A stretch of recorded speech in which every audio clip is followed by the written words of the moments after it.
Being the child of a powerful political figure yet enduring mistreatment from that same parent was a cruel irony. The only escape seemed to lie in earning money through a game, but after finally completing it, he found himself transported inside its world. Now, he had to choose: remain under the control of the powerful, or align with the monsters and carve out a kingdom of his own. The story opened with the protagonist imagining what it would be like to win 10 billion won. Sitting before his computer, he thought about how such fortune could free him from his current life. Everyone knew him as the son of a well-known congressman, yet that fame came with suffocating pressure. He was constantly expected to uphold his father's reputation and often appeared in the media beside him. At school, a female classmate suddenly wrapped her arms around him, leaving him uneasy. She whispered for them to leave the area for a while. In the background, other students murmured about how envious they were for not being close to her.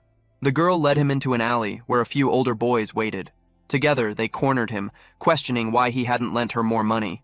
Startled, Jihan insisted he had already helped her the previous week and couldn't do it again.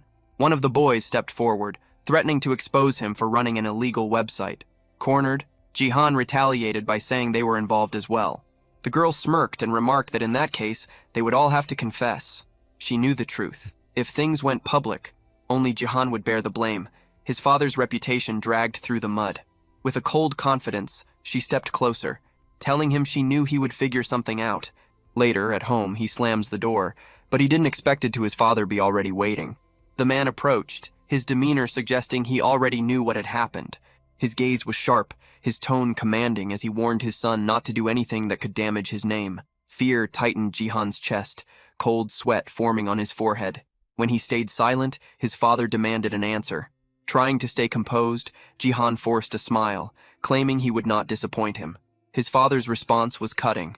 There was nothing his son could do that would disappoint him more. The man ordered him to keep following his instructions without question. Frustration overtook the boy as he fled to his room. He couldn't understand why his life had to be this way. Then, a small kitten appeared, brushing against his hand. Startled, he pulled away, but the kitten meowed softly from his desk. For the first time that day, Jihan felt a faint warmth in his chest. At least the little creature seemed to care about him. The kitten leapt into his lap, its tiny paws tickling his legs. Holding it gently, the boy muttered that Ruru was the only one still staying by his side. Just then, a faint sound caught his attention, a game notification flashing across his computer screen. He looked closer and saw that he had already cleared 99 rounds.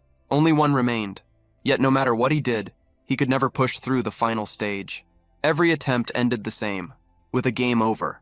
Confused, he questioned why success remained out of reach after so many tries. On a live stream, another frustrated player ranted about failing at the same point. Watching silently, Jihan remembered how this game had been released a year ago, yet no one had ever surpassed the 100th wave. Even so, he refused to give up. This was his only shot at escaping the miserable life he was trapped in. His last chance was the heart card of Rizzledrake, but even that failed to carry him through.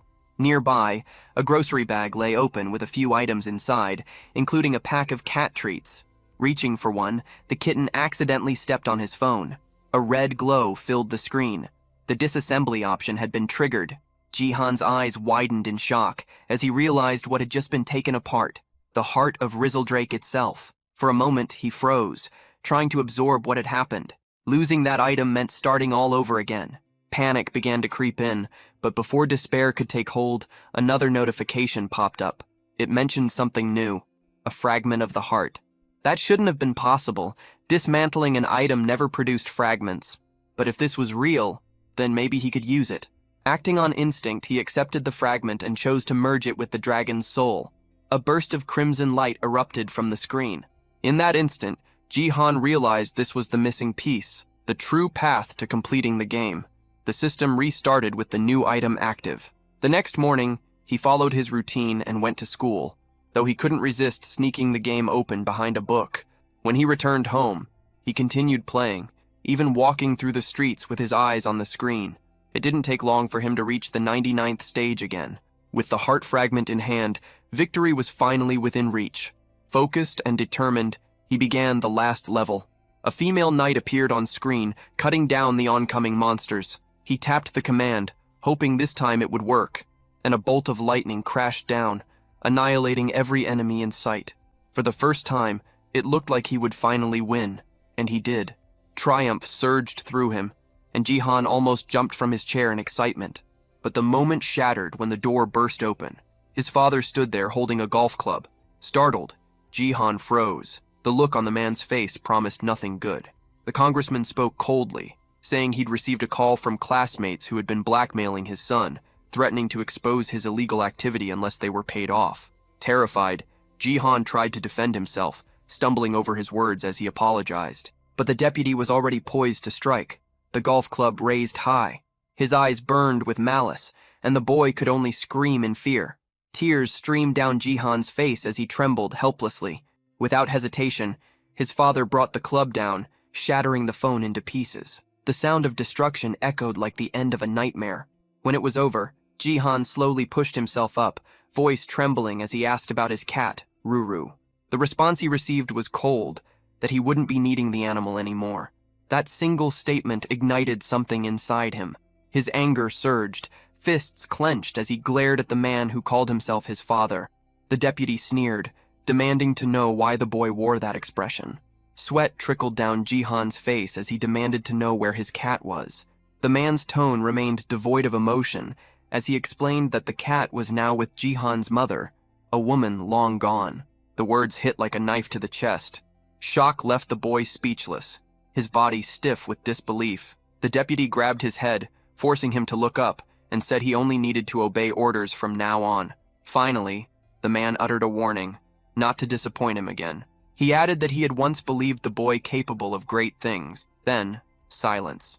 Jihan lay on the floor, his broken phone beside him. A faint sound buzzed from it, the game's voice declaring that the mission was complete. But now none of it mattered. Jihan stared blankly, feeling that life itself had lost all meaning. The voice from the device continued, speaking again, this time inviting him to another world. Before he could react, lightning ripped through the sky, flashing inside his room. The light swallowed him whole.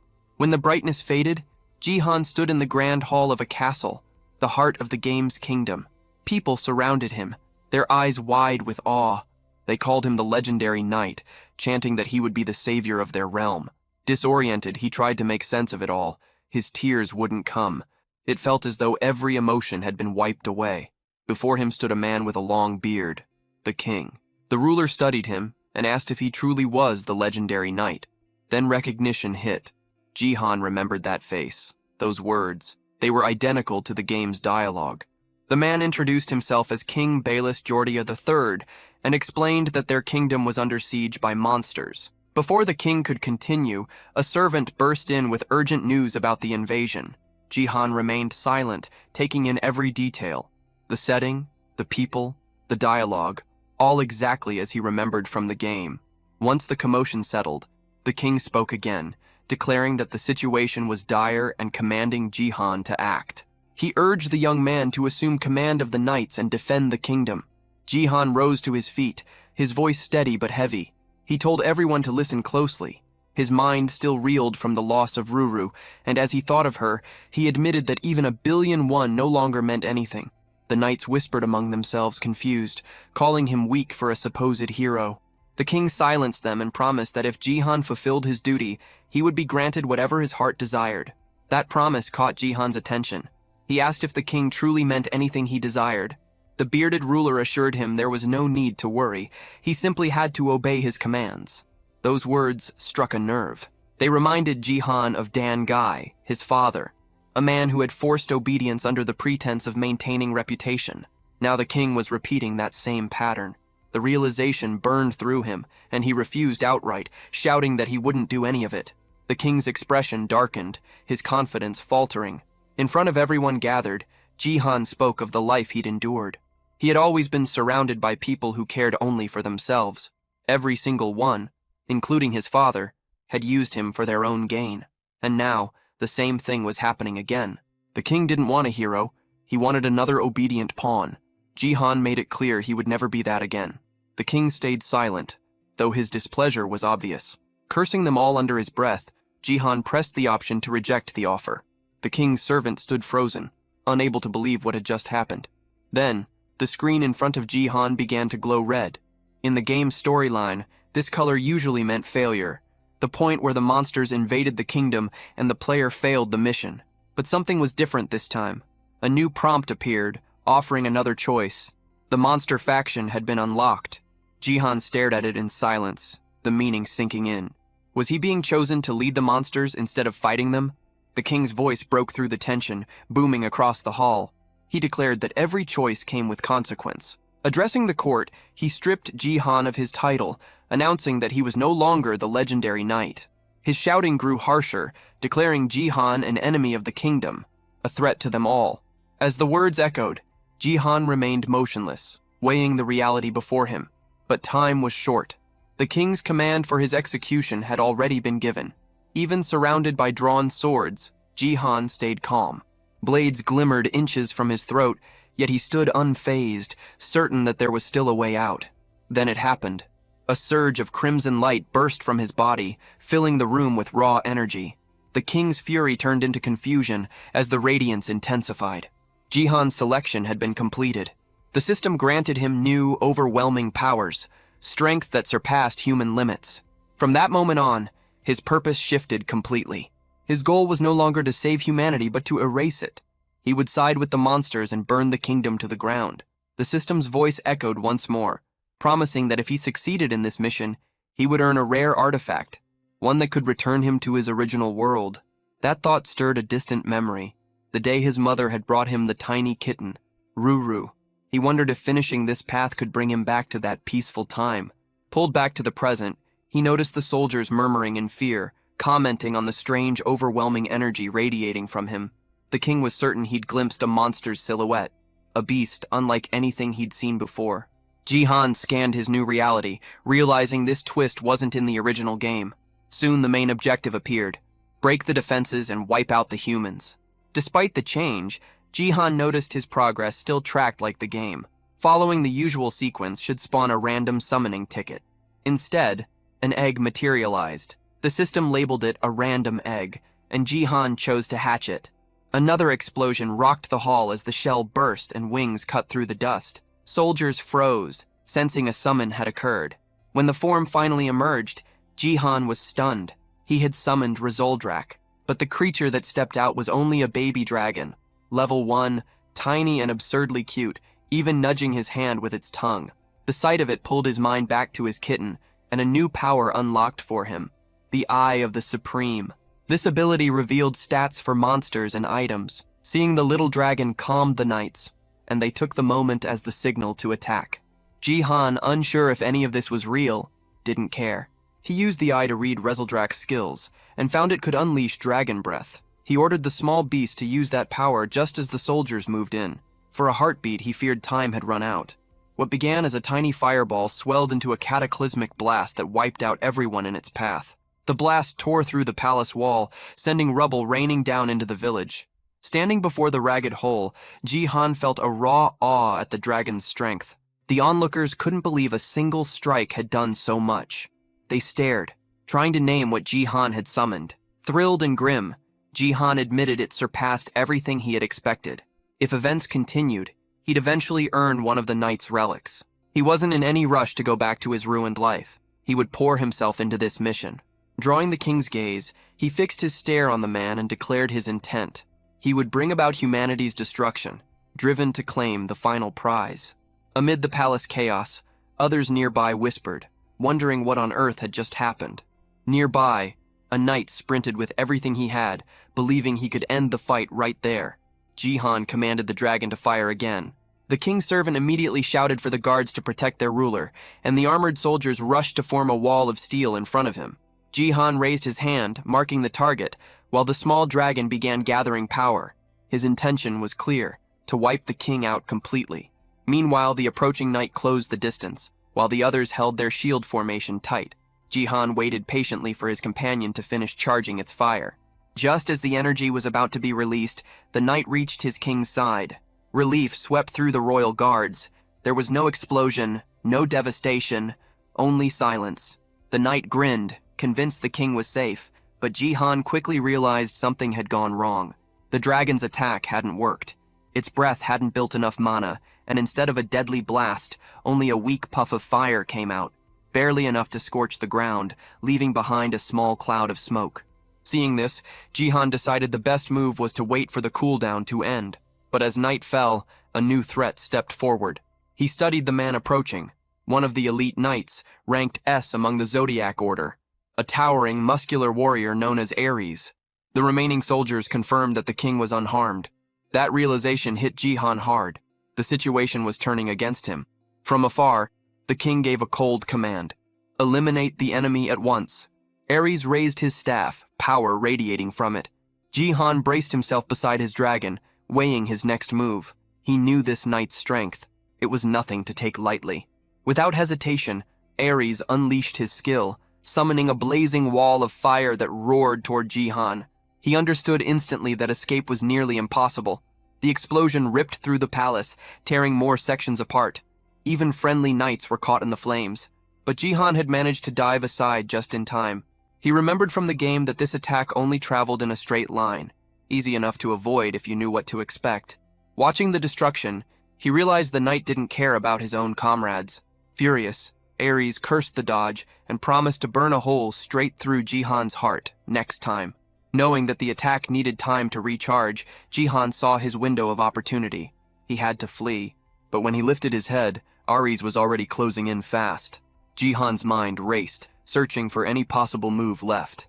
He couldn't have come all this way just to end it here. Then, another reward notification appeared. A mysterious chest materialized before him. Without hesitation, he accepted the item, yelling in frustration for it to open faster. Time was running out. As the knight swung his weapon down to strike, the blow landed squarely on the chest instead. A sudden force burst out, repelling him backward. Finally, Jihan caught sight of what the chest contained. A massive sword began to rise from within. Using the Eye of the Supreme, he identified it, a weapon with immense magic power that also boosted his stats. The readout showed it was an S-rank item. Shock mixed with grim realization. It seemed the system truly intended for him to annihilate the human side. The moment the sword touched the ground, the floor cracked beneath it. Jihan stared, disbelief taking over as the entire area began to split apart. The palace floor collapsed, sending debris crashing down as he was flung into open air. Falling from such a height, he thought bitterly that even the royal palace couldn't handle the weight of a divine weapon. The ground rushed closer, the wind roaring past his ears. This could have been his end. But then, his fall suddenly stopped. Something tugged at his clothes. He looked up and saw the small dragon struggling desperately to lift him. The creature flapped its wings with all its strength, keeping him aloft. From below, the people of the kingdom looked on in shock at the sight of someone soaring through the air. Jihan, still catching his breath, wondered why his mission had to begin in enemy territory of all places. At least here, the only one who could pose real danger was Ares. Even so, he knew that stronger knights would appear soon. His first goal had to be escape. Meanwhile, back at the ruined palace, Ares aimed his weapon at his own throat in frustration. He cursed himself for failing to finish the enemy, muttering that Jihan should have been swallowed by the sea by now. Just then, a messenger arrived. The king was calling for him. The knight knelt before his ruler, asking for punishment for allowing the criminal to flee. But the king ordered him to stop, reminding him that dusk was near. Ares froze, realizing what that meant. Nighttime was when the monsters grew stronger. The king then appointed him commander of the walls and sent him to the front lines. High above, Jihan drifted in the sky, recalling the early stages of the game.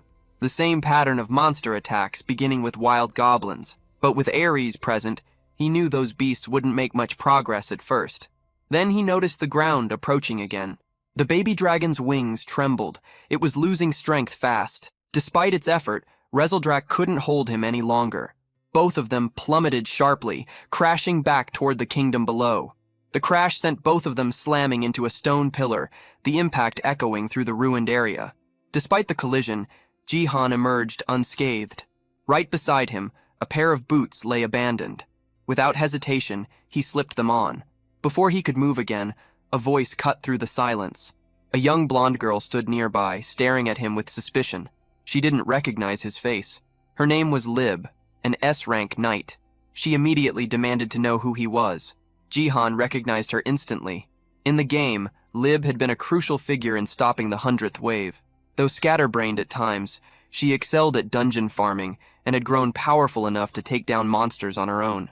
When she repeated her demand for identification, Jihan addressed her by name. The reaction was immediate. Confusion flickered in her eyes as she asked how he knew her.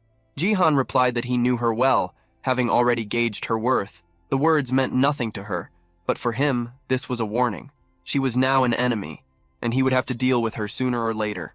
As night descended, chaos spread across the kingdom. Outside the city walls, the Doblins gathered, ready to storm the gates. The soldiers shouted orders, warning that the monsters were already within range. They readied their bows and unleashed volleys of arrows. Some of the creatures began scaling the walls, forcing the defenders to hurl stones down at them. The air filled with screams, clanging metal, and the deep roar of the invasion. One of the knights muttered that they couldn't hold out much longer. Another shouted that Dryce was on his way to reinforce them. Meanwhile, in another corner of the battlefield, Lib's interrogation continued.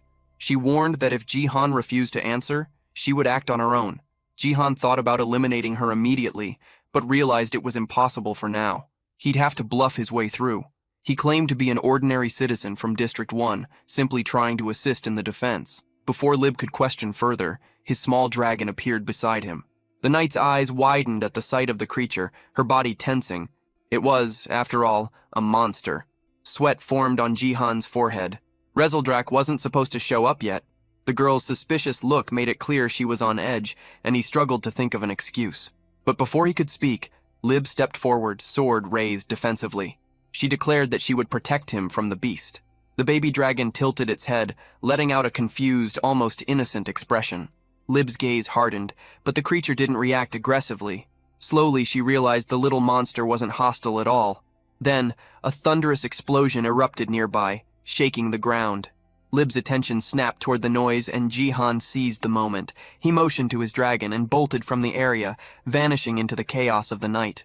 It wasn't the soldiers' fault that their weapons had slipped from control, but by the time Lib turned her gaze back toward where Jihan had been, both he and his creature were already gone. A soldier ran up to her, shouting about the gate. The look on his face made her heart tighten. Whatever was happening there was bad. Loud, pounding strikes echoed from that direction. Inside, the guards waited in tense silence, their fear written across their faces as the gate began to splinter under pressure. Lib arrived just in time, commanding the soldiers to prepare for close combat. Archers drew their bows, aiming at the horde of goblins swarming beyond the wall. Among them stood one far larger than the rest, a giant whose sheer strength was enough to break through at any moment.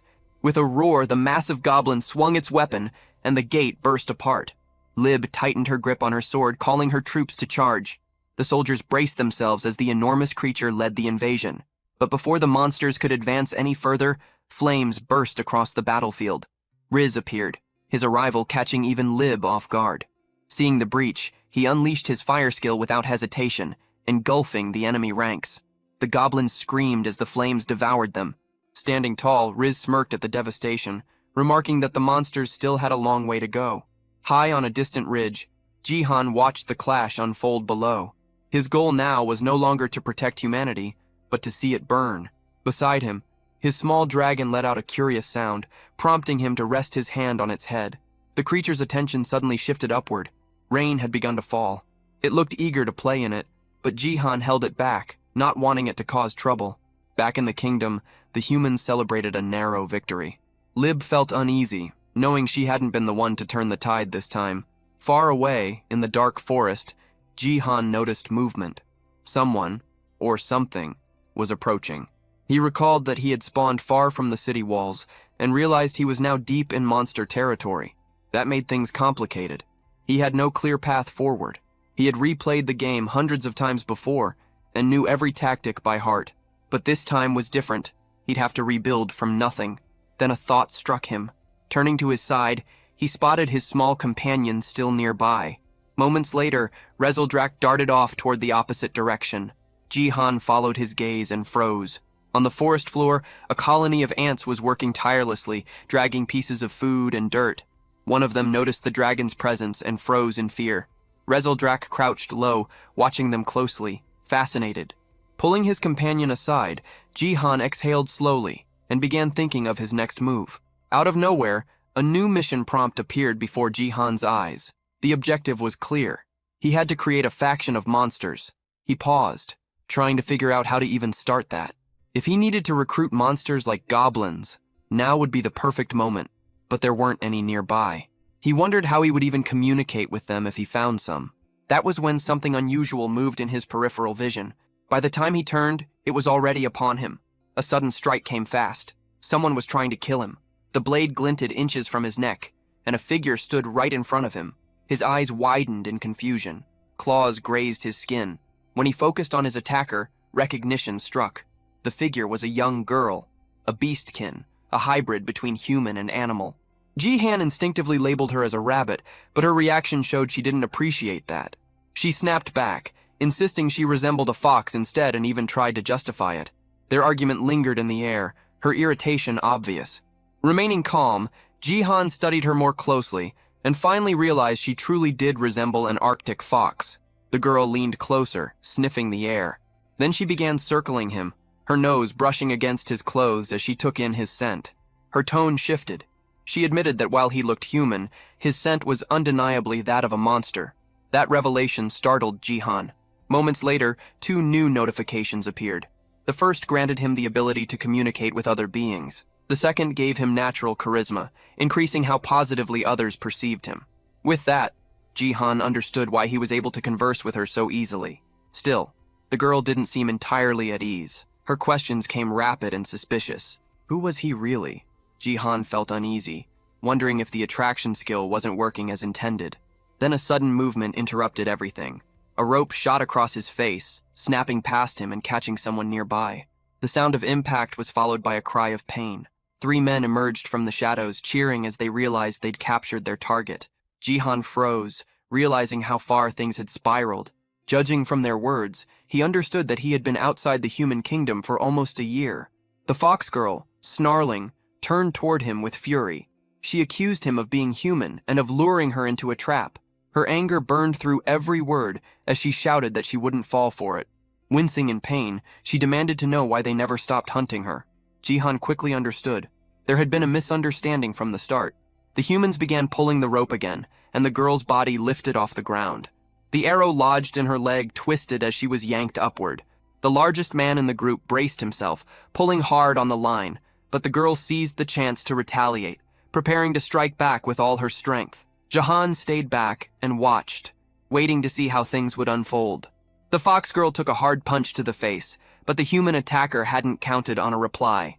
She slammed her other leg into him, the kick landing with enough force to send the big man sprawling. His 2 companions fumed at the sight. Jihan thought the girl was small, but fierce.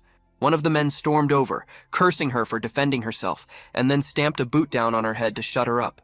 Jihan's body remained still as the abuse continued. The fox girl writhed under their blows, and anger began to rise in him. Another hunter moved closer and asked if everything was fine, assuming Jihan was human and warning him about the danger in the area. He questioned why Jihan was alone. The fox kept chattering, but the man didn't understand her tongue. Ready to strike something nearby in punishment, he lifted his hand, but the group leader ordered him to stop, arguing she might die if hit. The short man muttered an apology for losing control, which eased Jihan. He'd feared she might be killed. The leader's mood turned sharp. He accused Jihan of speaking with the girl earlier, then shoved a knife into Jihan's stomach to prove a point. Blood slicked the blade as it clattered to the ground. Jihan clutched his wound and tried to make sense of the threat. The fox watched him close and slowly realized he wasn't an enemy. Heat flared through Jihan's body. The stab had been meant to kill, but vital points had been missed on purpose. Spitting out blood, he felt the poison taking hold. The leader coldly declared Jihan would be dead within 12 hours, unless he translated what the monsters said, brandishing an antidote as leverage. They held the fox captive, forcing Jihan to act as interpreter to learn where her clan lived. Jihan had never even known a fox people village existed. Confusion roiled through him, while the hunters explained that such a settlement did lie hidden nearby. The fox girl suddenly lunged, bared her fangs, and moved as if to bite her own tongue to end it all. A desperate act to avoid betrayal. The man yanked her back and stopped her. Watching that, Jihan understood how fiercely tied she must be to whatever family or pack she protected.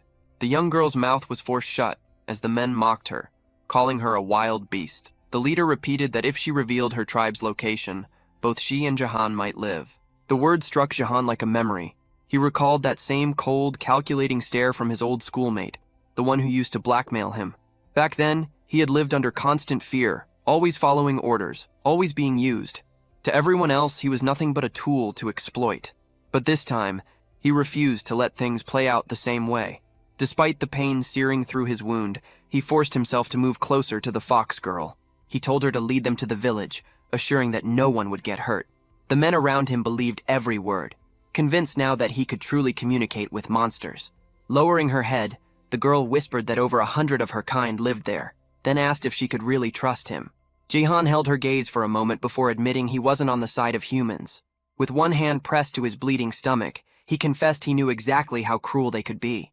As he turned forward, something caught his attention. His dragon was sneaking up behind the hunters, charging up its destructive energy. Fear shot through him. If this went wrong, they'd both die. He tried to stay calm, pretending nothing was happening while buying time for Rezeldrak to finish gathering power, but his shift in demeanor didn't go unnoticed. The leader eyed him suspiciously, and the short man to the side spotted the creature, shouting a warning. The leader spun around, but by then, Jihan was sure enough time had passed. The dragon's red flames blazed to life, yet, to his disbelief, only a weak burst came out. The attack fizzled instantly. Jihan froze, stunned that it had failed again. The hunters stared, equally baffled, and even the poor dragon looked confused by the tiny spark it produced. Jihan realized then that Rezeldrak hadn't recovered enough energy yet. The big man laughed, saying the blast was pathetic, though strong enough to burn if it had hit directly. Without hesitation, the leader snatched up a metal bat, calling the dragon a useless insect, and swung. Jihan could only watch as the blow connected. His small companion was launched through the air, hitting the ground hard and rolling several times before going limp. Dizzy and trembling, the creature lay motionless. Furious, the man cursed the dragon for daring to resist and advanced again, raising the bat for another strike. Jihan's body refused to move. He could only stare helplessly. The leader ordered his subordinates to restrain Jihan and the fox, while he dealt with the dragon himself. Rezeldrak remained on the ground, unconscious. Grinding his teeth, Jihan felt the same bitter truth sink in. Once again, he only held value because of what he could do for others. Everything was repeating exactly as it had in his old world. He had spent his whole life living in humiliation, constantly bending himself just to satisfy others. Yet no matter how much he tried, he always ended up isolated and unwanted. Whatever happened, he knew one thing. He would never go back to that miserable reality. From that moment on, he swore he would never regret anything again. The leader raised his weapon, ready to crush the small dragon. Even the fox girl froze, horrified at what was about to unfold. Jihan's face hardened, and his body reacted instinctively. His passive monster ability activated, surging through him like fire. In a flash, he crossed the distance between them and swung his fist. The strike landed with bone-shattering force, sending the leader hurtling through the air. The ground split beneath the impact. The fox girl stood speechless, stunned by his raw strength, while the remaining henchmen stared in disbelief. Their leader lay motionless, face ruined beyond recognition. For once, Jihan had acted before it was too late. But in the chaos, the antidote that could have saved him shattered to pieces. The fox girl stared, confused by how he was even moving with poison coursing through his veins. Jihan ignored the pain and rushed to his fallen companion. Rezeldrak's eyes fluttered open, and a faint smile crossed Jihan's face. He was proud of the little dragon for fighting until the end. The creature gave a small, joyful grin in return. Looking at him, Jihan felt a rush of warmth. The sight reminded him of Ruru, his little cat who had always stayed close, trying to comfort him when no one else did. That memory filled him with resolve. He made a silent promise. He would protect his new companion no matter what. His expression softened as he smiled faintly, thinking that, no matter what the future held, he and his partner would stand together. Behind them, the surviving hunters spat curses, threatening to report everything to their boss. Jihan turned toward them with cold fury, his glare enough to make them hesitate. Realizing what would come next, they panicked and fled into the woods. Rezeldrak cheered weakly, proud of their victory, but the moment didn't last. Jihan's body gave out, his legs collapsing beneath him. He hit the ground hard as the fox girl rushed over. She stared in shock, thinking he might be gone. The little dragon whimpered, nudging his shoulder desperately. Jihan's eyes fluttered. His breathing was shallow, and he felt his strength slipping away. This had to be the end. His last image before blacking out was Rezaldrak's worried face hovering over him. Then came the memory, the hospital room, the beeping machines, his mother lying frail and pale. He'd been alone back then too, abandoned while his father never once came to see them. The memory burned through him with the same ache as before. Slowly, consciousness crept back. When he opened his eyes, he realized he was being carried. The fox girl held him firmly as they made their way through a dark, winding cave. Soon, light appeared ahead. They emerged into a quiet village filled with beastkin, most of them resembling rabbits. The residents froze upon seeing him, whispering among themselves. Despite his human appearance, they could all sense it. His scent was that of a monster. They lingered near the window, whispering to each other, wondering when he would wake. But Jahan was already conscious. He simply didn't want that much attention. The fox girl soon stepped forward, asking the others to give him some room. From where he lay, Jahan immediately recognized her voice. When she entered, she asked if he was awake and explained that his presence had drawn interest. It was the first time anyone had seen a human in their village, and besides, he didn't even smell like one. Looking down at his hands, Jahan noticed something. The mark left by the poison was gone. The fox girl told him they had kept him in the village to recover. That was when it struck him. She had brought him here herself, risking her safety for someone who had once been her captor. She had saved his life. Puzzled, he asked why she did it. She replied that, despite how he looked, she could tell he wasn't truly one of them. Unsatisfied, he pressed her for another reason. Her eyes softened as she recalled a moment, how his concern for his dragon had moved her. Jahan wondered if that compassion was only the side effect of his friendly monster ability. But the girl grew irritated, snapping that he was still complaining even after being rescued. Nearby, Rezaldrak stirred from his nap. When the dragon opened his eyes and saw Jahan awake, his tail began to flick excitedly. Yet he noticed immediately that Jahan and the fox were already bickering. The girl folded her arms, saying that now they were even. He had saved her once too. Before Jahan could respond, a cheerful sound filled the air. Rezaldrak bounded toward him and jumped into his arms, nuzzling his chest while the fox watched silently. She broke the moment, saying they should at least know each other's names. But before she could speak, another villager appeared, announcing that the chief wanted to see them. They set off together, and as they walked, Jahan couldn't help but marvel at what he saw. The hidden settlement, tucked beyond the mountains, had been built by rabbit-type monsters. Over time, it had become a refuge for all hybrid species who had lost their homes. The residents worked together in peace, caring for one another with quiet devotion. Their path was soon blocked by a towering bull-type beast who demanded to know if the fox, Rhea, had gone to the human forest. She apologized quickly and continued on, but the bull's suspicious gaze lingered. Jahan called her by name, remarking that everyone here seemed to care about her deeply. Rhea lowered her eyes, her tone darkening when he asked if something was wrong. Then, suddenly, her mood flipped. She frowned, tilting her head, and asked why everyone called him Hey.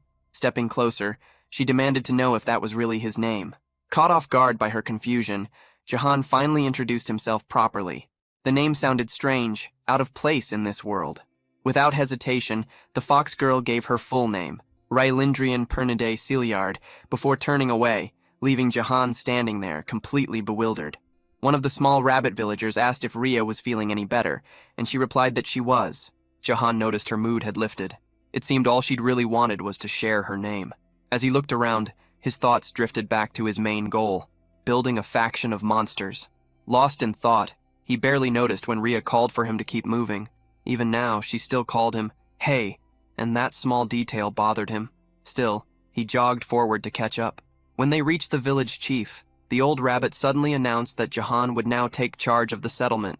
Both Jahan and Rhea froze in disbelief. Jahan quickly said he had no idea how to lead a village, but the old rabbit simply waved him off, saying he was too old to continue.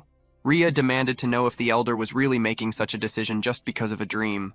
The old rabbit nodded, insisting that he wouldn't change his mind. Jahan stood there confused, trying to make sense of the situation. The elder explained that every dream he'd had always come true, and in this one, the person destined to save the village was Jahan. That word, savior, echoed in Jahan's mind. It reminded him of his current mission, establishing a monster faction. The title unsettled him. Being seen as a savior could only complicate things. He remembered that cursed man who had once tried to use him as a translator in exchange for his life. The thought sparked a sudden worry. He turned to Rhea and asked if anyone might have followed them on the way back. She assured him that the village's location was impossible to find. Hidden beyond the mountains, it was bordered by a vast, dangerous sea that no one dared to cross. The only other path lay through an underwater tunnel that twisted like a maze, designed to keep intruders out. According to her, she hadn't sensed anyone nearby. Still, Jahan couldn't shake a bad feeling. On the trail they had taken, faint streaks of red marked the ground. Blood, likely Rhea's. And deep within one of the caves nearby, a hidden figure watched the village. One of the human henchmen had found it and was already grinning to himself, celebrating the discovery. Moments later, noise erupted in the village, shouts spreading through the crowd. Someone was yelling about an intruder.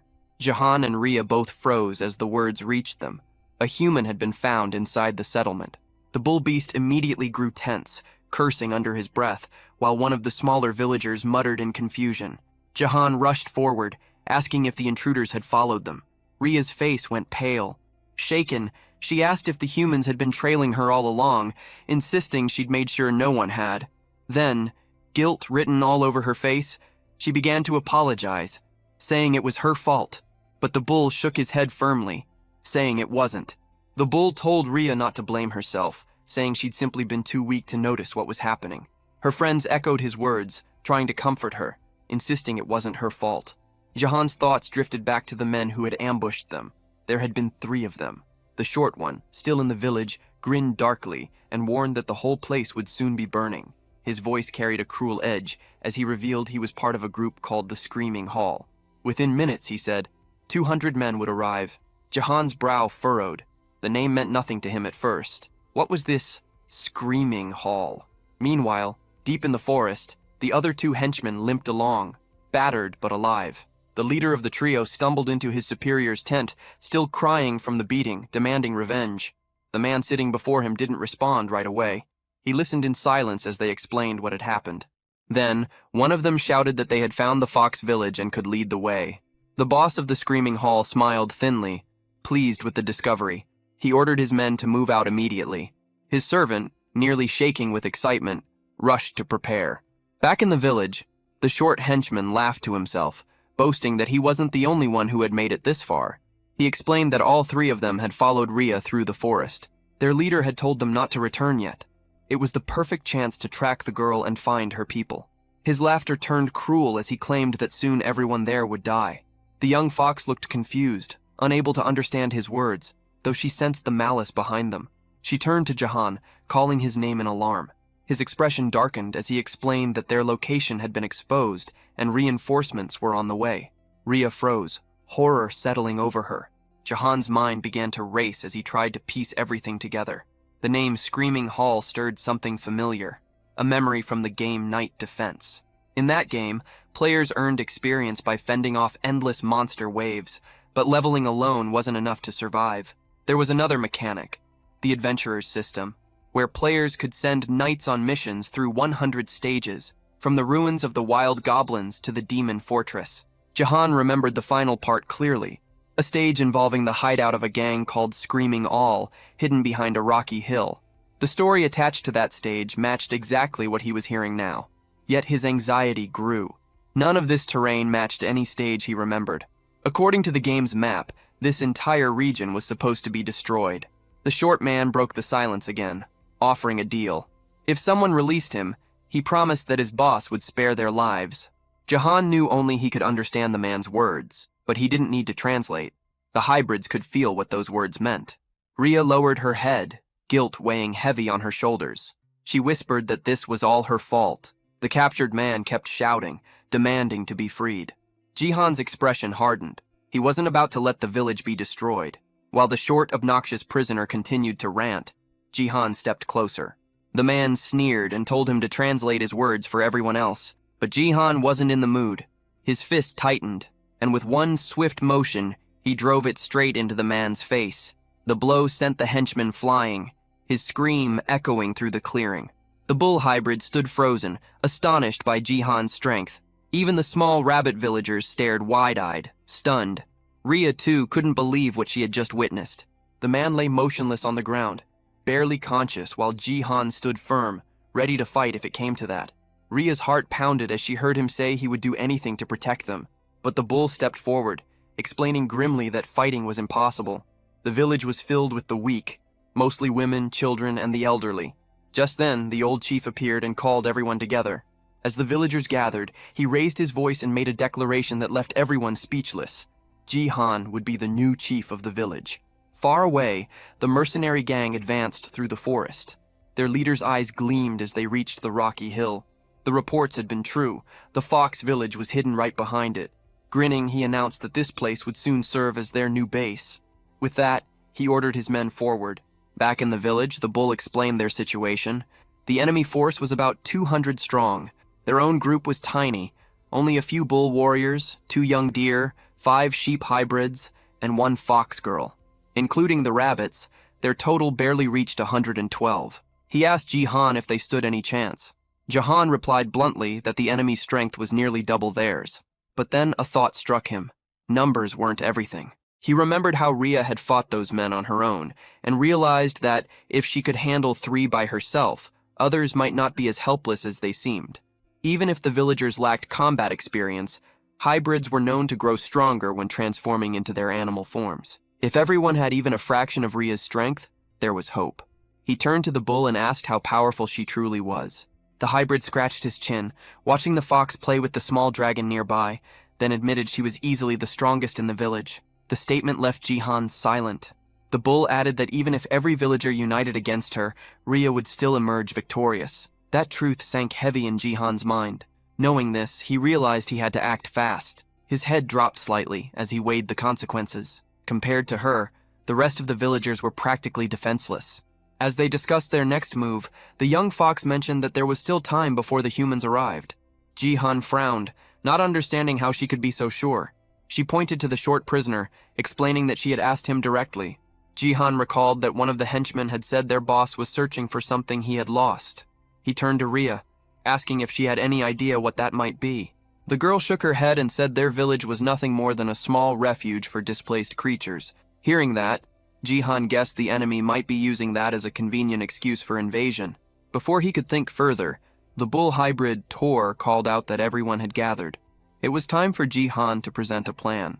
He knew that to stand a chance against superior numbers, individual stats would have to compensate for their lack of manpower.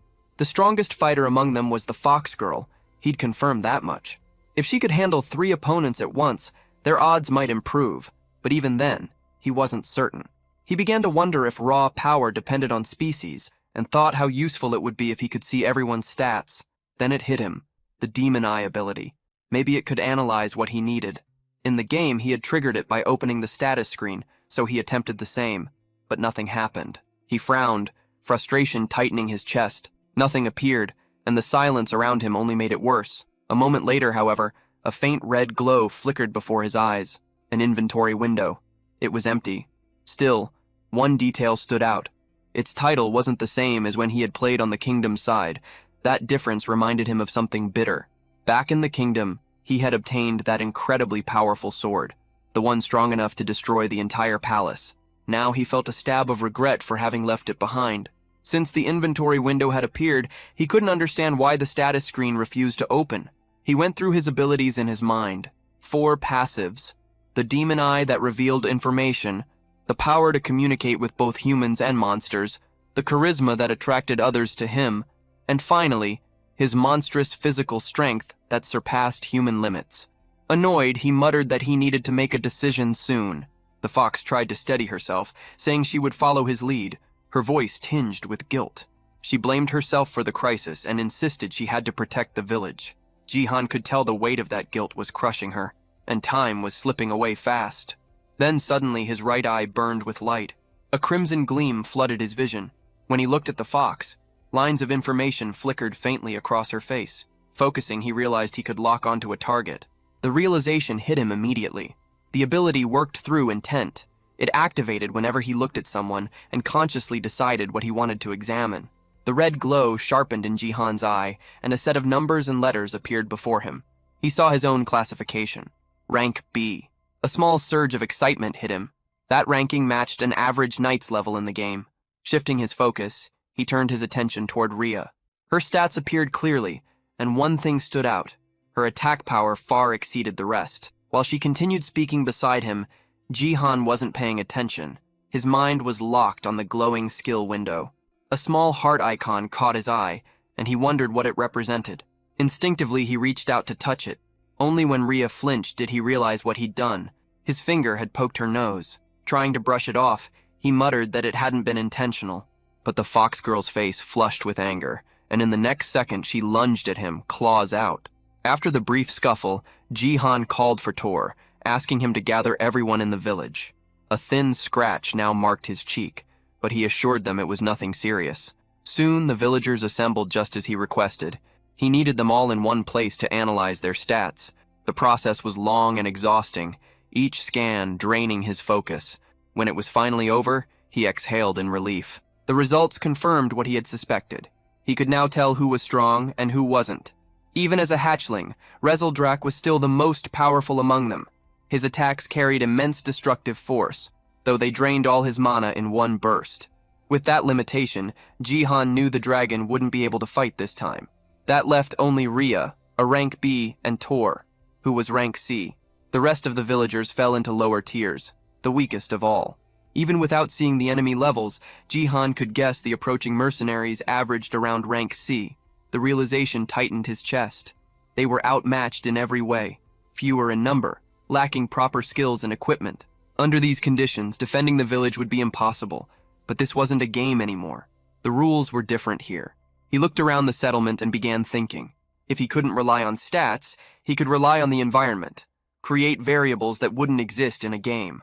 His mind raced with possibilities. Calling Rhea and Tor over, he told them they needed to plan a new strategy. Meanwhile, far beyond the mountain, the gang pressed forward.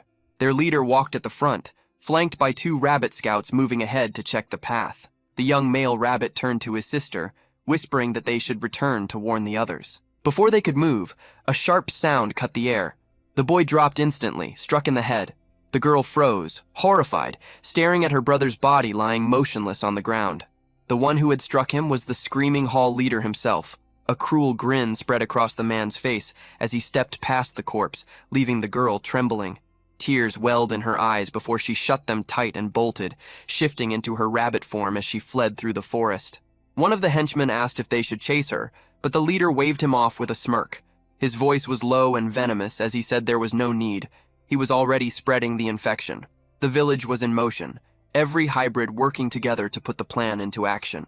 Tension filled the air as they prepared for what was coming. Then, through the misty entrance, the little rabbit who had escaped earlier came running, her eyes wide with panic. Jihan immediately noticed she was alone. The girl stumbled forward, shouting that the humans had already arrived. Even Tor, the bull, froze at her words. Rhea stepped forward, confused, asking why the rabbit's fur was soaked in red liquid, but the girl was too terrified to explain clearly. She kept repeating the same thing. The humans were already here. Despite the panic spreading around him, Jihan stayed composed. He was the first line of defense for the monster faction, and he was ready. Gritting his teeth, he swore he wouldn't let the village fall. Far from the village, the mercenary gang finally reached the cave entrance. Their leader asked if this was truly the fox's den, and his men confirmed it. Confident, they pushed forward, determined to finish everything before sunset. Back in the village, Rhea's ears twitched. Her heightened senses caught something. The humans were getting closer. She turned toward Jihan, asking if he was sure the plan would work. The gang kept moving deeper, following the mapped route. The leader estimated they would reach the village within 30 minutes. The air felt still, almost too quiet, and he muttered that the silence meant they were being watched. One of his hairy subordinates grinned, promising to take revenge for the humiliation they'd suffered before. Then a sound broke the stillness, a faint creak beneath their boots. The ground began to tremble. Cracks spread rapidly across the tunnel floor before anyone could react. With a loud crash, the ground gave way. Several men plummeted into the hole, shouting in pain as they hit the bottom. Those who stayed above backed away just in time, dust and gravel raining over them. The leader barely managed to grab one of his men by the arm, pulling him from the edge. Below, groans filled the air. Some had twisted legs and broken bones. The hairy subordinate growled that the villagers had laid traps along the path. The leader's face darkened as he examined the floor ahead. He realized what had happened. The enemy had dug pits and covered them with wooden boards disguised by dust and debris. Any heavy step was enough to make the ground collapse. Another man muttered that none of this had been here the day before. The leader didn't respond. Instead, he moved forward, his patience thinning. As his men followed, he cursed under his breath, their confusion growing as they watched him pick up a large rock with ease. Without warning, he hurled it ahead. The stone slammed into the ground and instantly broke through it. Another pit trap. The leader smirked. He explained that the tunnel was originally solid rock, which made it easy to tell where traps had been dug. Any section filled with loose dirt or gravel would collapse. Following his lead, his men began to spot the differences. The rocky patches were safe, while the dusty ones were not. Feeling satisfied, the leader declared that humans like them wouldn't fall for such simple tricks again. He ordered a few of his men to stay behind and pull the injured out of the hole. Meanwhile, inside the village, Ria's sharp ears caught faint echoes, the sound of the enemy realizing their traps had been discovered. Jihan grinned. Everything was unfolding exactly as planned. He had counted on the enemy discovering the traps. Digging through the rock would slow them down for hours, and even if it only worked once, it was enough. In truth, there were only 2 real traps. The rest were fake, just decoys to waste their time. That was the point, to stall them for as long as possible. Deeper inside the tunnel, the gang pressed forward. Some of the men moved cautiously now, terrified of another pitfall. As they advanced, one of the subordinates warned that a crossroads was up ahead. When the leader saw it, he frowned. There weren't 2 paths like before. There were 3. The long-haired man muttered that he didn't remember a split like this, swearing that it hadn't been there earlier. He pointed out a bush near the wall, recognizing it as a clear sign of deception. The leader narrowed his eyes, realizing what was happening. It was another stall tactic. They were trying to buy time, probably preparing something inside the village. He wouldn't let that happen. He ordered his troops to divide into smaller squads. The long-haired man would take the left tunnel. The large brute would lead the middle route. The leader himself would go right. The left group advanced first, only to hit a dead end where the tunnel had collapsed. Meanwhile, the middle group spotted faint light ahead and assumed it was the exit. Their commander signaled everyone to get ready for a fight. The left group soon saw light too, convincing them they were also near the surface. Believing he had chosen the correct path, the leader ordered that no hybrid should be left alive. The group surged forward without hesitation. But on the right-hand path, the one the leader took, things were different. His squad emerged not into the village, but into the middle of the forest. He realized immediately that he had been misled again. Back at the true exit, the middle group broke through into the village perimeter. Their commander barked an order to hold position and sent one of the men back to alert the boss. The runner turned, only to find a strange sight. One of their own was tied to a tree, gagged and struggling. The bound man's eyes darted wildly. Sweat poured down his face as muffled cries escaped the cloth in his mouth. He tried to ask for the boss, but before anyone could react, he noticed something. They were surrounded. The messenger spun around and bolted back toward the crossroads. He had to warn the leader. But before he could reach the tunnel bend, the air erupted with a deafening blast. A wave of smoke burst through the cave, throwing several men against the stone walls. The explosion had come from above. The fox girl and Jihan had triggered it perfectly. Everything was proceeding exactly according to plan. The traps had done their job. Every second they bought mattered. The enemy's forces were now scattered and divided across the tunnels. After hearing what happened to the earlier group, the short man grew uneasy, his confidence fading fast. Suddenly, the large brute turned his head, catching movement from the shadows. All around them, the villagers were waiting, hidden and ready to strike. Jihan stepped out beside Ria, emerging from the darkness. Taking charge, he signaled the villagers to move. From a high ledge overlooking the battlefield, he watched with satisfaction as the plan unfolded perfectly. The opposing commander barked orders for his own men to counterattack. Both sides now stood face to face, the air tense, seconds away from erupting into chaos.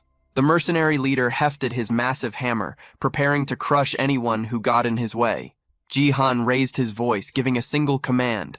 It was time for the hybrids to transform. In an instant, smoke burst across the area, swallowing everything. The human soldiers staggered, confused, wondering if the villagers had vanished. But it was all part of the plan. Jihan had learned earlier that when the beast folk transformed, their bodies released a dense mist. He'd turned that natural trait into a battle tactic. Hidden in the haze, No one could tell where the next strike would come from. From within the cloud, Tor the bull emerged first, gripping a massive stone above his head. He charged forward with brute force. Further out, human soldiers called out in panic, unsure what was happening. The smaller rabbit fighters seized the moment. They targeted the isolated ones, launching surprise attacks while others dug beneath the ground, grabbing ankles and throwing enemies off balance. Distracted soldiers were suddenly hit from above, swift kicks to the face and chest from unseen directions. One young mercenary screamed and bolted, overwhelmed by the chaos. Elsewhere, 3 men tried to subdue a sheep hybrid, only to find their blows passing through empty air. Their target moved too fast, slipping between strikes like smoke. In another section, shouts erupted as several humans clutched their heads, scalded by streams of hot liquid. Above them hovered little Rizoldrak, spitting bursts of fiery breath with the last of his strength. So far, Jihan and Rhea hadn't needed to join the fray. The battle was flowing exactly as planned. Still, he stayed alert, watching every shift in the fight.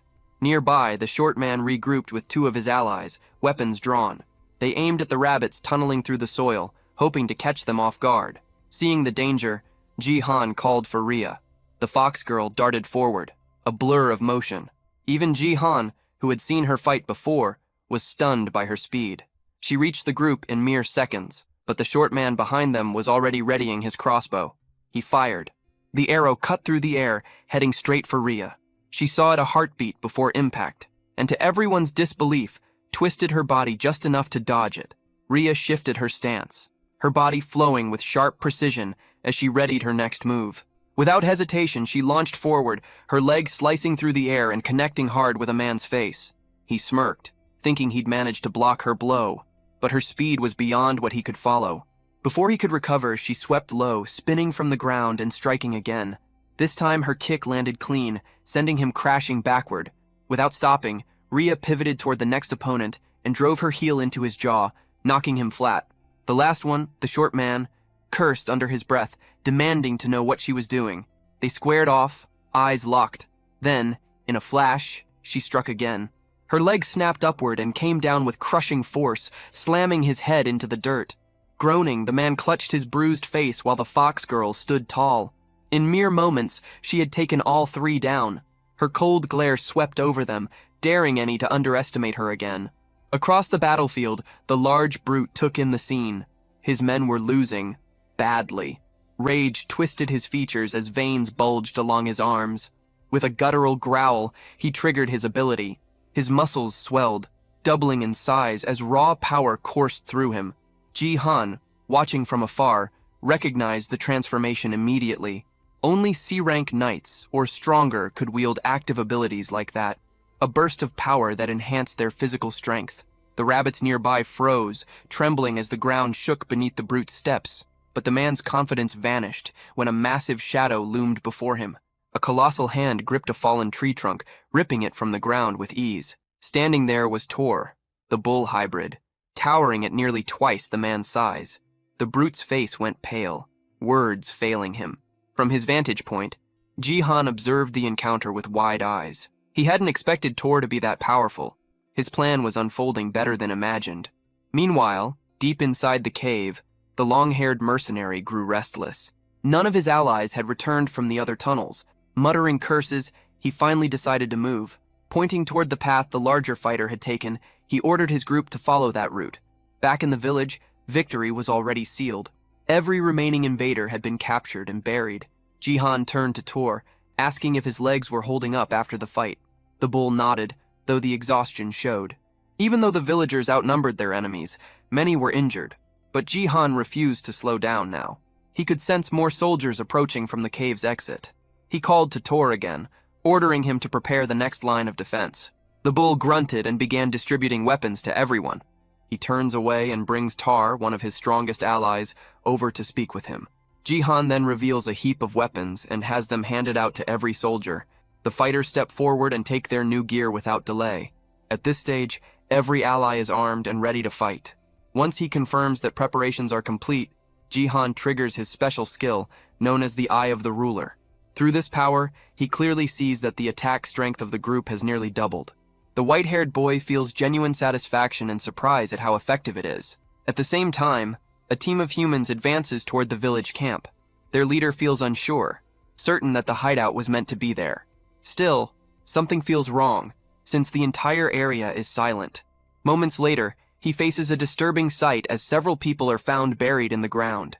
Shock freezes him, his mind unable to grasp what took place. Behind him, his companions panic when they notice the scene. The leader soon realizes that every buried person is still alive. He tries to call out to the hostages and intends to free them, only to notice that the ground is riddled with holes. Before he can move closer, 2 rabbits leap at him swinging clubs. Right then, a piercing scream echoes across the canyon. Elsewhere, another squad of warriors rushes ahead. Their leader grows irritated, aware that without a map they have no sense of direction. One of the men points out a passage, claiming it is the correct route. He also notes that beyond it lies a fork in the road. The leader quickly senses danger and signals for everyone to keep their distance. One of the men reacts too late as the ground begins to crumble. As the floor trembles, a warrior loses footing and falls. Yet the mechanism fails to activate fully, leaving the entire group baffled. Confusion spreads as one man questions why the trap did not work. Without hesitation, the leader tightens his grip on his spear and takes action. Using force, he strikes the ground to test it. To his surprise, the surface is solid stone, raising doubts in his mind. With a bitter laugh, he realizes that only the cave entrance was rigged. The realization angers him, knowing he had been led around on purpose. A cruel grin forms as he swears to destroy every enemy he finds. Moments later, one of his men rushes in, exhausted and barely able to speak. The report comes that the passage through the central tunnel has finally been located. The leader's expression hardens as he absorbs the information. Back in the village, word spreads that all captures have been completed successfully. Jihan acknowledges his allies' efforts and approves of how the prisoners were secured. The white-haired boy then explains that at the fork, a wall can be broken down. By doing this, a hidden route was opened that connected back to the entrance. This strategy ensured the group gained enough time to fully prepare for the coming battle. Jihan understands that lasting a bit longer is all it takes to secure victory. Even so, one of the captives buried in the ground starts to mock him. The man claims everything will end once their older brother finally shows up. He goes on to expose that their true leader is Scream Spike, someone far stronger than the rest. Without warning, a girl steps in and kicks the captive in the face, cutting him off. She quickly reports to Jihan that she counted 60 enemies, with only 5 still able to fight on their side. Jihan works it out in his head, judging that the remaining bandits, including their leader, number around 60. He knows his group is at a clear disadvantage, having already fought twice and grown tired. Still, those battles gave them real experience. Because of that, everyone is tougher and mentally ready for what comes next. The white-haired boy shows confidence, aware that they have grown stronger. His only issue is that the new sword feels heavier than expected. Just then, heavy footsteps echo closer. Rhea senses the presence first, and alerts everyone that the enemy has arrived. The buried captive grows excited and calls out for his older brother. The bandit chief scans his own men and treats them as useless. His attention then shifts to Jihan, suspecting the entire situation was a setup. Jihan throws the idea back, treating it as nothing more than solid planning. The bandit leader smiles, noting how bold the boy has become. He makes it clear that while the earlier wins were pleasant, a third victory will not happen. Jihan shows no concern and moves to put forward terms. The bandit leader immediately rejects the idea, insisting this is not negotiation, but coercion. Jihan raises his blade toward the man's brother and signals for all weapons to be dropped. He makes it clear that refusal will end in his brother's death. The bandit leader does not reply, his face stiff and unreadable. The captured man cries out in fear as Jihan recognizes how cruel the move is. Still, he knows this is not a moment for honor and questions whether the enemy will comply. Against all expectations, the bandit chief releases his spear, letting it hit the ground. Instead of surrendering, he begins chanting, activating a strange power. Jihan is caught off guard, having never expected this response. A purple glow spreads over the bandits, and the skill name Scream Spike becomes clear. Jihan quickly understands that it is a wide-range buff that raises the strength of allies. Even without numbers, his companions immediately feel the surge in enemy power. The shift is extreme, and Jihan realizes just how much their combat ability has jumped. The bandit leader roars for a full assault. The clash begins at once, and the empowered bandits start to control the field. During the chaos, one of Jihan's allies is forced to fight someone far bigger. The enemy strikes hard and wounds one of the small rabbits during the exchange. Watching this, another rabbit snaps and smashes the attacker with a club. Though hurt, the enemy grips his arm, glaring at the two rabbits standing before him. Another bandit, eyes glowing, mocks them, questioning if they are ready to give up. The two rabbits shake in fear, overwhelmed by the pressure. The opponent suddenly grabs one of them and laughs cruelly, clearly enjoying the moment. Tar suddenly enters the battlefield and swings his massive hammer, sending one of the bandits flying through the air. At the sight of the giant, the enemies quickly throw ropes, aiming to restrain Jihan's ally. The ropes coil around Tar's body and weapon, nearly locking him in place. Several opponents pull together with all their strength, trying to drag him down. The Minotaur struggles to hold his ground, but the combined force eventually pulls him to the floor. With the giant pinned, the bandits move in, ready to deal a killing strike. They close in around Tar and urge everyone to strike the giant at once. Right then, flaming sheep are hurled into the crowd of bandits. At the same time, small creatures are launched as makeshift weapons toward the archers. Jihan quickly understands that despite better gear and hard-earned experience, his side is losing control of the fight. Concern takes over as the white-haired boy searches the field for Rhea. Elsewhere, Rhea narrowly avoids a strike and counters by kicking an enemy's arm. She lands, only to find herself surrounded by several bandits laughing at her. Her breathing grows heavy, exhaustion clear as her enemies watch closely. With her face tight from fatigue, she bites her lip and braces herself for what might come. From a distance, Jihan sees that his ally has reached her limit. One of the bunny girls is struck as well, crashing to the ground and suffering severe injury. Jihan pushes himself up, realizing that if this continues, defeat is certain. With steady resolve, he decides the only way forward is to take down the enemy leader. Locked onto that goal, he spots the bandit boss shouting commands across the field. Nearby, one of the bandits moves in to finish Tar, but Jihan closes the distance. Seeing this, the white-haired boy calls out to his giant ally, who meets his gaze. In that instant, Jihan recalls a talk from before the battle. In that memory, he asks Tar to hold back his final form until receiving a sign. Returning to the present, the giant understands his master's intent and readies himself. One of the enemies yells in anger, urging his men to end the giant on the ground. Several henchmen lift their weapons together, preparing to strike. Jihan then gives the signal, shouting for Tar to unleash his power. The Minotaur rises as energy surges around him, boosting his defense and vitality by half. With his ally transformed, Jihan lets out a cry, and the two charge side by side. The white-haired boy knows they have only 3 minutes before the plan moves to its next stage. Their target is clear, and the bandit leader must be captured within that window. The enemy chief, however, shows no fear, and stands with a mocking grin. In answer, the giant roars, gathering strength for a decisive strike. With rage burning in his eyes, he lashes out using the whip fixed to his arm. The impact sends one henchman flying while screaming in pain. Still, the bandit leader calmly grabs the rope and orders the giant to stop. Ignoring him, the Minotaur leaps forward, fist raised to crush his foe. The enemy dodges swiftly, and the punch slams into the ground, kicking up dust. Wearing a smug expression, the leader mocks the giant for growing larger without real strength. Using that moment, Jihan bursts through the dust, launching an attack from behind. It becomes clear that the giant's assault was meant as a decoy, allowing Jihan to close the gap. In the next instant, Jihan feels a chill as he understands that the plan has failed. The bandit leader displays overwhelming power and flings the Minotaur aside without effort. Before the giant can rise, a heavy kick crashes into his body. The enemy then leaps high into the air, lining up a brutal finishing blow for Tar. Exhausted and hurt, Jihan can only watch, unable to save his ally. The villain slams down with immense force, smashing the ground and carving out a massive crater. He turns toward Jihan with a twisted grin, clearly enjoying the chaos. Gathering strength, he jumps again, aiming to crush the boy still on the ground.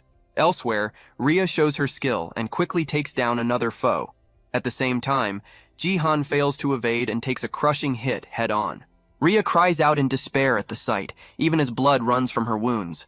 Despite the pain, the white-haired boy refuses to give in. As he lies there, he recalls the moment he studied his own combat status. He knows his raw power is far below that of his two allies. Still, he stays down, aware that he has one last option left. With his face injured, he understands that against a human foe, he holds an edge. A screen appears before him, revealing his passive skill known as Physical Monster. His eyes glow as Jihan releases every bit of power he had kept hidden. This ability holds deadly strength when used against human enemies. Sensing the shift, the bandit leader freezes, caught off guard. When facing humans, all of Jihan's attributes surge by 200%. With this sudden boost, Jihan drives a devastating punch straight into the villain's face. Rhea freezes in disbelief at her master's sudden rise in power. Even the giant Tar is left stunned, unable to speak at what he witnesses. From above, the white-haired boy stands over the bandit leader lying on the ground. Jihan believes he hears something crack from the enemy's neck under the force of the hit. Yet to his shock, the bandit leader slowly pushes himself up, acting as if nothing happened. Blood runs down the villain's face as he wears a mocking grin, repeating that there would be no third victory. The look in his eyes is unstable and twisted. Jihan feels despair creeping in, struggling to understand how such a monster can be beaten. The bandit leader suddenly grips Jihan's fist with crushing strength. The pressure is overwhelming, forcing the boy down to one knee without any chance to resist. Jihan braces himself with one hand on the ground, completely overpowered. With firm resolve, he tells himself that he cannot fall now. Still, the enemy seizes his head, preparing to end it. Using all his strength, the villain smashes Jihan's face into the ground without mercy. Jihan struggles, but the grip pins him down completely. Wearing a cruel smile, the bandit leader lifts Jihan's face so everyone can see. He wants his allies to witness the defeat of the village leader. The others watch in despair, crying out for their chief. Even Tar stands frozen in shock, unable to do anything to save his master. At that point, the Minotaur calls out toward Rhea as she rushes in to save Jihan. Before she can reach him, one of the bandits raises a crossbow to block her path. An arrow strikes her leg, yet she keeps moving despite the injury. Gritting through the pain, she forces herself forward, focused only on helping her master. Jihan notices her approach and feels a surge of concern for her safety. With his face pressed against the ground, he desperately tries to warn her of the danger. The bandit leader, convinced time has run out for them, announces that the end has come. He raises his voice to the field, making sure everyone hears what he has to say. With clear satisfaction, he declares the conflict finished and claims total victory. To seal it, he gives a final command to his men to burn everything down. Pinned and helpless, Jihan can do nothing but watch in horror. The henchmen carry out the order, hurling flaming torches into the village. Fire quickly spreads through the crops and stored harvest. Nearby haystacks ignite almost at once. The flames reflect in Jihan's eyes as despair fully takes hold of him. Not long after, one of the village homes is completely swallowed by fire. A bunny girl cries out in panic as the blaze spreads unchecked. With chaos everywhere, the villagers start fleeing to escape the flames. The bandits enjoy the destruction, tossing more torches without restraint. Two residents stand frozen, watching the fire with no hope left. The villain makes it clear that war was never as simple as Jihan believed. He reinforces the truth that the losing side always loses everything. Elsewhere, several bandits mockingly bind a child from the Tar race. The giant is forced to watch as friends and family are taken one by one. Amid the disorder, a rabbit girl tries to help a friend injured earlier in the fight. The villain makes it known that Jihan's base, along with everything he built, will be wiped out. With a hand tightening around Jihan's neck, he continues to mock his defeat. He then lifts the boy off the ground, making it clear that even his life will be taken. Even wounded, Rhea witnesses everything, powerless and overwhelmed. Jihan struggles to break free, but the grip on his throat is far too strong. The bandit leader questions whether the boy still refuses to surrender, treating the battle as finished. Jihan, however, refuses to yield, holding on to the belief that he cannot lose. In that moment, a brief memory surfaces. He recalls a woman smiling gently at him. He remembers her wish for her son to form bonds and befriend a girl. He remembers his goal of returning to that time and destroying the human faction. Driven by that memory, he forces out his resolve, declaring that he will not stop until his ultimate goal is reached. With everything he has left, the white-haired boy unleashes his determination, refusing to give up. This sudden willpower leaves his allies stunned. The giant and the fox girl look toward him with renewed hope in their eyes. The villain reacts only with laughter, questioning what refusal alone could change. He makes it clear that Jihan's part in the war is finished. Pressing a dagger to the boy's neck, he signals that this is the true end. At that instant, a bright full moon shines directly into Rhea's eyes. The bandit leader still holds Jihan in the air, ready to strike the last blow. Then, without warning, A blood-soaked hand slowly lifts from the ground, rising as if reaching out for help. The enemy leader freezes, his body locked in place as confusion takes over. At the same moment, Ria's hand begins to change, sharp claws forming at her fingertips. The white-haired boy turns his attention to her, sensing that something about her has shifted. He recalls how strange it always felt that others awakened through mana, while Ria never did. No matter how much mana she held, her power never surfaced. Even when facing death, she had never shown this form. In that instant, Jihan finally understands. Her race's awakening carried a strict limit. That condition was the full moon, whose light doubled all her abilities. Filled with new strength, the girl faces her master, waiting for his next command. Jihan responds with a calm smile, calling her name as his order. In a flash, Ria lunges forward. The bandit leader cries out in pain as his wounded arm is struck. Jihan follows her movements as she cuts across the battlefield at extreme speed. Enraged by the injury, the bandit boss lashes out at her, labeling her a beast. Ria remains calm, slipping past the attack with ease. Seizing the opening, she moves in close and drives her claws into him, delivering a killing blow. Seeing his older brother fall, the captive stands frozen in shock. With a single strike, Ria sends the bandit leader's body flying aside. Cold-eyed, she turns to the prisoner and shuts him down without mercy. The remaining bandits fall silent as they witness how easily their leader was defeated. With his fall, the buff fades, and their borrowed strength drains away. At the same time, the fires continue to spread, tearing through what remains of the village. Jihan watches the flames, fully aware that the night will bring another shift. A system message appears, warning that monsters gain a 20% boost after nightfall. A confident smile appears on Jihan's face. This was the moment he had been waiting for. As darkness settles, a red aura ignites around all of Jihan's allies. Empowered, the giant finally shatters the chains holding him. One of the bunny girls rises and calls for everyone to fight back with all they have. Fueled by their leader's resolve, the warriors roar in unison, vowing to drive the humans away. Watching the balance turn, the bandits fall into panic, realizing the battle is lost. With a focused expression, Jihan faces his companions and prepares the final command. At his signal, every ally charges toward the remaining enemies. Soon after, the rabbit warriors shout that the humans are fleeing and rush to capture them. As victory becomes clear, Jihan reflects on his mistakes, realizing he had been reckless and too sure of his plan. Even exhausted, one of the bunny girls lifts her arms high, shouting that they finally won. Yet the first battle in this world ends in total ruin.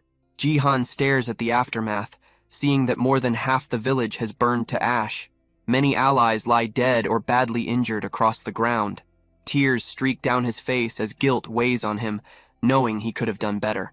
At that moment, the fox girl steps closer, making it clear that he does not have to bear everything alone. Ria stays by his side and comforts him, reminding him that everyone's strength works in different ways. She recalls that even when facing a clear disadvantage, he kept fighting with everything he had. Even after losing, the white-haired boy never once thought about abandoning the fight. She finishes by making it clear that he did everything possible within his limits. As she speaks, to show her support, with a gentle smile, she urges him to keep watching over everyone as the village chief. The words from his ally leave the white-haired boy speechless. Without warning, the system displays a notice that the affinity between them has risen to 50. Seeing this, Ria's face turns bright red, caught off guard by the update. Flustered and embarrassed, she quickly offers to help with cleanup and runs off, leaving Jihan confused behind her. In the ruined camp, everyone begins working together to rebuild what was lost. Still, Jihan understands that this is far from the end, and that everything is only beginning. Soon after, a system window announces that the second main mission has been completed. The monster faction population is now a total of 82. As a reward, he is granted the option to receive a random skill and must decide whether to accept it immediately. With steady resolve, Jihan vows not to repeat the same mistakes. He chooses to accept the reward and learns the weapon refinement skill.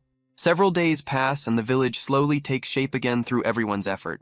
While working, Jihan hears Ria calling out to him from the roof of one of the houses. He tosses a snack in her direction to pull her attention back. Smiling, she catches it mid-air and insists that her master should eat first. Jihan accepts the food, pleased at first, but his expression shifts when he realizes it is carrots again. Rhea explains that although the carrot fields burned, the stored food remained untouched. Confused, Jihan wonders why they are eating vegetables when they belong to the fox race. With a gloomy look, he concludes that everyone has been forced into vegetarian life. He then changes the topic and checks on her injured leg. Rhea assures him that she can walk again and plans to help with reconstruction as well. Jihan notes just how impressive their vitality and recovery truly are. Because of this, the village is rebuilt at a fast pace, and 2 weeks pass since the battle. During that time, funerals are held for all who lost their lives, excluding those who fled. The 55 captured bandits are brought to trial. Most villagers demand quick revenge for their fallen comrades. However, taking the lives of unarmed captives is not an easy choice. After long arguments and heavy debate, a final decision is reached. To everyone's surprise, the prisoners are released. Even so, they are not set free without consequence. Before sending them off by boat, a note is left identifying them as members of the Scream Spike Gang. Jihan explains that the sea is filled with dangerous monsters. If fate allows, they may reach the kingdom and face the punishment they deserve. Afterward, the white-haired boy reveals an important discovery. He learns that the bandits were searching for a specific item their leader desperately wanted. By chance, the house of one of his allies survived the fire. Curious about the object, Jihan decides to activate the Eye of the Ruler to investigate further. Using his vision, he quickly identifies the objects as enhancement stones of different ranks. His attention then locks onto a green stone glowing softly on one of the tables. To his surprise, the system identifies it as a B-rank enhancement stone. The white-haired boy cannot help but wonder what these stones are and why they ended up inside his ally's home. Before he can think further, a large bag suddenly drops from the ceiling, landing right in front of them. When he opens it, shock hits him as he sees it packed full of enhancement stones. Left without words, he questions what kind of luck could cause something like this. At that moment, a realization strikes, and his gaze slowly moves upward. What he sees leaves him stunned. The ceiling is covered with bags identical to the one that fell. The sight overwhelms him as he tries to understand how such fortune could exist. His surprise quickly turns into panic as a troubling thought crosses his mind. His eyes widen while staring at the ceiling, unable to believe how many bags hang there. Each one is filled with countless shining enhancement stones. Excitement flashes in his eyes as he understands just how valuable this hoard is. Soon after, he learns the reason behind it. Fox beast folk are naturally attracted to shiny objects like these stones. They see them as symbols of good fortune and often hide them inside their homes. The bandits must have known this tradition, which explains why they attacked the village. The truth hits him hard. This hidden treasure was the cause of the destruction. Even after others tried to comfort her, the fox girl Rhea blamed herself. Consumed by guilt, she attempted to throw all the stones into the sea. He rushed in and stopped her, grabbing her arm before she could do it. He makes it clear that she was not at fault. The blame lies with those who desired the stones. His words reach her deeply, and her eyes fill with tears as she looks at him. At that moment, a system message appears, showing her affinity with him jumping to 60. He decides the dangerous treasure must be kept under control. Rhea quietly agrees with that choice. The recent battle and this discovery harden his resolve. He comes to understand an important truth. Looking at their new resources, he knows that everyone must grow far stronger. As the sun sinks toward the horizon, he asks Rhea where the bandits' weapons were stored. Soon, the two of them arrive at the warehouse, ready to put his plan into motion. He prepares to test his newly learned weapon refinement skill using the seized equipment. Holding a dagger in one hand and an enhancement stone in the other, he steels himself. With calm focus, he activates the weapon refinement skill on the blade. A sudden burst of bright red light erupts from the warehouse, visible throughout the village. Moments later, the process ends, and the blue stone in his hand breaks apart. Rhea reacts in shock at the shattered stone, but he merely smirks, knowing it worked. A system window confirms the successful enhancement, showing a 70% success rate for C-rank items. He then turns his attention to a B-rank dagger known as Scream Spike. Its success rate is much lower, sitting at 50.5%. Gripping the dagger alongside a green stone, he prepares to enhance it for real. Outside, a rabbit girl carrying carrots notices strange flashes coming from the warehouse. Light continues to spill out, lighting up the entire village. He works through the night without pause, as red flashes keep bursting from the building. One weapon after another is refined, while the glowing light pours endlessly into the darkness. By the next morning, two villagers approach the warehouse out of curiosity. wondering what their village chief has been doing inside for so long. Ria also wakes up with a wide yawn, confused about why he is still locked in the warehouse. She walks in and finds him seated on the floor, surrounded by dust from more than 2,000 shattered stones. Ria immediately recalls that he was supposed to throw the stones into the sea, not use every single one of them. Anger flares as she realizes what he did. Furious over her destroyed lucky treasures, she grabs his head in frustration and shakes him. In the middle of it, he quickly stops her and explains that the enhancement was successful. Nearby lies a green glowing dagger, its power raised to +10. He makes it clear that it took 10 stones to fully upgrade the weapon, with every attempt succeeding. He then gestures to a massive pile of glowing weapons around him, all successfully enhanced due to their low rank. Even Tar's hammer was improved, its attack power rising by a large margin. Ria, however, cannot see much difference at a glance. Jihan, covered in dust, suddenly sneezes hard. After wiping his nose, he complains that the only obvious change is how thick the dust is in the air. At that moment, Tor arrives. Jihan has him test the upgraded weapon. The massive warrior grips the handle of his hammer and immediately feels the altered balance. His eyes sharpen as he senses the power now flowing through it. With a loud roar, Tor lifts the hammer over his head, ready to test its force. He confirms that it feels much heavier than before, yet still easy for him to use. Though the hammer remains a C-rank item, its attack power now exceeds that of the B-rank dagger. Ria watches with a puzzled expression, noticing that Jihan looks both pleased and troubled. His thoughts drift to his own S-rank weapon, the magic sword Hellbringer. He lets out a quiet sigh, admitting to himself that since he cannot use magic, the sword is useless for now. The scene then shifts to the human faction's kingdom, which appears calm and orderly. Two individuals stand on a balcony, questioning why they were instructed to leave a massive pit in the ground untouched. Nearby, a blue-haired girl feels a strange and dark presence rising from the hole. Without warning, a terrifying scream echoes from deep below. Far underground, a warrior clad in golden armor strains to pull a massive sword from the earth. Dark purple energy coils around the blade as his tattooed hands grip it tightly. His eyes glow with raw focus as he channels all his strength into the effort. At last, the sword breaks free from the ground. A sudden pulse follows, leaving him uncertain about what just occurred. One of the men nearby is stunned, remembering that even Sir Ares at full strength could not draw the blade so easily. This realization makes the situation far more dangerous. The warrior, Ares, remains silent. He stares at the ominous sword now in his grasp, his expression grave. Back in the monster village, Jihan suddenly receives a system alert for the third main quest.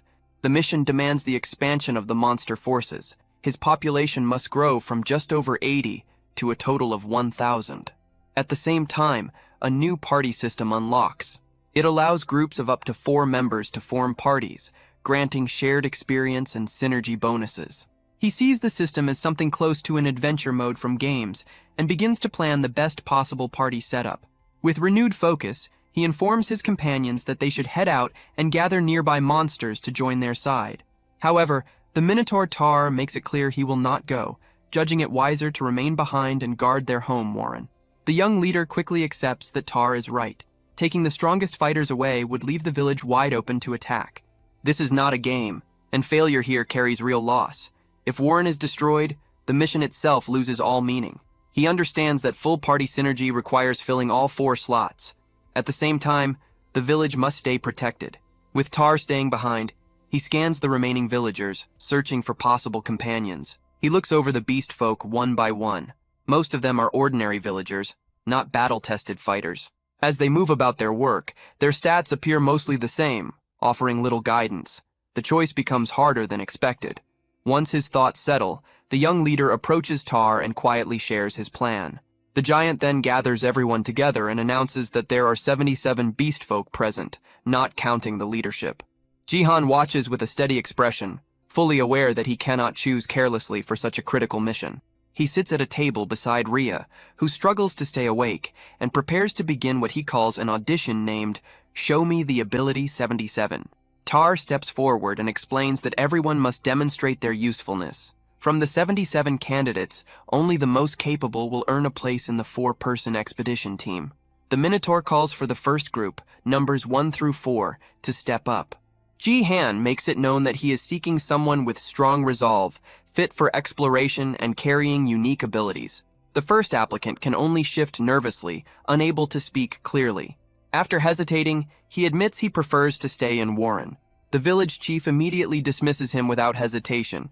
The next group claims they need to remain behind to plant carrots together as part of village life. Ji-han's patience begins to wear thin as serious candidates fail to appear. He motions Tar closer and quietly gives him new instructions. The Minotaur listens and nods, understanding at once. Turning back to the crowd, Tar announces that only those who truly want to take part should stay. After hearing this, most villagers turn around and leave. What remains is a much smaller group. Tar reports that the candidates have been narrowed down, and Ji-han is clearly satisfied. With fewer people present, Tar calls forward the first applicant. A single rabbit girl steps out from the group. The tryouts take place inside a partially built structure in the village. The young rabbit girl starts to speak, her voice shaking as she attempts to introduce herself. Then, without warning, her timid behavior disappears, surprising both Ji-han and Rhea. She introduces herself as Rain and claims she can manage anything, from cooking to scouting. As Ji-han weighs her words, Rhea immediately raises her hand, clearly supporting the girl. Rain goes further, stating she would dedicate her life to the mission if chosen. Ji-han shows no strong reaction. He quickly dismisses her for the moment and signals for the next applicant.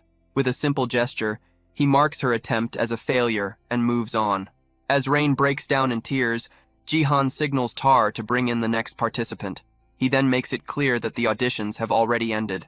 Rain was the only person who applied. The truth leaves her frozen in shock. Ji-han is equally stunned, realizing that only one candidate stepped forward for such an important mission. With that, the Lizard Expedition team is officially formed, their objective set on locating and recruiting the legendary lizard tribe. However, the moment the word lizard is mentioned, the rabbit girl stiffens. Fear washes over her as the meaning sinks in. She grows uneasy, realizing he is referring to the terrifying lizard tribe, and admits she was too nervous to fully hear the details earlier. A memory surfaces from just before the auditions began. Ji-han had asked his advisors where monsters could be recruited. Tar explained that the previous village chief had been sleeping deeply since right before the battle. Ji-han was shocked to learn the old leader had been unconscious for an entire month, making him impossible to consult. He had no choice but to abandon the idea of asking about nearby tribes. Tar then revealed another harsh truth. Repeated human invasions had already wiped out all nearby monster villages. Rhea suggested that small refugee settlements might still exist.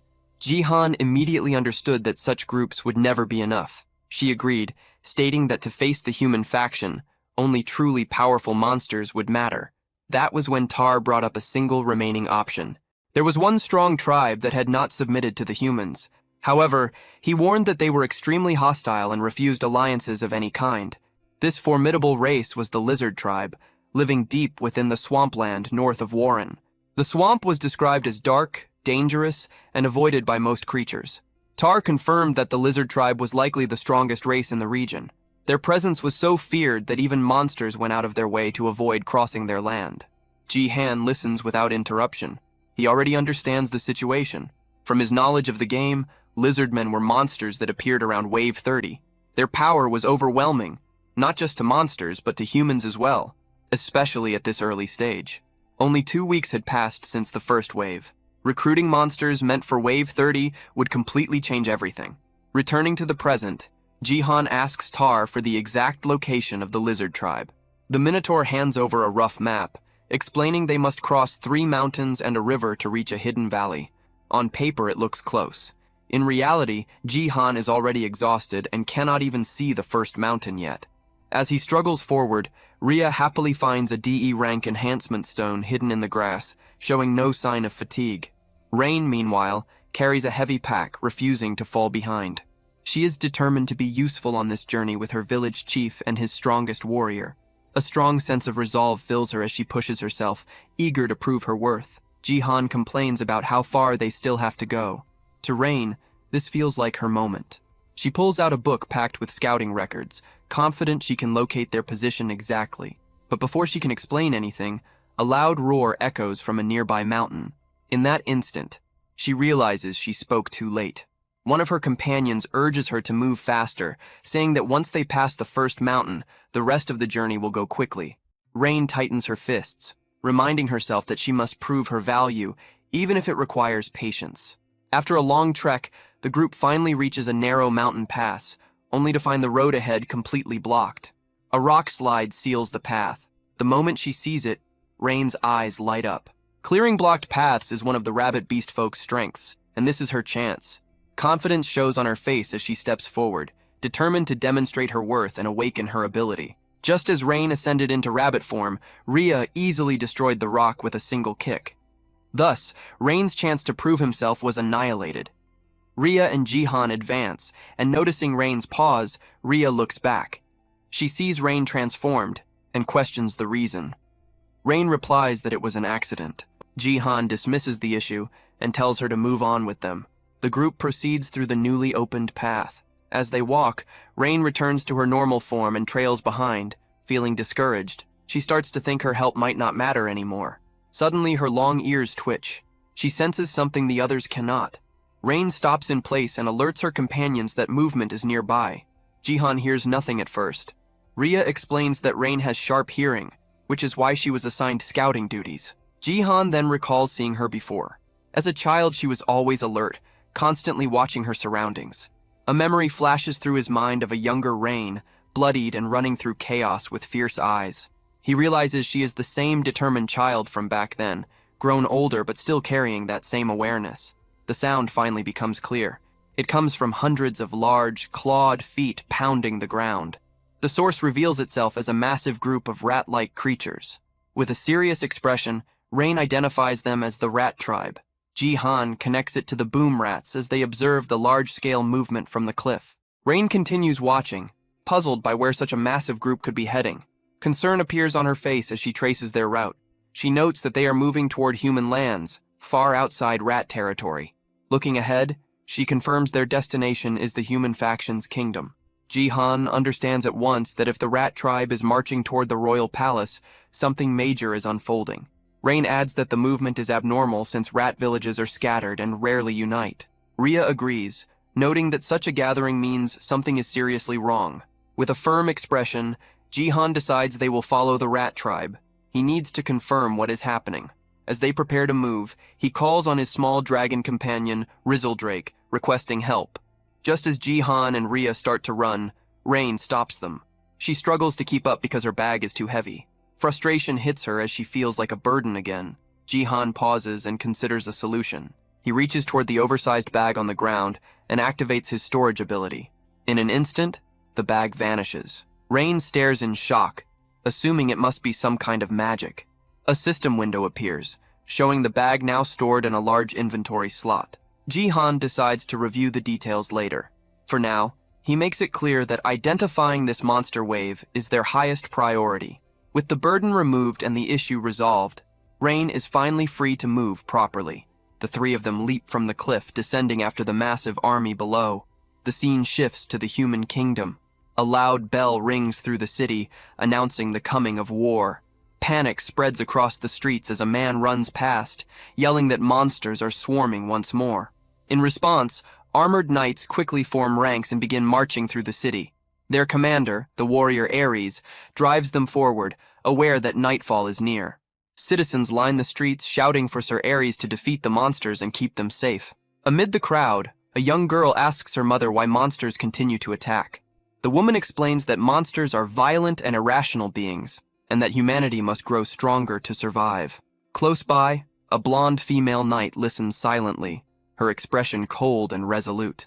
Elsewhere, the small red dragon Rizzledrake flaps its wings wildly, struggling to stay in the air. Watching from below, Rhea points out that they seem to be drifting the wrong way as both the leader and the dragon slowly descend. Jihan realizes he has reached his limit and may be too heavy for the small dragon to carry. Feeling apologetic, he accepts that they should descend more carefully from here on. Suddenly, Rizzledrake lets out a roar and loses all strength at once. Shock floods Jihan's face as they drop straight down. He screams as they fall, while his companions on the ground shout his name and rush after them. Their shadow stretches across the land below, growing larger with terrifying speed. A violent crash follows, as a massive cloud of dust and debris bursts outward on impact. At the center of a deep crater, Jihan sits clutching the dragon, checking if it is still alive. Relief washes over him when he sees Razildrake appears unharmed. He rises slowly, grateful for their endurance, but confusion sets in as he tries to figure out where they landed, assuming it must be near the kingdom. Then his eyes widen in pure horror. Something ahead steals the breath from his lungs. Rhea and Rain finally catch up, calling out to their village chief Jarun and asking if he is all right. Seeing his frozen expression, they ask what is wrong. He does not answer immediately. Jihan stands still, staring forward, unable to pull his gaze away from what lies before them. The ground ahead is covered with the bodies of the rat tribe. He confirms that every one of them is dead. The three stand in silence, overlooking a valley filled with death and ruin, trying to understand what could have caused this. As he examines the corpses, Jihan notices that most were killed by deep cuts and stab wounds from sharp weapons. His expression hardens as realization sinks in. This is the second time he has witnessed such a massacre. Once again, he finds himself standing before a field of lifeless bodies. The sight brings back a memory of the past, when he once stood before a shattered portal, surrounded by death and ruin. An image of his younger self flashes through his mind. Since arriving in this world, death has become a familiar presence. Back in the present, he finds it strange that the scene stirs no emotion in him, as if this kind of horror has always been normal. Rain covers her mouth in shock, recalling that she heard footsteps running from another direction only moments earlier. Without warning, a weak cough breaks the silence. The group quickly notices a lone survivor lying among the corpses. Jihan immediately signals Rain to bring her herbs. She responds at once as they hurry toward the injured figure. Kneeling down, she applies a healing salve to the wound. The rat creature offers a faint thanks, barely able to speak. Rain presses for an explanation, but the survivor hesitates, still shaken. Everyone gathers around him, waiting quietly as he stares at them with terror in his eyes.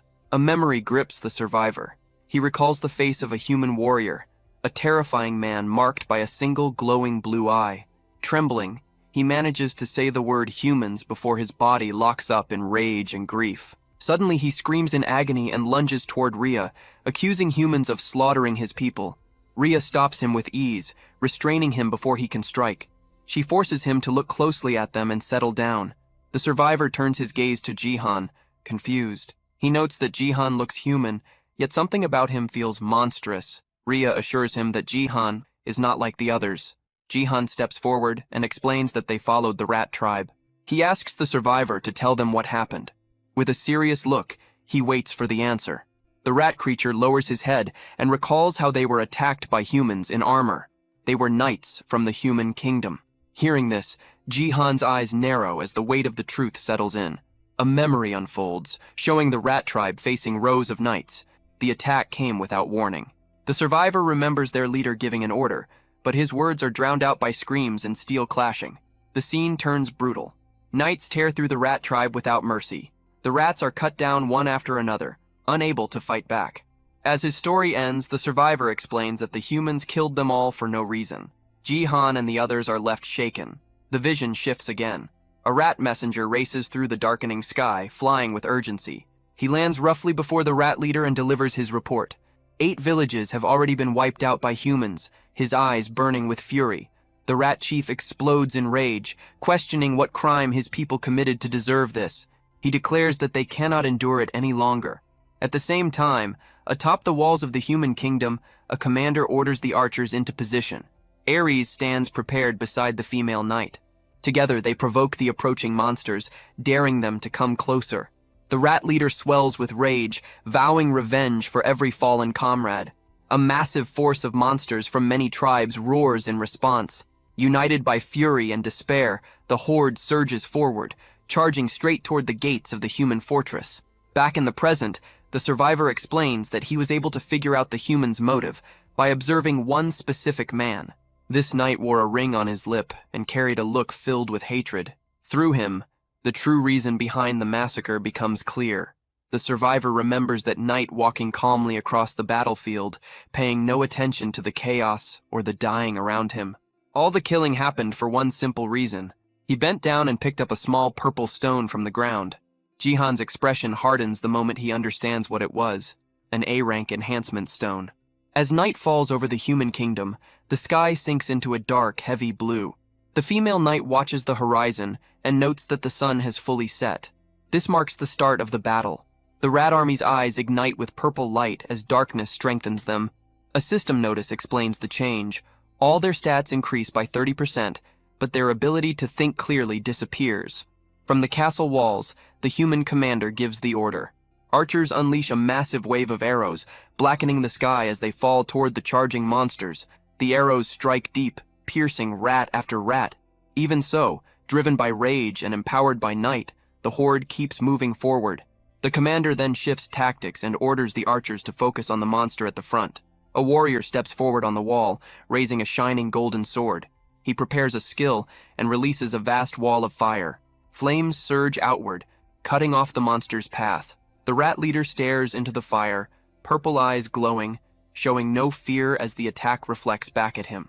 Back in the present, the survivor completes his account. He explains that he used what little strength remained to confront the humans. A memory plays out of him standing weakly before the knights, begging them to stop the slaughter. He remembers clenching his teeth, forcing himself to show resistance despite pain and fear. The human knight simply turned away. He left without a second glance, abandoning the dying rats as if they were worthless. The survivor realizes that once the humans obtained what they wanted, the rest no longer mattered. Jihan listens without speaking. He feels no rage, only understanding. To him, this is simply how the world operates. His mind drifts back to his school days. He remembers being bullied, surrounded by classmates who only cared about using his father's influence for their own benefit. They pressured him, questioning why they had ever treated him kindly if he could not give them anything in return. He recalls how everyone was always measuring profit and loss, pretending not to see the truth. That lonely realization still lingers deep in his mind. From it, he learned one thing clearly. Humans will always put their own interests first, no matter the cost. On the battlefield, the human commander orders his archers to kill everything in sight as arrows continue to fall. Amid the fire and steel, one rat warrior pushes ahead with unbroken resolve. Spotting the leader of the rat tribe, the humans on the walls shout for every weapon to be aimed at him. The Rat King surges ahead, forcing smaller rats in front of him to block the endless rain of arrows. The female knight watches the advance, her face hard and focused. Arrows bury themselves into the Rat King's body, yet he ignores the wounds and pushes on toward the gate. His resolve is absolute. He intends to make the humans feel the pain and will of his tribe, even if it costs him his life. A bright blue energy begins to spark and gather around his body as he prepares a final move. He channels everything he has left, preparing to carve his tribe's suffering into the humans. The stored power is released toward the castle wall. The human commander, Ares, stares in disbelief. Understanding what is about to happen, soldiers on the wall panic, realizing the Rat King is about to self-destruct. Fear spreads as they try to pull back from the gate. The blue energy swells, seconds away from wiping out everything nearby. With his final breath, the Rat King dedicates his life to peace, a desperate sacrifice for his people. At that moment, the female knight draws her blade. She prepares her own skill and strikes. A beam of pure light erupts from her sword, colliding with the Rat King's attack. She activates her light sword dance, a flash strike meant to counter the explosion. The Rat King's eye twitches. In his final moments, he realizes with bitter clarity that his sacrifice will change nothing. A massive blast erupts at the castle gate, sending a shockwave across the battlefield. Far away, Jihan's group hears the explosion. Rhea confirms she heard it as well. Jihan explains that the Rat King was a boom rat, also known as a suicide rat, and that it just used its ultimate skill. The lone survivor watches in heavy silence, knowing the battle is over and his people are gone. Jihan reflects on his knowledge from the game. By the 6th wave, boom rats were nothing more than minor threats to a single S-rank knight. Even if the self-destruction had fully succeeded, it would have only damaged the outer walls. The sacrifice was pointless. He wonders if the rats knew they would die and still chose to fight, simply to show the humans their pain and resolve. His teeth grind as he remembers that many of those killed were women and children who never fought at all. Jihan recalls Tar explaining why there were no strong male beast folk left in their village. The men had marched toward the human kingdom, swearing revenge, and never came back. Their families were left behind. Only now does Jihan fully understand. The monster attacks were not meaningless chaos. They were a direct result of human greed. A memory surfaces of the king telling him not to worry and to simply follow orders. Jihan clenches his fist, realizing that accepting that offer would have made him part of the same problem. He lets out a slow breath, feeling calm about his choice, even though his faction has changed. He knows he is still human. Like anyone else, he moves for his own reasons. His faction's goal is the destruction of the human faction, but his true drive is simpler. He wants to protect those he cares about. Turning to his companions, he admits that he never explained the real reason for seeking out the lizard tribe. His goal is to unite them and grow stronger, not just to survive, but for something larger. He makes one thing clear: the monster waves are not random. They are the result of unchecked human slaughter. If nothing changes, the killing will only stop when no monsters remain alive. With a renewed resolve, Jihan sets his goal. He will bring down the entire human kingdom before they can erase every monster from the land. His expression hardens with grim resolve as he accepts the role waiting for him in the coming war. He looks over his companions and makes it clear that reaching this goal will require their strength. The barren land around them reflects the recent tragedy, a harsh reminder of what is at stake. He explains that the path ahead will not be easy, but destroying the human faction is the only way they can survive. Rhea answers first, making it clear she always sensed that his hostility toward humans matched her own. She recalls the fight against the bandit leader, remembering how he refused to give in even when defeat seemed certain. Rhea follows, stating that a small village alone will never be enough. She agrees that to challenge the human faction, they must unite powerful monsters like the lizard tribe. Rain then steps forward. She speaks of Warren, where everyone watched their families die at the hands of humans. Memories of chaos and blood flood back as she recalls friends falling before her eyes. A brief vision shows a rabbit beastfolk holding an injured companion as flames consume their village. Looking at the dead rat creature nearby, Rain admits they were powerless against the human attacks. Still, she recognizes that he led them to victory against the bandits and protected their home. Rhea moves closer, fixing him with a firm and serious stare. She states that if tearing down the human kingdom is the only way to bring peace, she will follow him without hesitation. Jihan is caught off guard by her loyalty and deeply moved, quietly calling her name. Rain raises her hand next, eager to offer her support. She announces she will help as well, flexing her arm with forced confidence and a determined smile. She reveals that her parents died shielding her and her brother from humans. With sadness, she adds that her brother has since passed, joining them. Her fists tighten as she admits she once believed it was hopeless, knowing her race was seen as weak and fragile. She recalls the moment he struck down the bandit leader, a scene that filled her with a sense of justice. Seeing him fight back gave her hope, and from that moment she chose to follow him. She lets out a nervous laugh, admitting she may not be very useful, but she is determined to do her best. Jihan thanks her simply for standing with him. Her eyes brighten with relief and joy. He reflects quietly, understanding that while their reasons differ, their purpose is the same, and that is what truly matters. Turning back to his companions, he declares that they will put an end to the cycle of human massacres and monster retaliation. Rhea watches him with steady resolve, prepared to walk this harsh road beside him. With renewed determination, Jihan sets their final aim, to break the chain of hatred and bring peace back to the world. Even if their motivations differ, their shared goal binds them together. He reinforces that they must end the endless loop of human slaughter and the monster attacks that follow as Rhea listens, fully aware that their mission is to shatter the cycle of hatred once and for all. He completes his declaration, committing himself to bringing peace back to this world for everyone. At that moment, another voice calls out, stating a wish to stand with them. The remaining survivors of the rat tribe slowly step out from the shadows, moving through the field of bodies. They gather before the group, asking to join their side as more survivors reveal themselves one after another.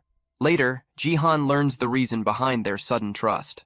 The cautious rats had been listening to the entire conversation from a distance. One especially large rat steps forward, its size catching Jihan off guard. Rhea immediately begins treating the wounded survivors, signaling the large rat covered in bandages to wait. Once the injured are cared for, they hold a quiet ceremony to burn the bodies of the fallen. At the same time, the human kingdom has already pushed back the sixth wave and begun clearing the battlefield. Knowing they are running out of time, Jihan understands they must reach the lizard folk before the kingdom grows even stronger. The next morning, sunlight rises over the land, marking the beginning of a new journey. Jihan hands the new rat tribe chief a map, instructing him to search for taro in a cave while the group is away. As the expedition departs in search of the lizard folk, the new chief watches them leave, map in hand. He looks down at the rough, childish drawing, completely confused by it. A system window appears, confirming the addition of 67 new members and updating the quest progress. After parting from the rat tribe, the group heads toward the swamp, where the lizard folk are said to live. Along the way, they stop at a river. While his companions play nearby, Jihan suddenly sinks beneath the water. He flails desperately, calling for help as the others rush in. Realizing the detour has taken its toll, they pull him out and press on his stomach until he coughs up the water he swallowed. Despite the harsh journey, they continue making progress toward their goal.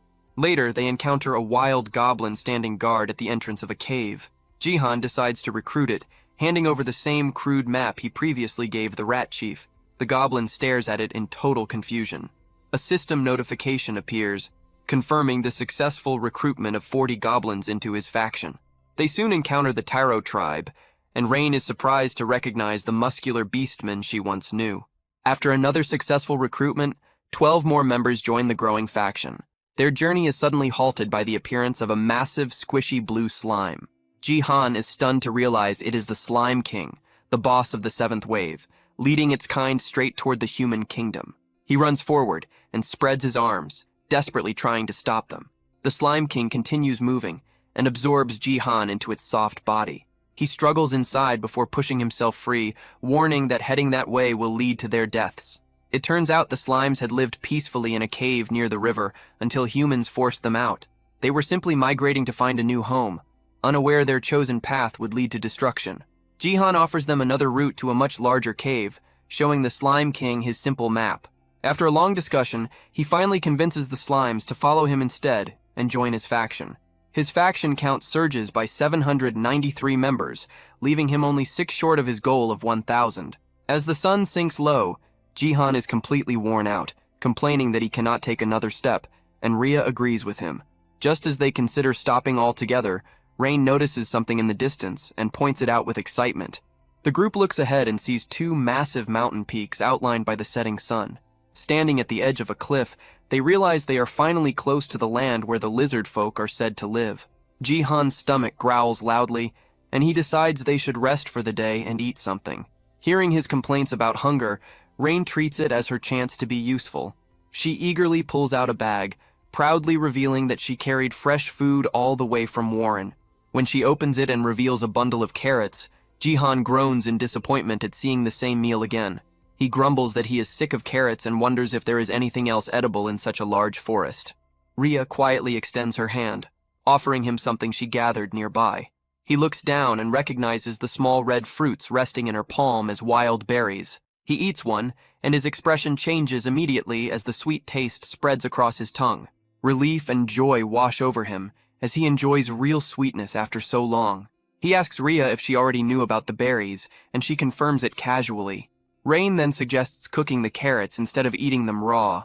Excited by the idea of a warm meal, Jihan agrees without hesitation, which makes the bunny girl beam with joy.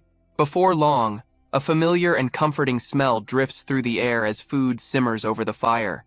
Rain presents a large steaming pot, clearly proud of her work. Jihan is shocked to recognize the dish as soybean paste soup, and both he and Rhea find it surprisingly delicious. Curious, he asks where she got the soybean paste. She explains that cooking is her hobby and that she made it herself. Suddenly, Jihan calls out to Rain after noticing something strange. He wonders if she just bit into a rock. She nervously explains that she sensed something moving in the darkness. At that moment, a new scent draws her attention, and she turns her head with a confused look. 2 enormous ogres step out from between the trees, one of them muttering that he also bit something hard earlier. Rain finally notices the towering figures behind her and lets out a scream in terror. She shuts her eyes and braces as one massive green hand reaches down toward her. Instead of attacking, the ogre ignores her completely and bends down to pick up one of the carrots lying on the ground. Jihan watches closely and notices that both ogres are covered in scars and fresh wounds. He realizes they were drawn in by the smell of food, not looking for a fight. One of the ogres stares at the soup pot, sniffing the air with open curiosity. Trying to gather her courage, the bunny girl lightly pushes against the giant's leg to get its attention. The creature crouches low, eyes locked on the pot, while Jihan looks on in confusion. Suddenly, the ogre reaches straight into the fire and grabs the pot with its bare hands. A second later, it drops the pot and screams in pain, shaking its badly burned hands wildly. Jihan watches the scene in silence, wondering how creatures with such low intelligence manage to survive at all. At the same time, he begins to rethink his plans about recruiting ogres. As the creatures bend down and start eating the spilled soup, Jihan lets out a tired sigh, worried this unexpected stop will slow them down. Deciding to judge them properly, he activates a skill, and a purple mark glows inside his eye. The result shocks him. Both ogres are high-level B-class monsters, far more dangerous than they appear. Showing surprising strength, one ogre casually lifts the still hot pot again, ignoring the heat completely. Unnoticed by the group, a hooded figure observes everything from within the forest shadows. The ogre's sudden scream startles the watcher, causing the figure to drop a basket filled with apples. Jihan moves to speak, attempting to recruit the ogres into his expanding faction. Before he can finish, Rhea suddenly grabs his arm, her expression tense as she senses danger. In the next instant, she moves. Rhea jumps forward and blocks a sudden strike from the hidden observer. Her claws snap out as she stops the attacker's blade head-on, demanding their identity. Jihan freezes as the hood falls back, revealing long, sharp ears. He realizes at once that the attacker is a dark elf, a race he believed no longer existed. The elf raises a hand, dark energy swirling tightly around it as a twisted spell forms. With a quick motion, the stranger touches Rhea's shoulder. The magic activates instantly. Darkbind surges through her body, locking her in place. Rhea cries out in rage, struggling, but her body refuses to respond. The dark elf lunges forward, sword aimed straight at the now defenseless Jihan. He shouts Rhea's name, panic clear on his face as the blade closes in. Without hesitation, he activates his abyss slot. Purple energy wraps around his hand, forming a blade just in time. He blocks the strike, steel and energy colliding in a spray of sparks. The elf recoils slightly, stunned by the weapon. An overwhelming magical force radiates from Jihan's blade. Jihan tries to understand why they are under attack, but the elf throws the same question back at him. The response leaves him completely lost. The dark elf tightens their grip and moves again.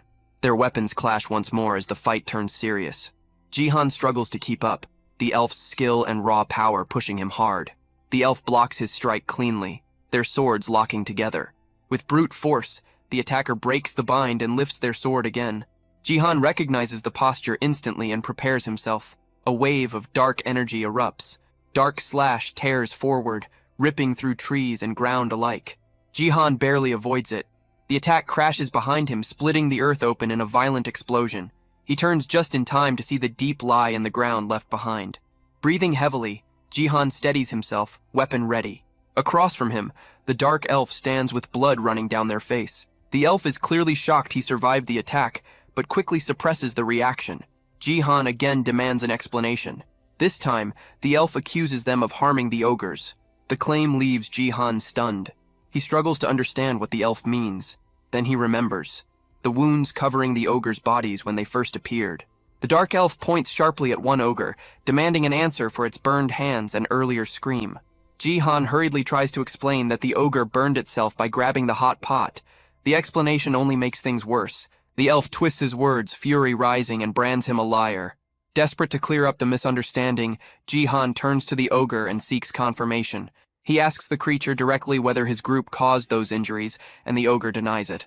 Jihan then faces the elf again, presenting the ogre's response as proof they were innocent. The elf remains unconvinced, and questions the ogre once more, asking if Jihan's group was responsible for the harm. The elf accuses Jihan of taking advantage of the ogre's low intelligence, refusing to accept his explanation. The clash resumes as their weapons collide again, the fight growing more intense. Jihan moves with raw frustration, dark energy flaring around his blade as he yells, trying to force the elf to listen. The attacker's eyes widen when Jihan swings his energy-infused weapon. The strike lands cleanly, tearing into the elf's shoulder as Jihan shouts his innocence. A strange sensation spreads through him, and he realizes the blow was a critical hit. Blood splashes onto the grass, confirming how deep the wound is. The elf staggers back, gripping the injured shoulder and admitting the attack carried unexpected power. From the side, Rhea watches while still bound, straining against the magic holding her in place. She senses the spell weakening and knows her chance to break free is close. Before anything else can happen, the elf moves faster than sight, appearing behind Jihan in an instant. Darkbind is cast again, freezing Jihan where he stands. Rhea sees the spell take effect and warns him not to move, knowing he is fully exposed. The elf explains that their village follows a rule, granting offenders one chance to confess. They demand he tell the truth and seek forgiveness from the ogres for attacking them. Jihan, filled with frustration, insists this is exactly what he has been trying to do as his eye glows red. The elf hesitates, startled by the sudden and threatening change in Jihan. Breaking through the paralysis, Jihan lunges forward, declaring his innocence one last time. He strikes the elf down, and one of the ogres calls out the attacker's name, Leo. Leo collapses on the ground, admitting they lowered their guard and never expected resistance. Staring up at Jihan, Leo begins to wonder if this human might actually be stronger. Grinding his teeth, the elf is left stunned and furious by the unexpected defeat. At that moment, Rhea finally breaks free of the binding magic. She grabs the elf from behind and locks him in a chokehold, warning him not to make sudden moves. Jihan recalls that the dark elf's binding skill has a perfect success rate on lower-grade targets. However, he also knows its effectiveness drops sharply against equal or higher grades. This is why he checked his own stats when he first entered this world. His attributes were heavily focused on critical rate and critical damage, an unusual build. More importantly, his status window showed no grade at all. He concluded that this meant his grade was at least A rank, possibly higher. That explained everything. It placed him on the same level as the A rank elf and clarified why the second binding spell failed. With the immediate danger resolved, Rain looks toward her leader. Rain looks to her leader, asking what they should do next. Rhea keeps her claws firmly pressed against Leo's neck, making sure he cannot move. Leo's thoughts drift back to the day he left his home, swearing he would return as a great warrior. Now, lying restrained, he feels nothing but failure. Jihan steps closer and calmly signals Rhea to let the captive go. He reaches out and places a steady hand on Leo's shoulder, urging him to trust him. Meeting the elf's gaze, he extends his hand and once again makes it clear that his group did not harm the ogres. He then offers his help, promising to uncover who actually attacked Leo's people. At that moment, a system message appears, showing that their relationship has improved. Suddenly, a voice echoes from the darkness, announcing that it has finally found them. Jihan turns his head, focusing on the unseen presence. A knight clad in dark armor steps out from the forest, his blue eyes glowing coldly. With a cruel expression, the man mocks the ogres and warns that escape is pointless. Jihan's eyes widen in instant recognition as he notices the silver ring pierce through the man's lip. A silver ring caught the light, and the sight froze him for a brief second. Jihoon's thoughts spun as he recalled the man ahead, a knight with a silver ring set into his lip. It had all started over a small purple stone, yet that same knight was feared across the kingdom. He was the one who had wiped out the rat tribe. Heavy footsteps rang out, thud after thud, each step carrying weight and rank. Jihoon could not read the man's stats, but his instincts filled the gaps. 3 stars were etched into the knight's armor, marking him as an upper knight, A rank. There were countless A-rank knights in the realm, far too many to remember. The fact that this face felt unclear meant one thing. He was not a public hero, but a hidden blade. The knight moved closer, his face stiff and sharp as his eyes scanned Jihoon's group. He noted the strange mix before him, ogres, beast folk, and humans. Judging it as an odd pairing, his gaze settled on Leo. With a brief sound of interest, he studied the dark skin and pointed ears and understood at once, a dark elf. A thin laugh slipped out as he considered the value of such prey. To him, this chase had become a good find. Jihoon's thoughts hardened as the image of ruin matched the man before him. He wondered if this was truly the one who had torn through the rat tribe village. The knight showed no concern in confirming it, treating slaughter like a dull task. Seeing Jihoon speak so freely to a human stunned Leo. For a moment, he could not accept that his companion was addressing a human at all. When Jihoon pressed on, questioning whether this knight had also struck the ogres, the response came as loud, cruel laughter. That sound crushed any doubt Leo still held. Regret flooded him for ever mistrusting Jihoon. He bent his head and apologized again and again, owning his mistake. Jihoon stared, unsure why Leo had suddenly changed. Clenching his teeth, Leo understood that even without shared words, the truth was clear enough. In a flash, he burst forward, his speed sharp enough to shock even Ji-hoon, fast enough to claim first place in any race, if such things mattered now. Leo struck, his magic dagger flashing toward the knight. The blow was stopped cold by an armored hand. Steel took the hit, leaving the knight mostly unharmed. A crooked smile spread across the knight's face as he judged the gap in gear between them. A low laugh followed while he muttered something unclear and shifted his stance. Leo's thoughts raced. If the armor could not be broken, then flesh without cover was the answer.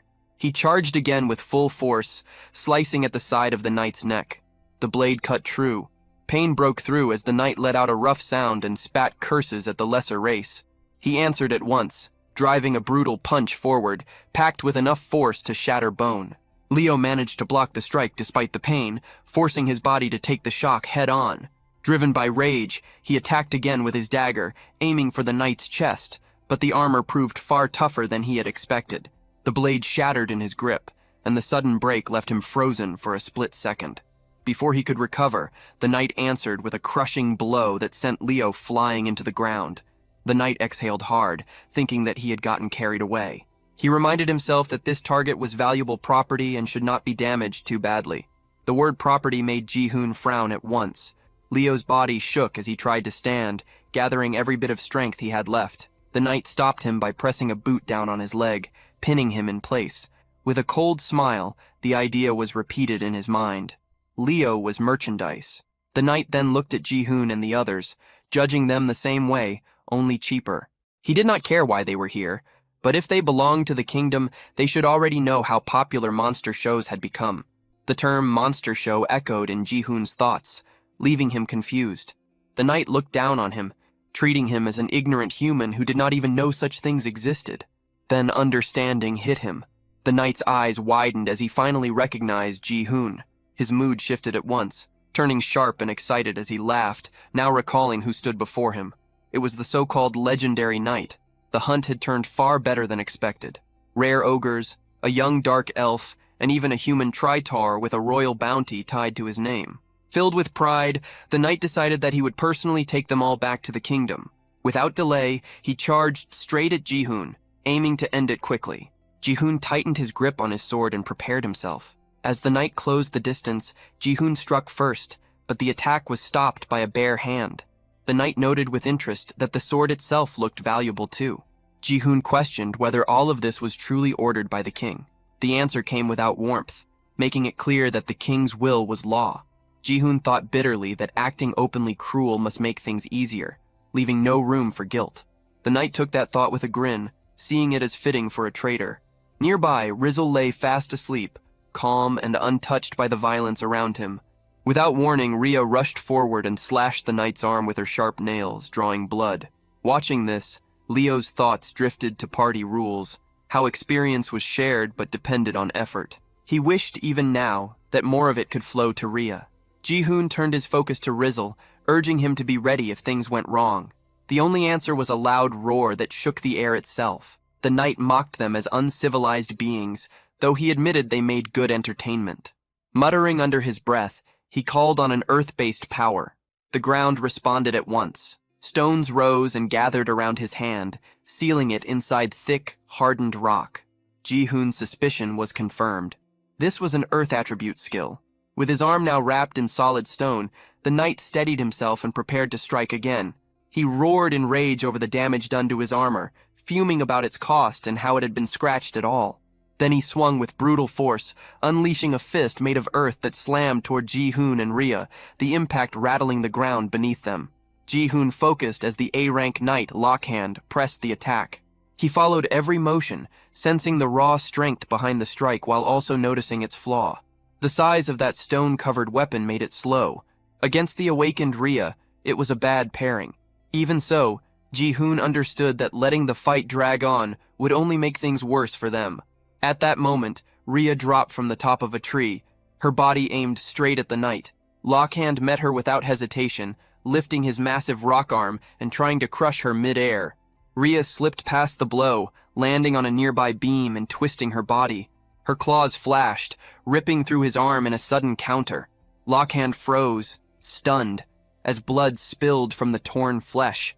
Nearby, Leo watched her rapid movements, and could not hide his shock. In his mind, he marveled at how this beast folk moved faster than a cheetah. Rain turned toward Leo and offered to treat his wounds. Leo stared at her, caught off guard by the offer. She answered his look with an awkward smile, knowing healing was the only thing she could give. Without delay, she began to restore him, her hands giving off a faint glow as she focused on his injuries. On the other side, Rhea did not slow down. In just a few seconds, she struck again and again, her claws cutting through Lockhand with blinding speed. Deep gashes spread across the knight's hands, blood running down his arms. Even the orc nearby stood frozen, unable to accept how fast she was moving. Ji-hoon kept his eyes on Rhea, breaking down every step of her fight with the A-rank knight Lockhand. He saw clearly why a B-rank like her could hold her ground.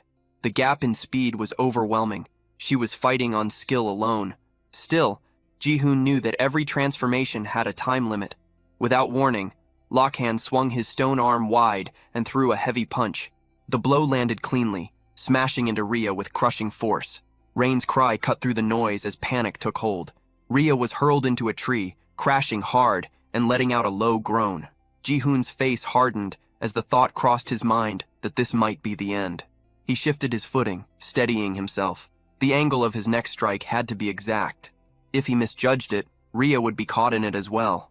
He started to prepare Rizzle for an attack. Ji-hoon knew it was a waste to use Rizzle's wide-range strike on a single enemy, but that concern meant nothing next to Rhea's life. They had already earned enough battle experience by facing an A-rank knight. Just as he was about to move, Ji-hoon was stunned to see Leo charge forward again, gripping his broken sword as he rushed back toward Lockhand. Panic surged through Ji-hoon, unable to understand why Leo would throw himself in again. Lockhand fixed his glare on Leo, ordering him aside and warning that he would tear everything apart, valuable gear included, if it meant forcing him to kneel. Leo's eyes hardened. He refused to retreat, ready to give up his life because losing was not an option he could accept. He rushed in and struck, but the attack had no effect. Lockhand's low voice carried scorn as he dismissed the rumors about dark elves being dangerous due to debuff magic, calling it meaningless talk. He seized Leo and slammed him into the ground. His cruelty showed as he noted that Leo's poor intellect was helping calm his own anger. Leo was told not to fear for his life, since it still held value, but beasts that failed to know their place had to be beaten. Watching from afar, Ji-hoon questioned why the knight went this far. The answer came without warmth. Lockhand believed he was being merciful, but Leo was too ignorant to grasp it. In his view, Leo was not at fault. He was simply born into a savage, lesser race that howled instead of speaking. Leo clenched his teeth as memories flooded back. In his childhood, his strength had always been lacking. His father had tried to comfort him, telling him not to worry, promising that his magic would grow with time.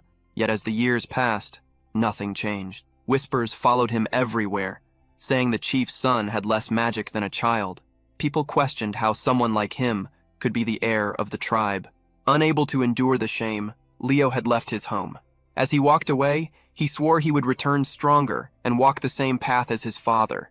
Back in the present, regret shook him. Thoughts of his father filled his mind, and he apologized in silence, crushed by the feeling that he had failed.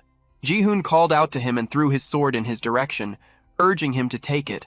Leo caught the blade, and the moment his hand closed around the hilt, a massive flow of energy surged through him. Power flooded his body, and he realized that magic was pouring out of him without restraint. With that level of magic flowing through him, he was finally able to fight back. Leo rushed in, swinging the sword and driving it straight into Lockhand's chest. The knight did not move, not even a scratch appearing. Lockhand burst into loud laughter, treating the attack as nothing more than a joke. Ji-hoon watched Leo closely, breaking down the motion of the strike, noting the diagonal path from the upper right down to the lower left. Then Leo let out a roar as the sword released an even greater surge of power. Energy poured out without restraint. He attacked again, using everything left in his body. Light exploded from the blade, spreading through the forest and lighting up everything around them. The force behind it stunned everyone who witnessed it. Lockhand was hit head-on and hurled far away as the ground split apart beneath him. His armor, clothes, and all his gear shattered and were wiped out completely. Ji-hoon stared, stunned, realizing that Leo's strength was several times greater than before. Leo looked down at his own hands, unable to accept that he had released such power. His strength ran out at once, and he dropped to the ground, eyes fixed on the sword, as he wondered what kind of weapon it really was. Ji-hoon immediately turned his attention to Rain, urging her to treat Leo and Rhea at once. Rain answered without delay, her resolve clear as she moved to help. Not far away, Lockhand lay on the ground, barely alive, yet still able to curse, raging that such lesser races dared to stand against him. Ji-hoon stepped forward and threw his sword toward the fallen knight, forcing his focus away from empty insults and toward a different kind of talk.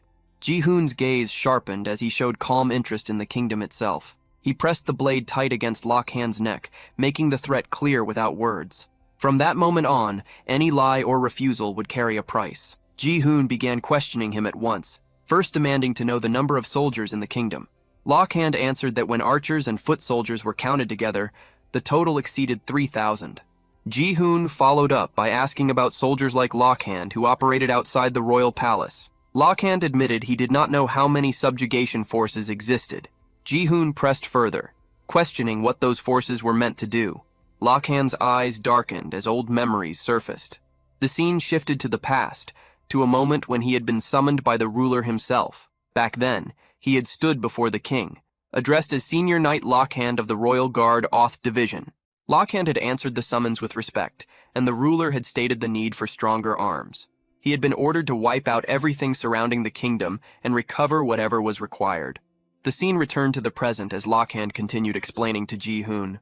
The subjugation forces were roaming in search of enhancement stones to strengthen weapons and caves rich in iron ore, which was used to reinforce the city walls. Ji-hoon reflected that his question might have been too simple. From what he knew of knight defense systems, expeditions existed for gathering items like enhancement stones and grade stones. It seemed likely that the subjugation forces were nothing more than groups formed for those same purposes. He moved on to his next concern, and asked about the kingdom's two elite knights, Ares and Lib. Lockhand confirmed at once that he knew them.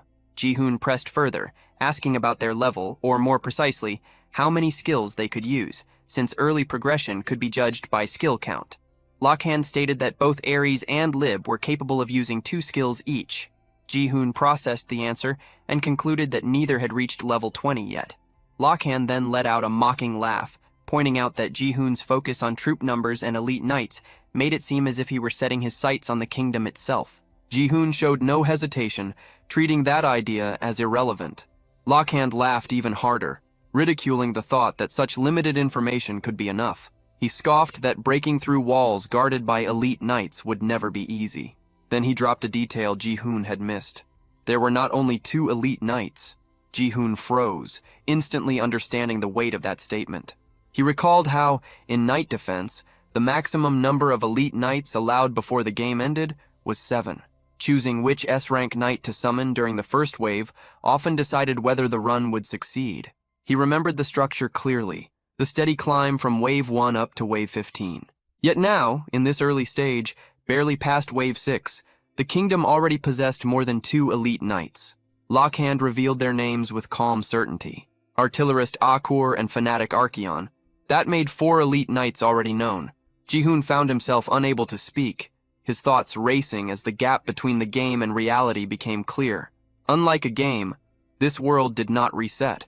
Soldiers could be wounded for real, and walls could truly be broken. Repairing defenses and healing the injured would demand vast time and effort, far beyond simple numbers on a screen. And yet, the reason wars could happen so often became painfully clear in Ji-hoon's mind. The scene shifted to the aftermath of Akur's healing. She was shown restoring everything around her, fixing shattered ground and broken structures with exact control. Her power returned all damage to its original state, radiant energy spreading across the battlefield. Ji-hoon watched in shock as the truth settled in. It was because of the healing artillerist Akur.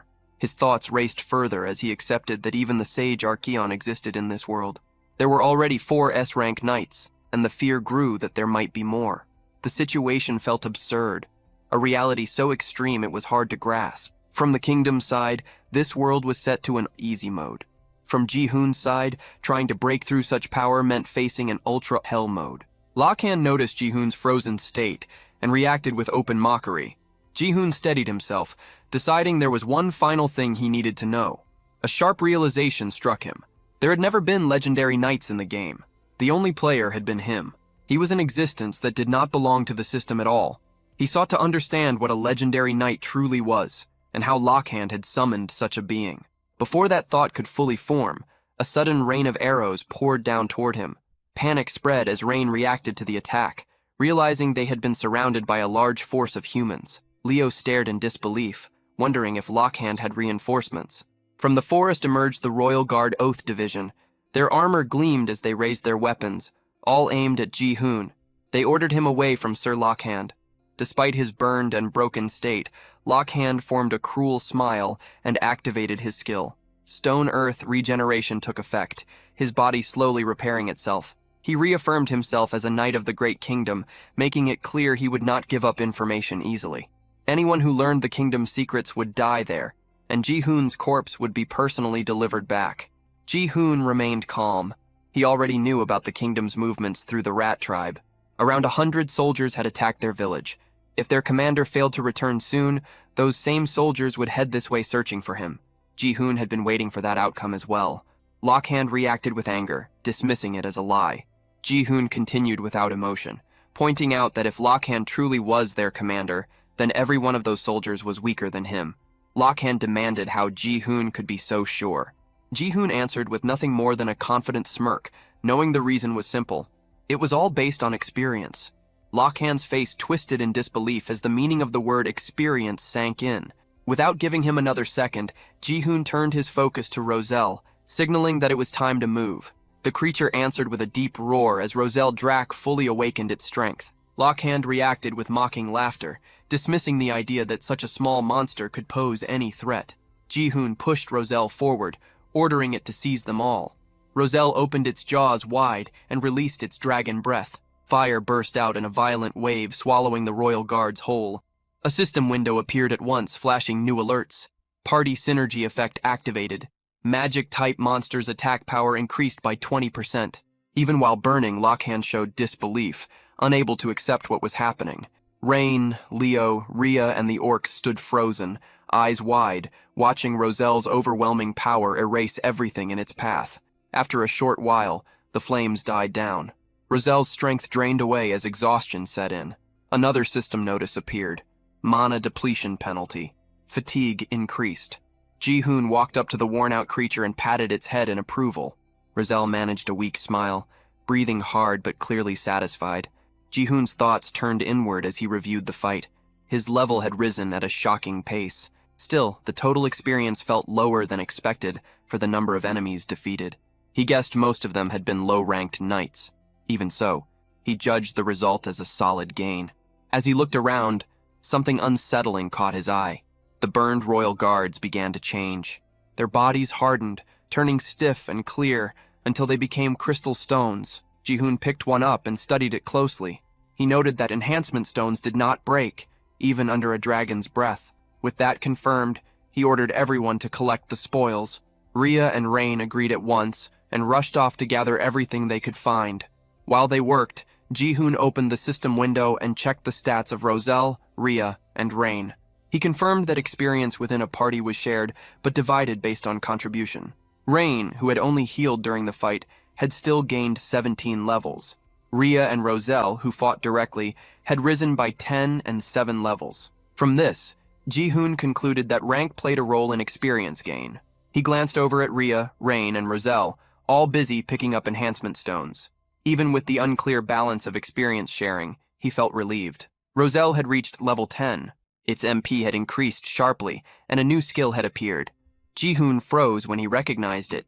It was a skill he never expected Roselle to have. The focus shifted back to Ji-hoon.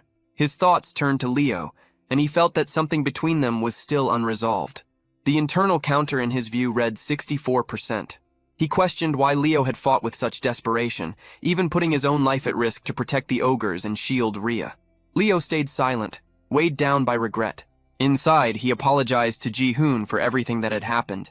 He decided to escort the lost ogres to the sea, and then leave on his own. As he walked, weakness lingered in his body. He remembered the promise he had once made, that he would return stronger and follow his father's path. No matter how hard he trained, his magic power had never grown. Yet through the recent battle, he felt that he had finally found a possible way forward. As Leo prepared to depart, Ji-hoon observed him closely. He noted that Leo's magic power was abnormally low, barely 1/10 of what a normal dark elf possessed, perhaps even less. Ji-hoon understood that 2 restraints and a single slash were enough to drain Leo completely. Leo was taken aback, wondering how Ji-hoon could know such details when he was not even a dark elf. Ji-hoon explained it inwardly as a special ability unique to himself. Leo accepted the explanation more easily than expected, though embarrassment crept in, as if his weakness had been fully exposed. Ji-hoon then brought up the moment when Leo had gripped the sword and felt his magic surge. He reasoned that the blade was no ordinary weapon, but a magic sword capable of supplying magic power and boosting magical attacks. Leo understood at once that it was a rare magical weapon, and admitted he had never seen one of such quality. Ji-hoon chose to give the sword to Leo. Leo questioned the intent, and Ji-hoon's purpose was clear. He wanted Leo to wield it and fight at his side. Leo recalled that dark elves did not normally join forces with other races. Still, Ji-hoon pressed the point that Leo wished to grow stronger. Ji-hoon understood Leo's condition well. His magic power was lacking, but his physical ability was far beyond that of other dark elves. The real weaknesses were his low magic reserves and poor magic attack strength. Leo reluctantly admitted that this judgment was correct. Among dark elves, those with weak magic were treated as worthless. That was the reason Leo had been traveling in search of a way to increase his magic power. Ji-hoon then took an enhancement stone and rubbed it against the sword, confident that the issue could be fixed. He believed Leo's physical talent was unmatched among his kind and offered to help him build the magic power he lacked. Ji-hoon was capable of continuously increasing the weapon's magical output. He pulled out a B-rank enhancement stone and began the enhancement process. Leo watched in disbelief as the attempt failed. The magic power did not rise at all. Ji-hoon tried once more. From afar, Rain noticed the flashes coming from the enhancement stones and felt puzzled by what she was seeing. At last, the sword's magic power rose. Ji-hoon named the blade Scream Spike and noted that it had reached an impressive +11 enhancement. He showed that he could continue enhancing weapons and made it clear that he planned to push Leo's magic power to its limit. Leo thought it over carefully. If this method truly allowed him to grow stronger, then it was not submission, but a reasonable deal. After some hesitation, Leo agreed to join for 10 years. Nothing beyond that, just temporarily. Ji-hoon accepted, though something felt strange to him, since 10 years hardly sounded short at all. Leo wondered if there was an issue, while Ji-hoon insisted that 10 years was sufficient. Ji-hoon introduced himself as Kim Ji-hoon, and Leo gave his name as Leonard Bell Leon. At that moment, Rhea, Rain, and Rizzle returned carrying a huge number of enhancement stones. Ji-hoon was caught off guard by how many there were. Rhea cheerfully showed them off, calling them pretty, and mentioned that something odd had happened nearby. Ji-hoon inspected the stones and quickly sensed that something was not normal. Leo examined them as well, and excitement spread as everyone realized the value of what they had found. Ji-hoon later explained that they ate together and talked for a long time. The discussion centered on the cruel actions of humans and the recent attacks they had faced. He brought up the enhancement stones carried by the knights, pointing out that while their number, around 220, was smaller than the stash found at Rhea's home, many of them were still high grade. Among those stones, there was one unexpected and extremely valuable piece. Ji-hoon instructed Rain to use it, and she followed his guidance. As she did, a red aura spread out from her body. The system window appeared, confirming that the D-grade grade stone had reached an 85% chance of grade growth, and that the attempt had succeeded. Her level was adjusted due to experience redistribution, dropping from 26 to 21. Ji-hoon checked the result and asked about her condition. Rain felt a little dizzy, but at the same time, she sensed a strong surge of power inside her. Ji-hoon encouraged her to keep going and pushed her to try again. Rain reacted with excitement and continued repeating the process over and over until morning finally arrived. The next day, Ji-hoon stated that they headed toward the swamp where the lizard folk lived. He explained that ogres favored places close to water, and that Leo Arbel Lion had been guiding the lost ogres along rivers toward the sea. Because of this, Ji-hoon convinced the lizard folk to gather and move with them to Warren, since Warren also had access to the ocean. The group kept moving together along the path. As the journey stretched on, Leo wondered if Ji-hoon was already growing tired. Ji-hoon felt annoyed and pointed out that they had only been walking for a few days, and that the others were the strange ones for thinking it was long. Leo reacted with confusion, which led Ji-hoon to complain that Leo's name was far too long and awkward to say. Leo allowed him to choose any name that felt easier.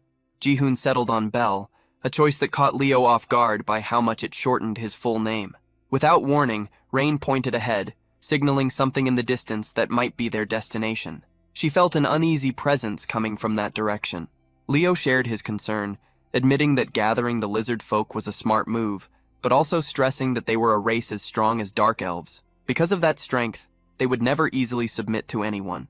Ji-hoon answered calmly, drawing a quiet comparison to Leo's own situation and making it clear the matter was his to handle. As he showed a faint, confident smile, something felt wrong. A strange presence revealed itself, and from the side, the leg of a creature came into view, as if it had been watching them the entire time. The group continued forward and entered a shallow pool. The ogres sank the moment they stepped in. Both struggled at once, sinking deeper and falling into trouble, while Rhea walked across the water's surface with ease, clearly enjoying herself. Leo noticed the ogres drifting farther away, panic spreading as they sank, and reacted in shock at how far they had already gone. As the ogres continued to sink, Leo stopped them. He then stepped onto the water himself and moved forward to help, while Ji-hoon watched with growing tension. At that moment, someone approached Ji-hoon and calmly explained the situation. Ogres were usually 5 to 6 meters tall and weighed several dozen tons, making swamp crossings nearly impossible for such slow and heavy bodies. Ji-hoon turned toward the speaker and recognized the figure as a lizard folk. The newcomer identified himself as Linak. Behind them, the ogres were still struggling in the water. Rhea looked at Linak and confirmed that he was indeed lizard folk. Linak informed them that beyond the swamp lay a lizard folk settlement. Ji-hoon stated that meeting the lizard folk was the reason they had come this far. Linak warned them that the lizard folk did not welcome other races stepping into their land and assumed they already understood that risk. Ji-hoon answered that anything of value was always found near danger and noted that Linak seemed unusually confident about something. Linak asked for the reason they wanted to meet the lizard folk, and Ji-hoon revealed their goal of borrowing the lizard folk's strength to strike the kingdom. Linak laughed at that and explained that after leaving his village, he had wandered for many years and seen firsthand the cruelty of humans. Because of that, he understood why such different races, humans, beast folk, dark elves, and ogres, had gathered for the same cause. Hearing this, Leo let out a quiet breath of relief. At that moment, Razel floated over and settled on Ji-hoon's head. Linak wondered who the small figure was, and Ji-hoon introduced the child as his friend, Razeldrak. Razel yawned again, and Ji-hoon noted that the child slept often. Linak accepted him as a friend and explained that convincing the chieftain would not be easy, since it was the chieftain's birthday. He added that the chieftain was young and cautious, and that they would need to show enough power to succeed. He wished them luck with their plan, and said he would take care of the ogres in the meantime. Leo hesitated, feeling uneasy, but Ji-hoon insisted, and respectfully asked Linak for help, even calling him an old man. Leo questioned how Ji-hoon could trust someone so quickly, but Ji-hoon urged him to follow and called him Bell. Leo objected, pointing out that he had never met Linak before, and that such trust felt reckless. Ji-hoon reassured him and asked him to believe, explaining inwardly that the old man had a high level of affinity with him. Leo glanced at Rayan and wondered if Ji-hoon had once again seen through everything with that strange ability. Rayan hesitantly agreed. Linak then called the ogres over and told them to come with him. At first, the ogres refused, insisting they could not follow just anyone. Linak understood their caution and offered them food instead. The ogres quickly softened, admitted they were hungry, and agreed to follow him. The group moved toward Mudrak village. Linak mentioned that Mudrak would be lively that day, though the thick fog made it hard to see much. Ji-hoon asked how much farther they had to go. Before long, they arrived at the lizard folk village of Mudrak. Ji-hoon noted that he had never imagined a village could exist deep inside the swamp. Rayan pointed out that perhaps because it was the chieftain's birthday, no one seemed to be around. Ji-hoon decided they should head inside anyway. Rayan worried about entering without permission, but Ji-hoon pointed out that waiting forever was pointless, and that meeting the chieftain was necessary. Leo reflected that they had followed Linak only because they trusted Ji-hoon and believed there had to be a way to persuade the village. Rhea stated with confidence that Ji-hoon always did what he promised and made it clear that she believed in him completely. Leo asked whether she liked Ji-hoon, and Rhea flushed at once, stumbling over her denial and embarrassment while questioning why such a thing would even be asked. Before the moment could stretch further, Ji-hoon suddenly stopped, sensing something unusual. Rhea asked what he had heard, and Rain confirmed that she had begun to notice it as well. Ji-hoon focused and picked out the sound clearly. It was a heavy pounding, coming from a specific direction. He pointed toward it, signaling the source. Rhea warned him to stay alert, but before he could respond, a lizard folk soldier launched an attack straight at him. Ji-hoon reacted instantly, dodging the strike and recognizing the attackers at once. Leo intercepted another soldier's blow, while Rhea leapt forward, striking back and forcing the soldiers away from Ji-hoon. She moved in to attack again, but Ji-hoon stopped her, telling her to wait. Before she could pull back, a soldier struck her hand, leaving her injured. Ji-hoon quickly addressed the soldiers, making it clear they had not come to fight, only to meet the chieftain. One soldier noticed that a human was speaking their language and decided that this alone marked him not as a guest, but as a criminal. The soldiers judged the group as intruders rather than visitors. Chains were placed on all of them, and they were dragged away. As they were taken, Ji-hoon noted inwardly that even the weakest soldier among them was far beyond their level. That alone told him they had reached the right place. He also realized that the pounding sound he had sensed came from here. Leo grew annoyed and remarked that the lizard folk were throwing an extremely noisy birthday celebration. A soldier snapped at them to stop talking and move faster. They were led into an arena. Inside, a kingdom knight was already locked in combat with a lizard folk warrior. In one clean motion, the lizard folk cut the knight's throat. Ji-hoon stared at the scene, stunned, trying to understand why a kingdom knight was here at all. The lizard folk warrior who delivered the killing blow bowed deeply before Lyrak and offered birthday wishes. Lord Lyrak continued eating his fish, calmly observing that the warrior's edge had grown sharper. He praised the fight as a fine, bloody display worthy of a true lizard folk. Another lizard folk called out for the next match to begin. A warrior stepped up to the caged kingdom knights and challenged any of them willing to fight to come forward. The knights, unable to understand his words, shouted in anger, telling him to go away while shaking in fear. Among them, a female soldier trembled uncontrollably. At that moment, the lizard folk soldiers who had captured Ji-hoon's group arrived before Lyrak and announced that they had apprehended intruders. Lyrak's attendant inspected the bound group and demanded an explanation, pointing out that Mudrak lay deep within the swamp, that no one came there without reason, and that their tribe did not welcome outsiders. He pressed them again, insisting on knowing their purpose. Ji-hoon assessed the soldiers watching from the stands. Their levels ranged from 30 to the mid-30s, with ranks spanning from C to A, and their combined force was far greater than he had expected. Yet the real shock came from the lizard folk chieftain himself. Ji-hoon realized that the one seated before them was S rank, level 36. Lyrak's face hardened as he wiped blood from himself and demanded to know why they had entered Mudrak. Ji-hoon answered plainly that they needed the strength of the lizard folk. Lyrak burst out laughing, and the entire tribe followed his lead. Rhea bristled in anger, demanding to know what was so amusing, while Rain panicked and tried to stop her. Leo urged Rhea to stay calm, reminding her that this was only the beginning. Rhea questioned what kind of beginning this was, and Leo clarified that it was a negotiation where their lives were on the line. Lyrak kept laughing, clearly entertained by Ji-hoon's claim that he needed power, and pressed him to see if that was all he had to say. Ji-hoon lowered his head, deciding inwardly that they had to move boldly. Once they bowed, they would never stand as equals again. This world followed the same rules as the game, and that meant Ji-hoon had already met the basic conditions needed to lead the lizard folk. Ji-hoon then declared that all lizard folk would fall under him. At once, a soldier thrust a spear to Ji-hoon's throat, calling him an insolent fool for daring to insult the chieftain and the tribe. Rain froze at the sight, nearly losing consciousness, while Rhea stared in disbelief. Leo understood then that Ji-hoon was using the method he had hinted at earlier. A soldier insisted there was nothing more to hear, and suggested ending their lives on the spot. Ji-hoon and Lyrak locked eyes, cold and unmoving. After a moment, Lyrak ordered the soldiers to lower their weapons. He stated that his decision was the decision of all lizard folk, and whatever choice he made, the tribe would follow. Ji-hoon replied that he held power, then turned the question back on the chieftain. If every lizard folk followed Lyrak, then whom did Lyrak himself follow? A soldier rushed forward in rage, accusing Ji-hoon of arrogance. Ji-hoon remained calm and called out to Rizeldrak. Lyrak reacted with confusion at the name. Ji-hoon repeated it, pointing out the being floating above his head as Rizeldrak. He explained that the lizard folk worshipped dragons, the very beings they revered. Lirak hesitated, disbelief crossing his face, and questioned whether it truly was a dragon. Leo turned toward Rhea in shock, repeating the word dragon in his mind. He recalled the legendary dragon race and wondered if Rizeldrak belonged to it. Rhea reminded him that he had already witnessed that massive attack earlier and still failed to understand what he was seeing. Leo admitted that the earlier attack had been overwhelming, but he also recalled that the dragon race had disappeared more than 100 years ago.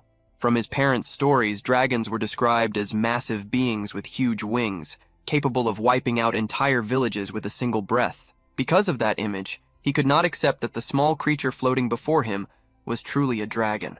Lirak acknowledged that his people worshipped dragons and followed their will as absolute law. Even so, he insisted that the being above Ji-hoon was not a dragon. The lizard folk soldiers erupted in anger, shouting that the intruders were mocking the dragon race. They demanded that the outsiders be executed at once. One soldier drove a spear close to Ji-hoon's neck and looked to the chieftain for a final call. Ji-hoon assessed the situation in silence. He questioned how the lizard folk chieftain could fail to recognize a dragon at all, wondering whether Lirak truly did not know, or if he was only pretending not to. Lirak suddenly paused, then announced that a more entertaining idea had come to him. He mentioned that there were still 4 prisoners awaiting execution. Rain echoed the words in shock, understanding what death row prisoners meant. The soldiers ordered the remaining kingdom knights to step forward. Lirak explained that not long ago, those same knights had broken into Mudrak, stolen their treasure, and slaughtered a young warrior without mercy. He declared that a fight would decide their fate, and whoever survived would be spared. The surviving kingdom knights moved forward to face Ji-hoon's group. Leon protested, questioning why they were being forced into battle, but a soldier shut him down, reminding him that intruders had no right to refuse. Ji-hoon accepted the situation, deciding that it no longer mattered whether the lizard folk believed the truth or not. Leon begged Ji-hoon to say something. Ji-hoon chose his response carefully. He would prove it himself by showing them the true power of a dragon. Humans and beast folk stood facing each other inside the arena, the air thick and tense, like the quiet pause before a tournament fight that everyone knew would turn violent.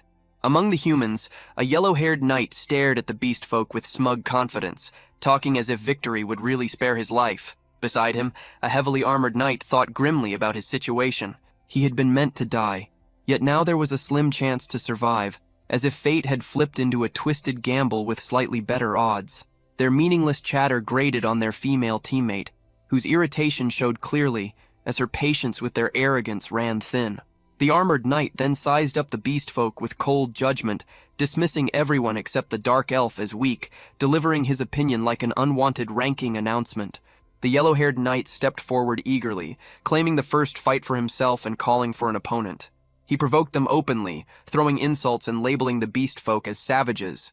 Rhea reacted at once, anger flashing across her face as she bristled at his tone and mocking grin. Nearby, Leon radiated killing intent, already imagining the end of all of them, skipping ahead in his mind as if this were the final battle.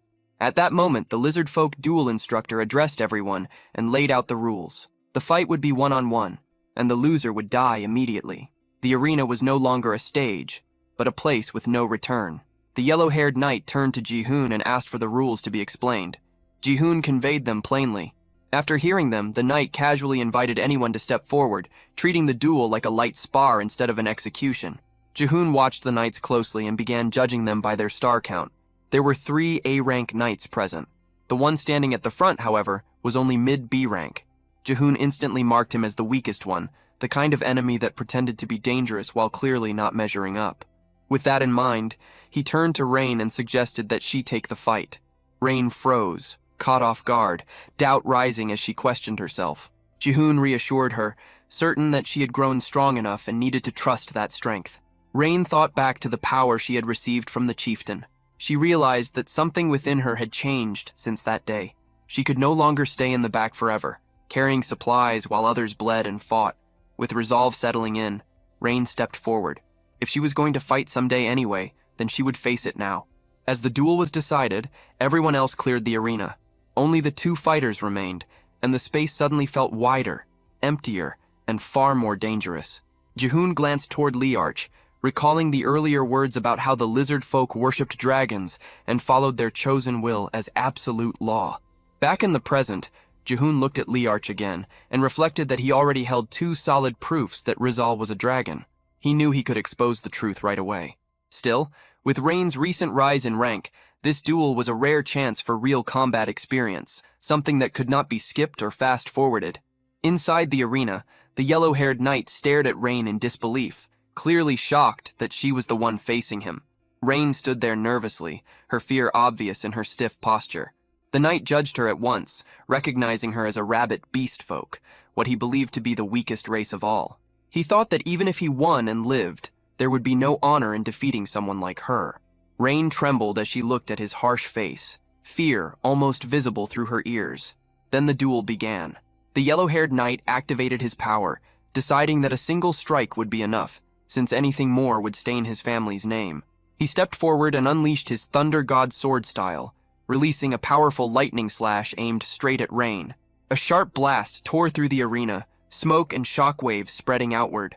Rain felt alarm rise in her chest, but Jihoon remained completely calm, watching as if this were a scene whose ending he already knew. He thought that the old D-rank Rain would have been frozen in terror by such an attack. Now, however, Rain stood in a different place altogether. As the smoke cleared, Rain suddenly turned and ran, fleeing across the arena in panic and signaling surrender. She believed that continuing meant certain death, and was convinced that defeating someone that strong was impossible. This reaction caught Jihoon slightly off guard. The yellow-haired knight, however, was furious. Being shamed like this enraged him. He chased after her, sword raised, moving in to strike again. Rain felt fear overwhelm her as the threat closed in, her body shaking as danger pressed closer. At that critical instant, Jihoon's earlier words surfaced in her mind, reminding her that she had grown stronger and needed to trust that strength. Rain realized that if all she ever did was run, nothing would change. With that thought, she jumped and dodged the knight's attack with unexpected speed. Flames suddenly burst from her body, shocking everyone watching. Jihoon reacted in disbelief, understanding at once that this had to be Rain's new skill. Wrapped in fire, Rain swung her arm and struck the knight across the face with a burning slap. The impact sent him flying backward, flames trailing as he crashed hard into the ground. The entire arena fell silent, stunned, as if the story itself had suddenly been turned upside down. Jihoon let a faint smile form, thinking that if things had turned truly dangerous, he would have stepped in, stopped the duel, and exposed Rain as a dragon to flip the entire situation. He never expected, however, that Rain would win by her own strength. The yellow-haired knight lay crumpled near his teammates, his state completely ruined, looking less like a proud noble and more like a failed run cut short. Rain stood frozen, staring at her own hands as the truth sank in. This power was real, and it was hers. Joy surged through her. She turned toward her companions and celebrated her victory with pure excitement. The response she received was just as energetic, praise thrown back at her performance. Jihoon congratulated Rain, judging that from now on she would likely stand as the strongest rabbit beast folk alive. Those words made Rain beam with happiness, and her level climbed to 18. Leon watched quietly and reflected that Rain had barely trained at all, yet she had clearly changed. No, grown. Beyond what he expected. He then looked at Jihoon with a small smile, realizing that Jihoon's strength had a way of making others stronger as well. Choosing to follow him felt like the right decision. Rain was officially declared the winner of the match. Even then, the yellow-haired knight, still sprawled on the ground, clung to the thought that as long as he was alive, he had not truly lost. That illusion ended instantly. A lizard folk soldier stepped forward and killed him on the spot, declaring his defeat without pause. The sight shattered the female teammate's resolve, and she finally broke down, unable to endure anymore. The instructor then called for the next human fighter to enter the arena. Without delay, the female knight stepped forward. Leon reacted in shock, noticing that she had slipped into the arena in an instant, her movement almost impossible to follow. Jihoon thought back. He could not clearly remember the A-rank knight he had faced in the forest, but this woman was different. He remembered her well. She was the yellow current beauty sword, Calhera. At a glance, she looked ordinary, but beneath that surface, she was anything but. Calhera formed a twisted smile, having reached her limit after witnessing too much pain that day. She wanted to feel that sensation again. Jihoon analyzed her further and identified her nature at once. She was a sadist, someone who drew pleasure from inflicting pain, turning the arena into her personal playground. Calhera blushed faintly and pointed straight at Jihoon. marking him as the leader. Jihoon reacted with clear surprise as he realized she was challenging him directly.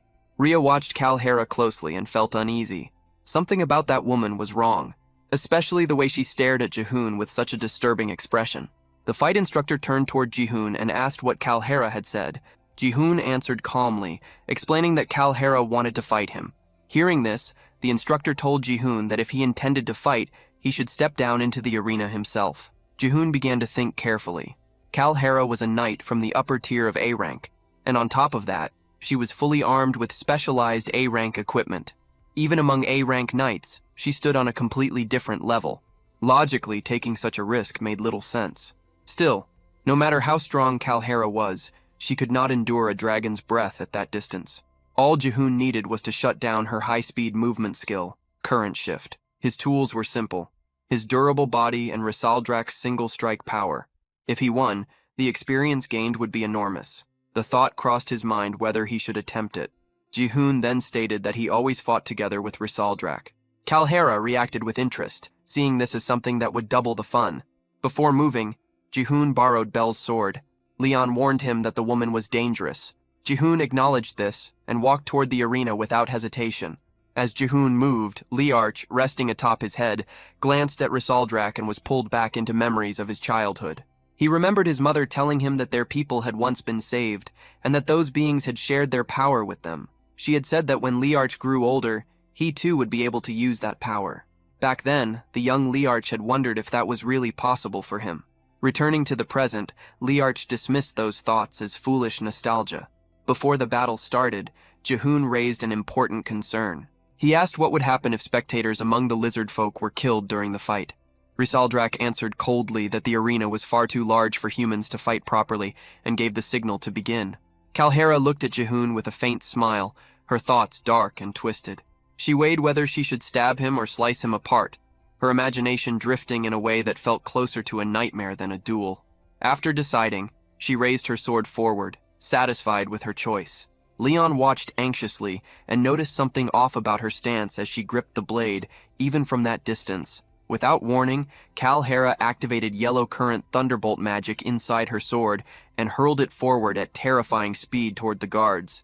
The guards barely managed to block the attack with their shields. Leon was stunned. Throwing a sword infused with lightning magic was a technique that could end a fight instantly if the opponent did not understand what was happening. Leon assumed Jihoon had dodged the attack. Rhea corrected him at once, pointing out that Jihoon had not moved at all. Leon was left confused. The view then revealed a thin cut on Jihoon's cheek. Kalhara smiled, finding the situation odd. She realized that Jihoon had known she would miss and had chosen not to avoid it on purpose. Jihoon watched her closely. Kalhara belonged to the 4th Division of the Cancer Knights and served as vice-captain. She was widely known as the Beauty of the Yellow Current. Yet among those who truly understood her nature, she carried a different name: the Seizure Spectator. She specialized in inflicting pain, using a cruel fighting style that dragged death out slowly. She never ended her opponents quickly, a fact known only to a small circle. 80% of those who faced her never survived. There was no way Jihoon could have predicted her miss and deliberately stayed still. Kalhara smirked and decided to remove the irritating obstacle first. Jihoon felt a surge of shock at her sudden killing intent.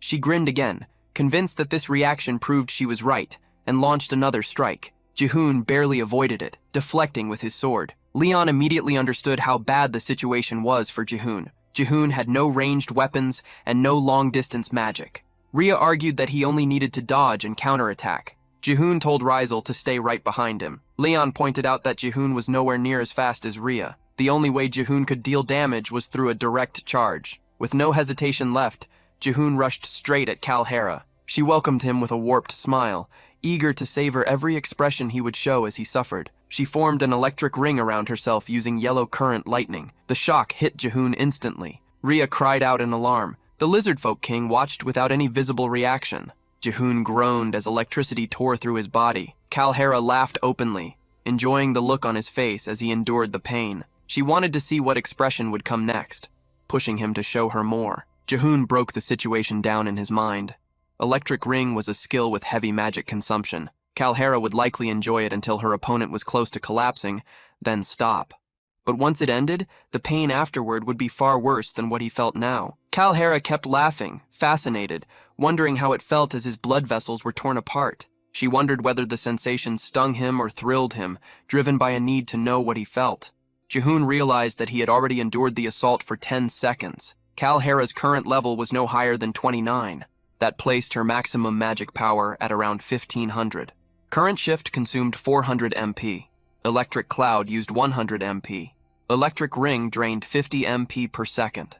If Jihoon could hold out for 11 more seconds, she would lose access to Current Shift entirely. Calhera grew irritated, disliking the calm look on Jihoon's face. Jihoon remained composed, thinking that pain could only be understood by taking a hit directly. The system window activated, displaying a notice that magic immunity nullified lower-tier magic attacks. Jihoon immediately commanded Roselle to unleash Dragon's Breath. Roselle released the attack straight at Calhera. She muttered her hatred for pain as the blast hurled her away, smashing her into the ground. The Lizard Folk King witnessed the scene and was struck by a sudden memory. Someone from long ago had once told him that their people had been saved, and that power had been shared with them. It was said that when Liart grew up, he too would be able to wield that power. The moment lingered, heavy with understanding, as the meaning of that forgotten promise began to surface again. Roselle's dragon breath left the surrounding area half destroyed. Every lizard folk stood frozen, unable to move. From a distance, the Lizard Folk King observed the scene with sharp focus. He understood at once that this was power inherited from the Dragonkin. Dragon's Breath was an ability only the rarest lizard folk warriors could achieve, those who had reached the absolute pinnacle. The fact that such power came from such a small being was almost impossible to accept. Leon supported Jihoon's injured body and helped him stand. Jihoon then addressed all the lizard folk, certain that they, more than anyone else, had already felt it. He made it clear that the only one present capable of using Dragon's Breath was Relak himself, their chieftain. All lizard folk revered dragons, and even if they already sensed the truth, he would now make it undeniable who they were meant to serve. The Lizard Folk King asked for the dragon's name. Jihoon answered that it was Roselle Drak. At that instant, Roselle's eyes began to glow. Power surged through his body as he started shifting into a more mature form. Outside the arena, a deep red aura flooded the area with overwhelming energy. An elderly lizard folk, seeing the red light, understood at once that the ancient legend had awakened. The remaining lizard folk, the Knights, Rain, and Rhea, were all left completely stunned. Even the Lizard Folk King stood frozen as he witnessed Roselle Drak's true form. Roselle Drak released a thunderous roar, and a system window appeared, announcing that the blood of the dragon had awakened, allowing a mature shift to temporarily take on a full adult body. Jihoon recognized Roselle Drak at once as the boss of the 99th wave, the cold-blooded dragon known as Roselle Drak. The Lizard Folk King dropped to his knees before him, having seen the truth with his own eyes. He accepted Roselle Drak as the legend passed down through scale and blood and acknowledged him as the true dragon. Rylak, chieftain of the lizard folk, swore from that moment forward to serve Roselle Drak as their sovereign. After him, every lizard folk knight also knelt. Leon watched in disbelief, realizing that Jihoon had succeeded in uniting the lizard folk. Jihoon let out a smirk, thinking about the absurd difficulty of the situation, and finally admitted to himself that he had become Leon's equal. Roselle Drak beat his wings and rose into the air. The pressure alone was enough to make Rain collapse. Leon could not even remain standing, understanding that a single flap of those wings carried crushing power. As Roselle Drak climbed higher, his roar echoed across the sky. Jihoon watched with a satisfied smile, convinced that the legend had truly taken form. He decided that this time, he would create a new legend in this world. Then something important crossed Jihoon's mind. Atop Roselle Drak, the boss of the 99th wave, there was a tiny speck, clearly shaped like a person. Not long after, Roselle Drak's power faded, his strength drained, and he shrank back into his small form. Before he could fall, Jihoon caught him. Jihoon praised Roselle for unleashing Dragon's Breath and achieving a mature shift, acknowledging his effort. Roselle felt pleased by the praise.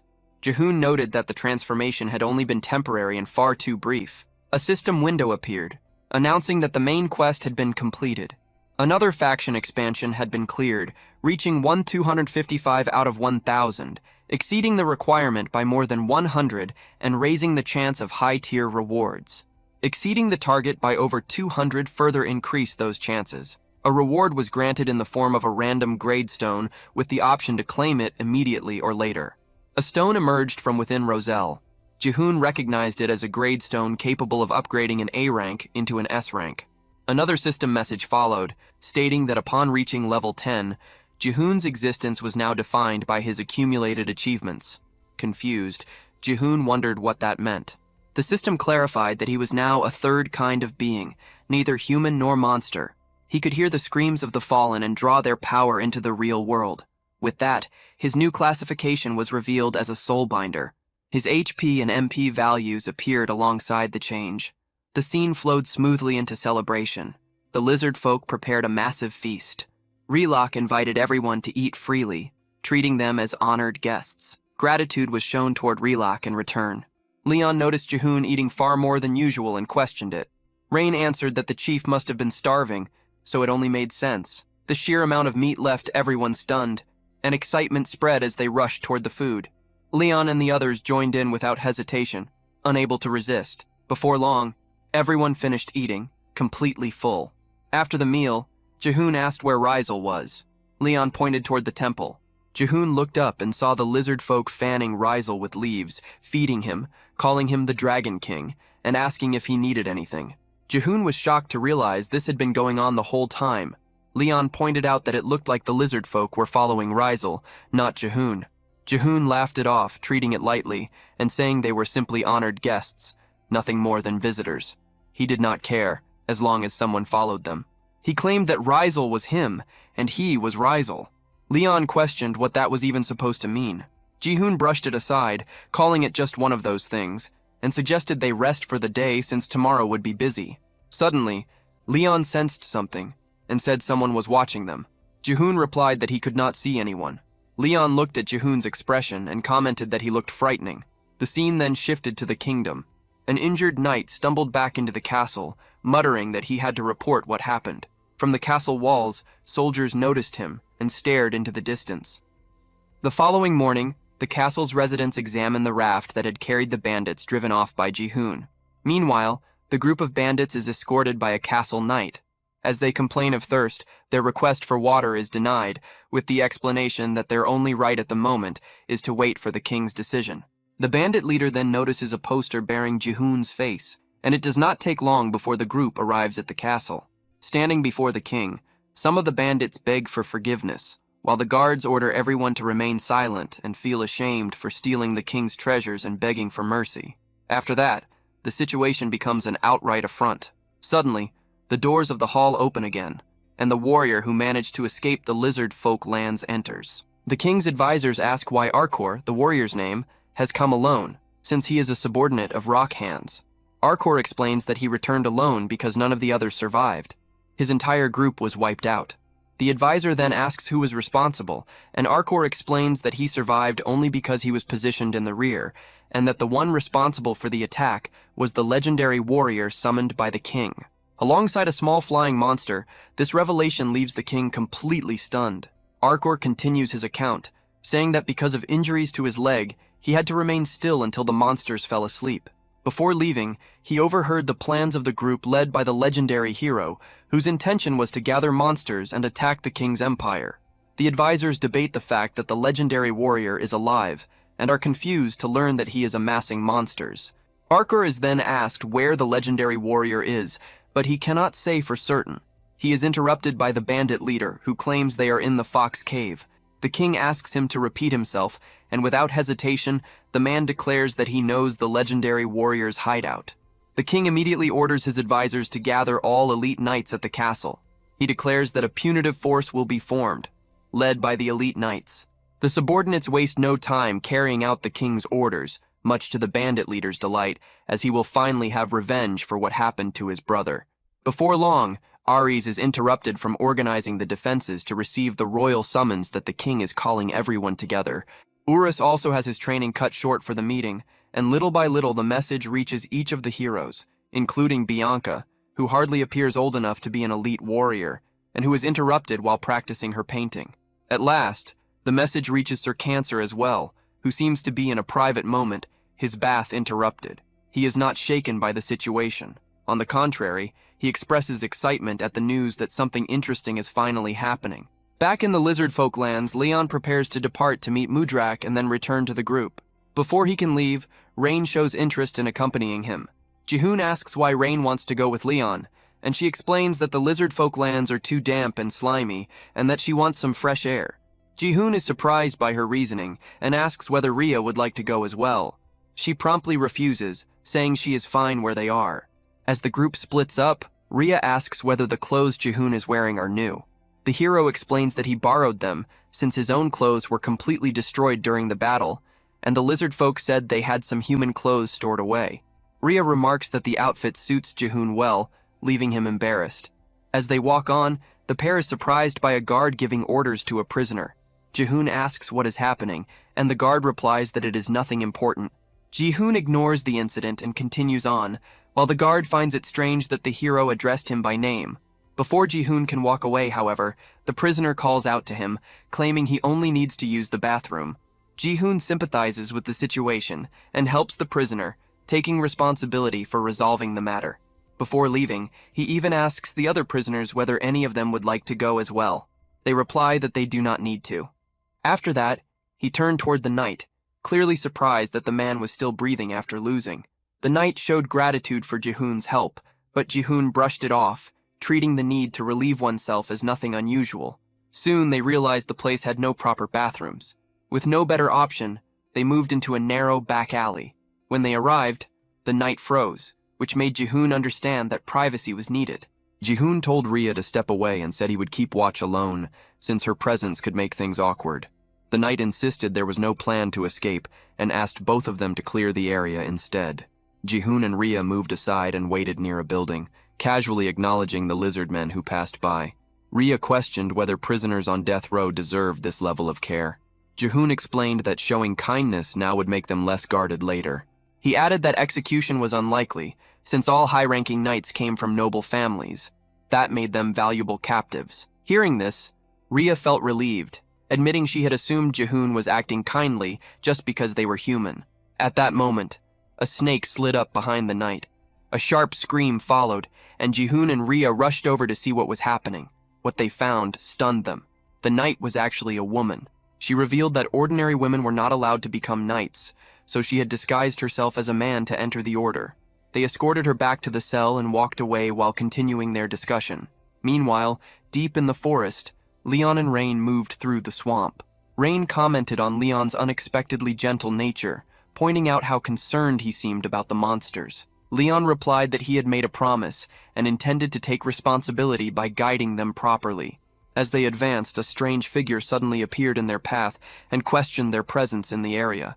Back at Chief Lyrak's home, Jihoon struggled to understand why Lyrak kept refusing, despite already knowing about the cruelty of human actions. Jihoon stated that Rizzle shared his view, meaning they had no choice but to obey the dragon's will. Lyrak admitted he had not known such events were happening beyond Mudrak. But Jihoon pressed on, stating that humans had invaded their land, killed young warriors, and attempted to loot their territory. He challenged Lyrak's hesitation, suggesting fear of conflict. Lyrak denied being afraid of fighting. Just then, sounds came from outside as someone entered the room. Jihoon was taken aback when an elder lizardman appeared. The elder explained that there was only one reason for the delay. The lizard folk had never once traveled beyond Mudrak. Lyrak questioned why Raynark had come. Rhea was surprised to learn they were acquainted, though only slightly since they belonged to the same race. Lyrak revealed that Raynark was the former chief. That made sense to Jihoon.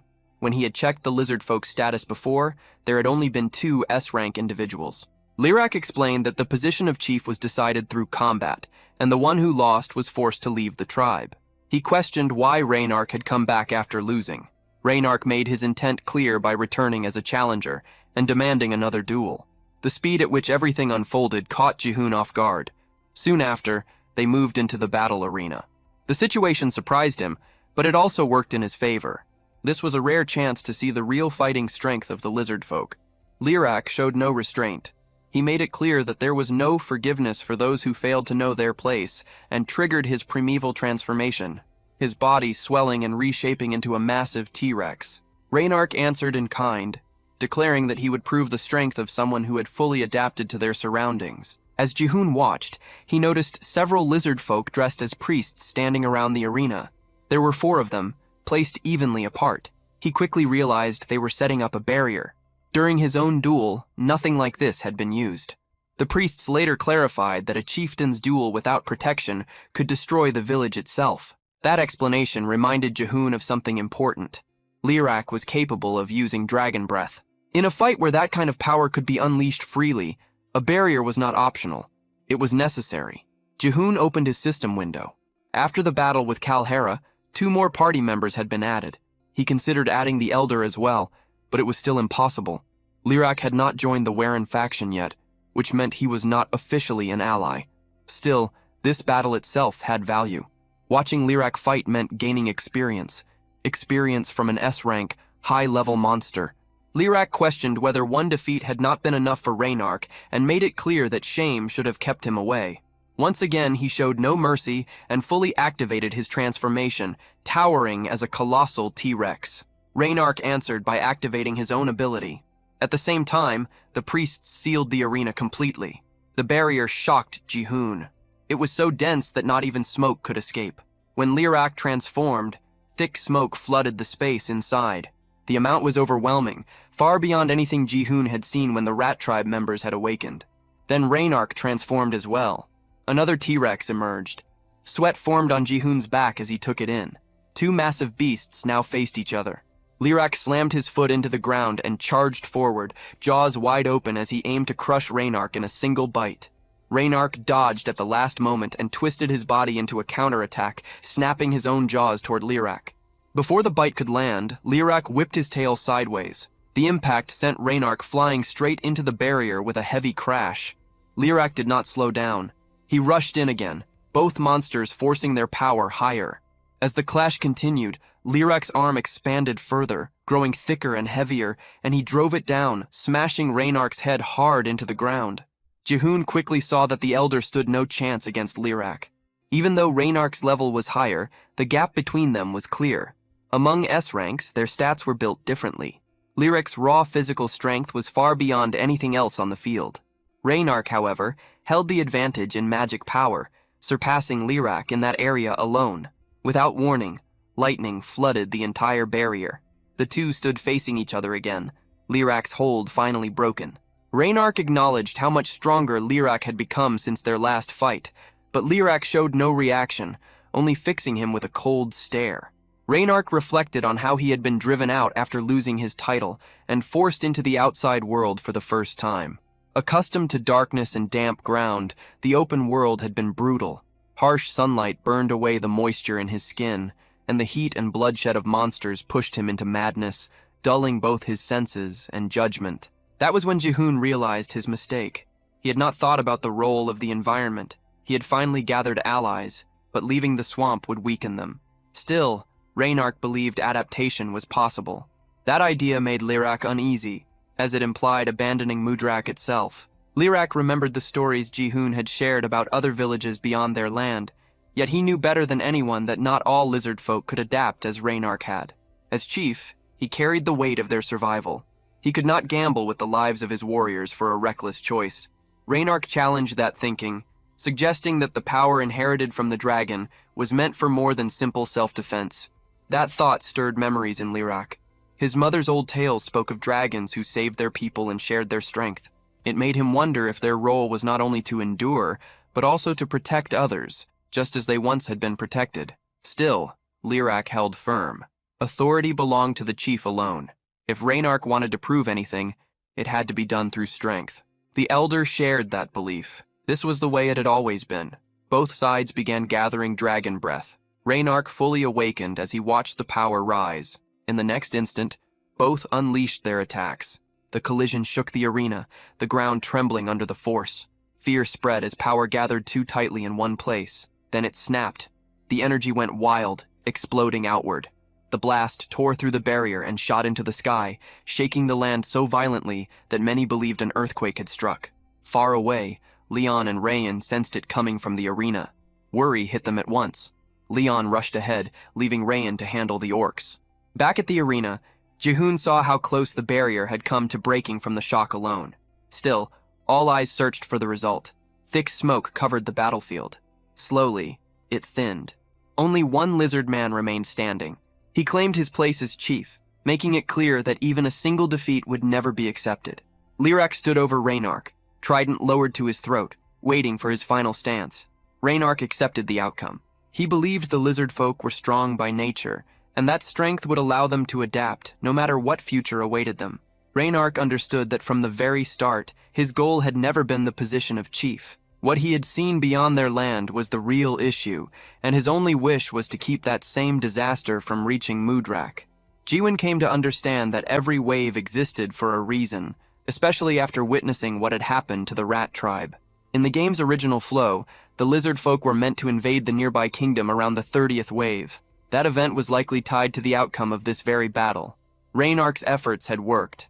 The course of the story remained intact. He ordered the priests to treat the fallen opponent. If anything had truly changed, it was the timing.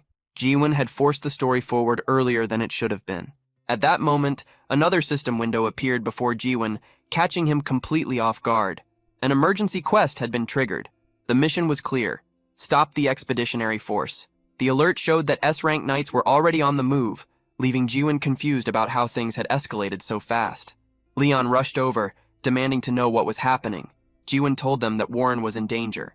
In the capital, the city gates opened wide as armored knights marched out in formation, heading east. From atop the castle walls, Ares watched them go, teeth clenched in frustration. Only a few hours earlier, the king had summoned the elite knights to the throne room. 6 had answered the call, excluding the one already away on a mission.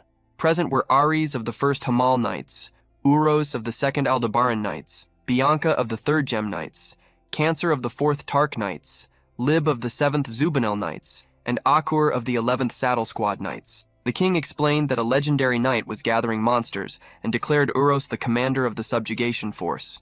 Orders were given to leave only minimal troops behind for wall defense. This mission had a single goal: total annihilation. Ares watched the army disappear into the distance, stunned that he had once again been assigned to wall duty.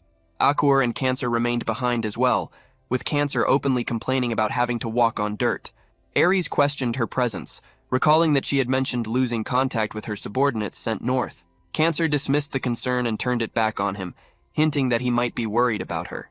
Ares corrected that assumption, stating his concern was for her missing troops, and warned her not to twist his words. That response clearly annoyed her. She complained that staying behind was dull, and Ares bluntly told her to leave if she found it so unbearable. Just then, a man approached Cancer and asked whether she truly planned to sit out the subjugation.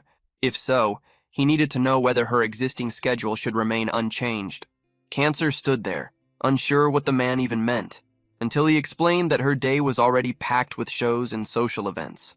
The idea only added to her confusion. Nearby, Akur approached Ares and questioned why he seemed so eager for battle, hinting that it might be driven by personal desire. Ares pushed back at that thought, refusing to be seen as someone who loved war for its own sake. He made it clear that his goal was to help fulfill the king's vision, and that meant wiping out the monsters as fast as possible. Akur noted that his thinking differed from Archaon's, which made Ares question whether she was lumping him together with a mad cultist. The comparison clearly irritated him. Elsewhere in the city, children were running around an old man, playing at being knights and monsters. The old man spoke in strange terms, describing himself as both human and monster, a star that existed between the sky and the ground. One of the children pointed upward, noticing a star shining even though it was still daytime. As the old man followed the child's gaze, he saw it clearly. Another binary star had appeared. 2 stars now stood alone in the open sky. Back in Mudrak, confusion spread as news of the human invasion reached everyone. Jaehoon realized there was no time to waste and asked how long it would take to reach Warren. His party estimated 3 days at his normal pace. Jaehoon immediately decided that was too slow. They needed to arrive within a single day. Rhea calculated that it was possible if they ran without stopping. Jaehoon chose to send Leon and Rhea ahead first. He told them he would contact them later with further instructions. Before letting them go, he stopped them briefly and handed over rank evolution stones. As the stones were used, a burst of light followed. Lyrak sensed something change at once. The flow of power within the fox beast kin had shifted. Ria's rank rose to A, and she felt an odd sensation run through her body, something unfamiliar and unsettling. Ji-hun then looked down at the A-rank evolution stone he had received as a quest reward. It was an ultra-rare item, capable of pushing an A-rank being into S-rank territory, though the chance of success was only 35%. A clash with an S-rank knight was unavoidable in the coming fight. He already knew who would appear. Lib of Libra, the strongest in single combat.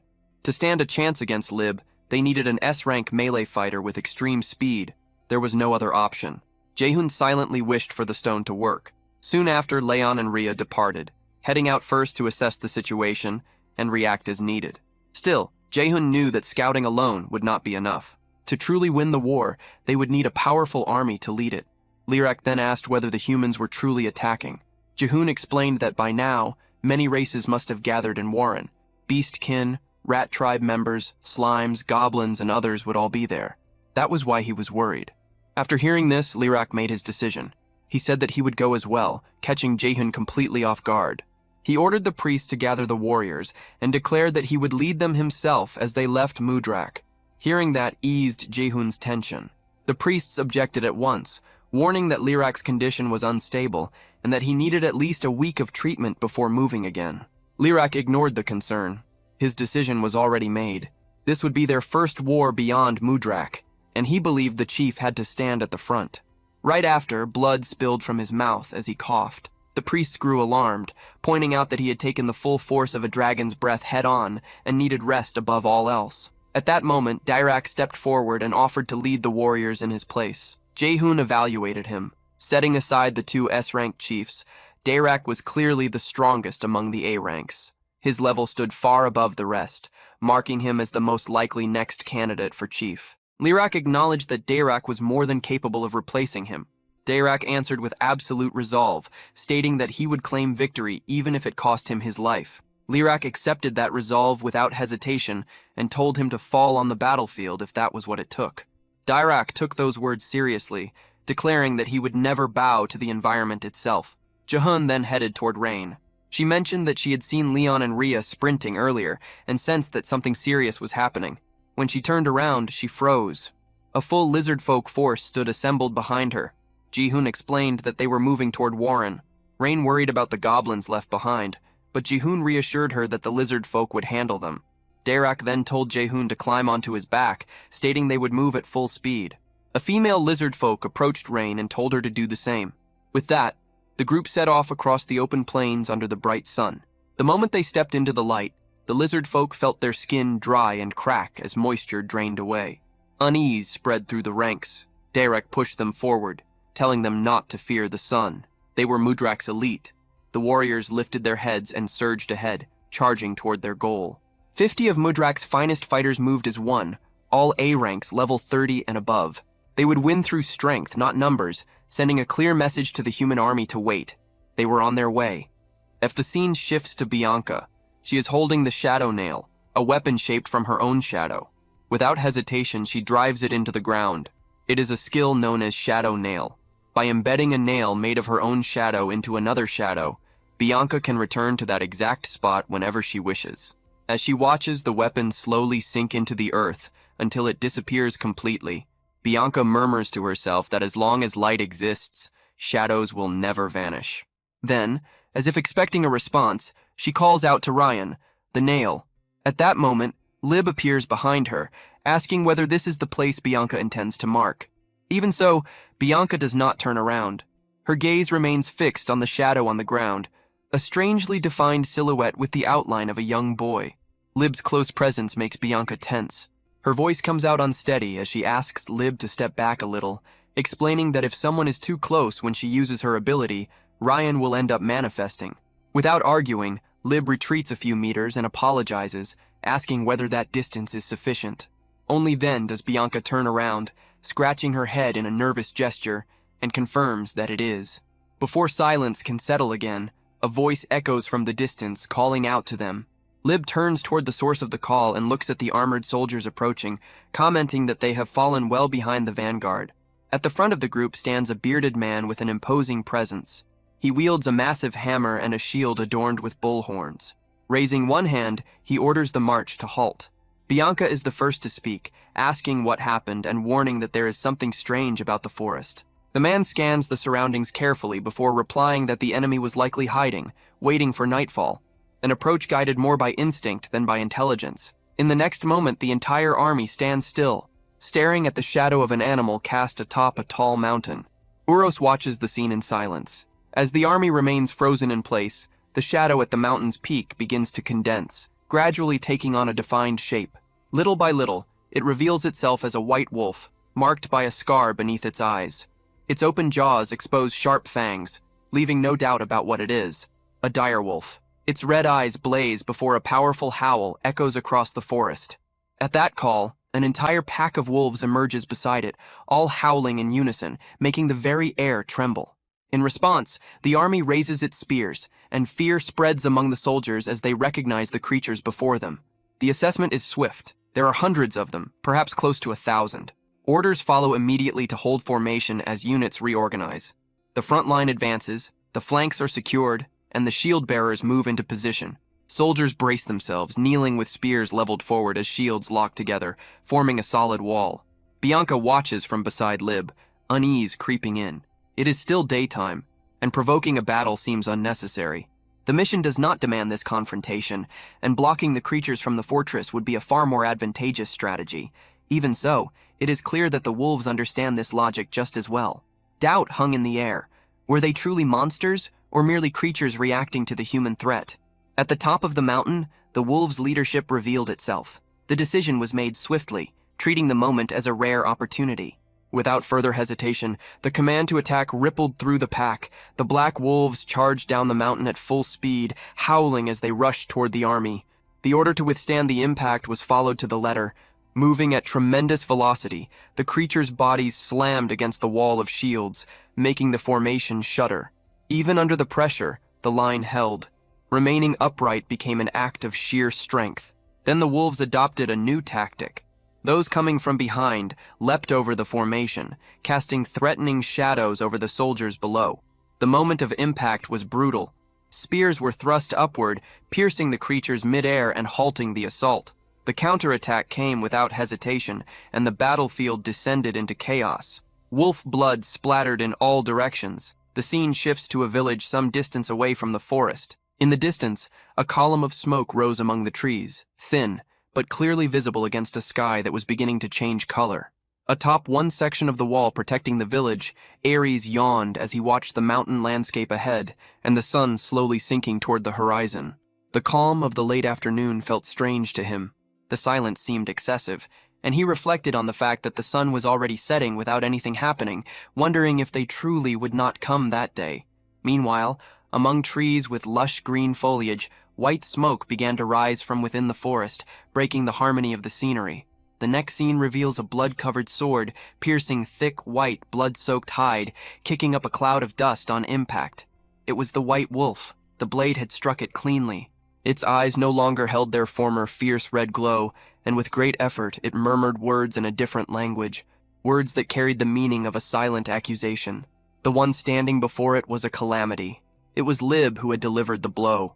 She watched the creature carefully, unable to understand what was being said in that unfamiliar tongue. Even wounded, the wolf remained conscious enough to notice that her blood was the same color as theirs, red, just like that of the fallen beasts.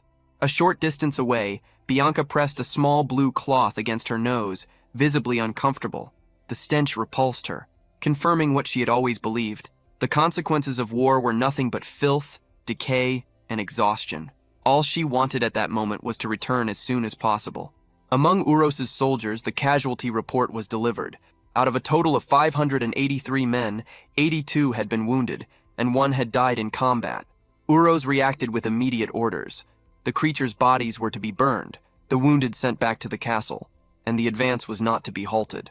Soon after, one of the soldiers called out to a man just behind them, ordering him to continue guiding the group. Bandit walked at the front with a crooked smile on his face, reflecting in silence. What he had witnessed confirmed his suspicions. The power of the Royal Knights was on an entirely different level from that of the so-called Bandits of Scream. Even so, there was something inside him that refused to accept that difference. To him, Those who called themselves legendary were nothing more than targets yet to be surpassed. The scene shifts once again, revealing Ria and Leon walking through the interior of a forest already claimed by night. Between the silence and the sound of footsteps, a voice questions where exactly they are at that moment. Ria halts mid-step as she hears it. The tone is far too familiar. Confused, she calls out Ji-hoon's name in her thoughts, certain that she just heard his voice. Leon watches, unable to understand her sudden reaction, immediately senses that something is wrong. Ria then explains that she heard Ji-hoon's voice, even though she knows it makes no sense. Elsewhere, Ji-hoon watches a floating system window with focused attention. To him, sending a global message seems like the most efficient option. There is a quiet sense of satisfaction as he notices how many new functions have appeared since existence was granted to him. With a simple motion, Ji-hoon reaches out and adjusts the volume icon on the system interface. Ji-hoon races forward at high speed, riding atop one of the giant lizards of the lizard folk. Even while in motion, his presence dominates the surroundings, and his voice spreads clearly and unmistakably, reaching everyone nearby as if it were being transmitted directly into their minds. Beside him, Rainier's flinches as the voice suddenly echoes inside her head. The sensation feels unnatural, as though the village chief's words are flowing straight into her ears, leading her to suspect that this can only be some form of magic. Far away from there, Leon, traveling alongside Ria, also notices the phenomenon. He reflects on the possibility that it might be a form of mental waves, wondering whether Ji-hoon is truly capable of using telepathy.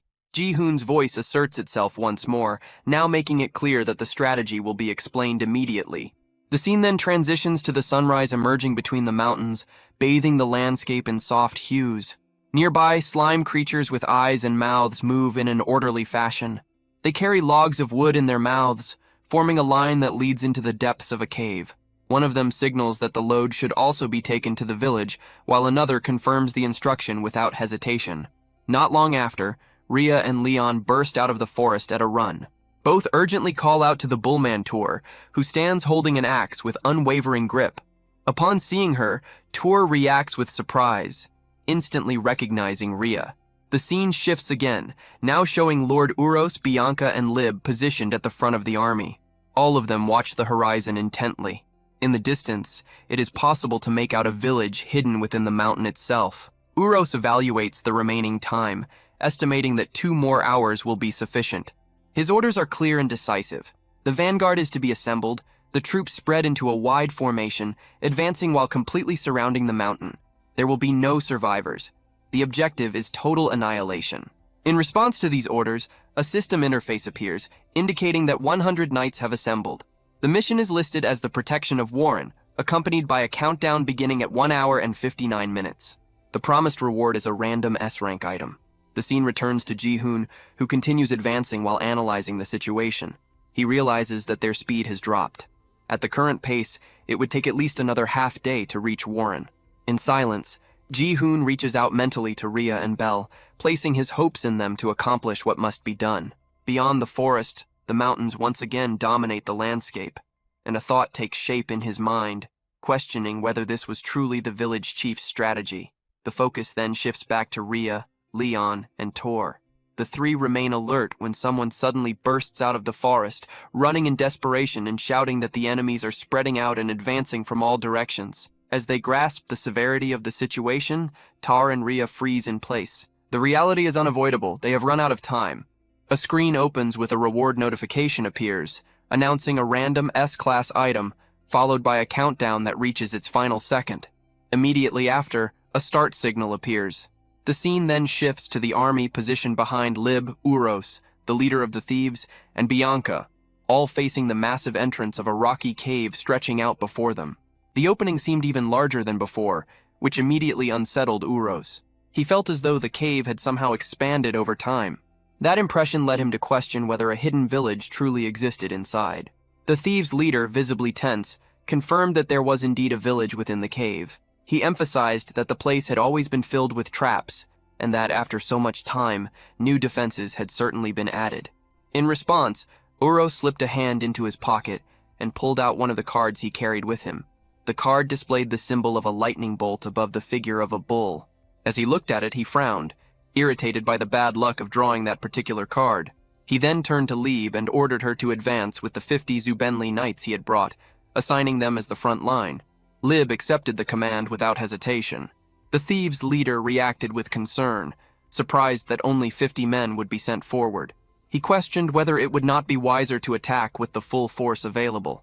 Uros, however, made it clear that this unit would serve only as a vanguard, sent to test the terrain and gauge the enemy's response before any larger advance. Uros remarked to Bianca that His Majesty might have overestimated the monsters, suggesting that if he was correct, the vanguard alone would be enough to eliminate them. Bianca, watching Lieb draw closer and closer to the cave's entrance, considered that to be the best possible outcome. She stepped toward the blonde woman and gently placed a hand on her back, causing Lieb to turn her face slightly. In her thoughts, Bianca wished for her safe return. At the moment of contact, a black shadow was silently conjured. Shortly afterward, Lieb turned to the thieves' leader and ordered him to guide them. Completely caught off guard at being required to go along, the man twisted with nervous tension, yet ultimately agreed, despite his clear reluctance. Inside the cave, the scene revealed massive winding rocks surrounded by pools of water that reflected the faint light available. The terrain was uneven and treacherous, demanding caution with every step. The leader of the thieves warned the group to move carefully. Lieb advanced at the front beside him, while the guards followed close behind. Some carried torches, their flames casting trembling shadows along the cave walls and lighting the narrow path ahead. The bandit kept his eyes on the ground, uneasy as he recalled a section of the floor that once had a different color. Now, that mark was gone. The absence only increased his tension, because in his thoughts it made no sense that all the traps could have simply disappeared. At that very moment, the ground suddenly gave way, collapsing beneath their feet. The group began to plummet into the void. As he fell, the bandit felt his worst suspicion confirmed. He had known something was there. The drop was absurdly deep, and to make matters worse, sharp stakes waited at the bottom. Lieb remained completely composed, even as she fell. She turned her attention to Shamari, who was beside her and already understood exactly what needed to be done. With an amused smile, Shamari pointed her sword toward the ground below. In her mind, she focused on the idea of reshaping the earth. Sand and small stones began to stir and spin around her, responding to her will. She then fixed her thoughts on forming a mound of earth, molding the terrain to stop their imminent fall. The ground, filled with massive spikes, was almost entirely covered by the shaped earth, creating a safe surface. At the front, Lieb surveyed the remaining path stretching deeper into the cave and signaled for the group to keep moving forward. Still surrounded by the dust stirred up by the shifting soil, the bandit clenched his teeth, stunned at how easily that trap had been neutralized.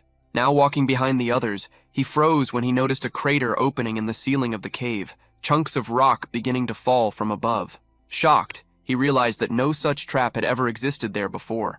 Beside Lieb, Shamari lifted her gaze toward the falling rocks and took control of the situation. In response, a massive arm made of stone erupted from the ground and stretched up to the ceiling, sealing the crater completely. The bandit was left speechless, paralyzed as he witnessed the absurd scene unfold before his eyes. Shortly afterward, as he drew close to Lieb again, he informed her that further ahead, the path split into 3 directions. Even so, in his thoughts, he concluded that such information might no longer matter in the face of the power he had just witnessed. They soon noticed an intense light shining from one of the openings. It was clear that the strongest brightness came from there, revealing the correct path. They followed that passage, and little by little the dark interior of the cave gave way to the unexpected sight of an open blue sky. Lieb stepped forward, her serious gaze fixed on the small village ahead as she silently analyzed every detail. At the same time, the leader of the thieves felt a chill run down his spine. Everything seemed far too quiet. Internally, he warned himself not to lower his guard. His eyes quickly dropped to the ground, and he noticed something out of place, a clear sign of danger right before them. Scattered across the ground near the cave's exit were numerous holes. The thieves' leader immediately recognized the threat, certain that rabbit-like creatures would emerge from them at any moment. Lieb simply ordered the area to be checked. One of the soldiers rushed forward at high speed to carry out the command. He drove his spear into one of the holes and triggered a burst of flames. Instantly, violent fire erupted from all the openings, rising high into the air and nearly reaching the surrounding mountain walls. When the flames finally subsided and only a few sparks lingered in the air, the thieves' leader was puzzled to find nothing there. Lieb also found the situation unusual, quietly remarking to herself how strange it seemed. She then ordered everyone to inspect the village. Before that, she cut the ropes binding the bandit's hands, making it clear that he too would have to prove his usefulness. The moment he was freed, he sprinted toward the village without looking back. Shamari moved closer to Lib and commented, in an almost nostalgic tone, that it was the first time since their youth that the two of them had gone out together beyond the castle. With an amused smile, she touched her face and observed how unexpected it was to see that once frightened Lib of the past now serving as a captain. Lib, pretending to struggle to remember, placed a finger on her chin and claimed she did not recall such a thing. Shamari then brought up an old memory as they watched one of the soldiers enter a house in the village. She recalled how, as children, they had once ventured into forbidden caves, and how Lib had cried so much from fear that her eyes had nearly swollen, admitting she had been terrified. Lib told her to stop teasing, and Shamari replied playfully that she would comply if that were an order from her captain. At that moment, the scene shifted to the interior of the houses, where one soldier reported that no one was inside. Soon after, another confirmed that all the houses were empty. Shamari stopped her teasing, surprised by the situation. Before long, the soldiers began stepping out of the buildings, stating that that side was completely deserted as well, just like the others. Lib tried to make sense of it, questioning how it was possible that they had surrounded the area, advanced all the way there, and still found absolutely no one. Shamari suddenly ran toward the center of the village, determined to see everything with her own eyes. She asked whether they had truly searched every corner, and warned that there might be a hidden passage somewhere. Lib remained behind, troubled by a growing doubt, wondering whether the villagers had simply abandoned the place. The scene shifted again, revealing silhouettes of rabbits concealed by dust, digging with determination. The image widened, showing more rabbits scattered throughout the area, and just behind them, large slimes lined up one after another, motionless. At their center stood Rhea, observing everything closely. At that moment, Jihoon's words echoed in her mind, recalling that the first plan he had mentioned was to abandon Warren. The memory then took shape. Rhea had been running through the forest ahead of Leon while, through telepathic communication, she questioned Jihoon to confirm whether she had understood correctly. His explanation soon became clear in her mind. A subjugation squad led by S-class knights could not be stopped by Warren's forces alone. Trying to hold them back that way would be like attempting to block a missile with nothing but a shield. Back in the present, the cave wall began to crack. Fissures spread quickly until they opened into a large hole, through which the rabbits advanced, accompanied by bluish bubbles that now moved forward as well. In that memory, Rhea had still insisted, asking whether digging a tunnel and escaping was truly the plan. In response, Jihoon explained that once the enemy was lured inside, the next step would be decisive. Returning to the present once more, something began to happen right behind Lib. A cloud of dust suddenly rose, causing her hair to flutter in the unexpected current of air. Lib turned her head toward the source of the movement, murmuring as she realized it was coming from the cave's entrance. At that moment, Jihoon's conclusion fully took shape in her mind. The village had been turned into a prison meant to trap the enemy. The dust slowly settled, revealing that the cave passage through which Lib and the others had entered was now completely sealed by massive boulders, blocking any route of escape. Out of the corner of her eye, Lib caught sight of something wrapped in a greenish cloak, moving too fast to be clearly identified. She could not make out exactly what it was, but unease settled over her instantly. Soon after, shouts echoed through the village as alarmed soldiers announced that it was a dark elf and that he was fleeing in that direction. Moments later, a soldier ran up to her and urgently reported that they had found a hole. There was another passage leading out of the village. Lib's expression hardened completely. The realization formed quickly and bitterly in her mind. The enemy had known the army was coming and had chosen to flee. Sealing the main route had only served to buy time. However, for such a swift and precisely executed escape, the most important exit being discovered so easily could only mean one thing. That, too, was part of the enemy's plan. The dark elf sprinted at full speed, pushing forward through flames and unleashed powers cast by the soldiers, none of which managed to strike him. Among the troops, someone shouted for him to stop, but the next moment showed the dark elf continuing ahead, driven by unwavering determination. Lib's reasoning deepened.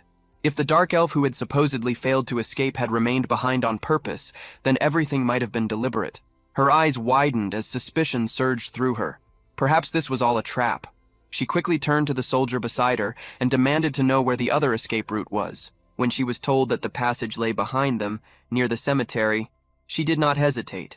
Stepping forward with her sword in hand, she summoned her technique.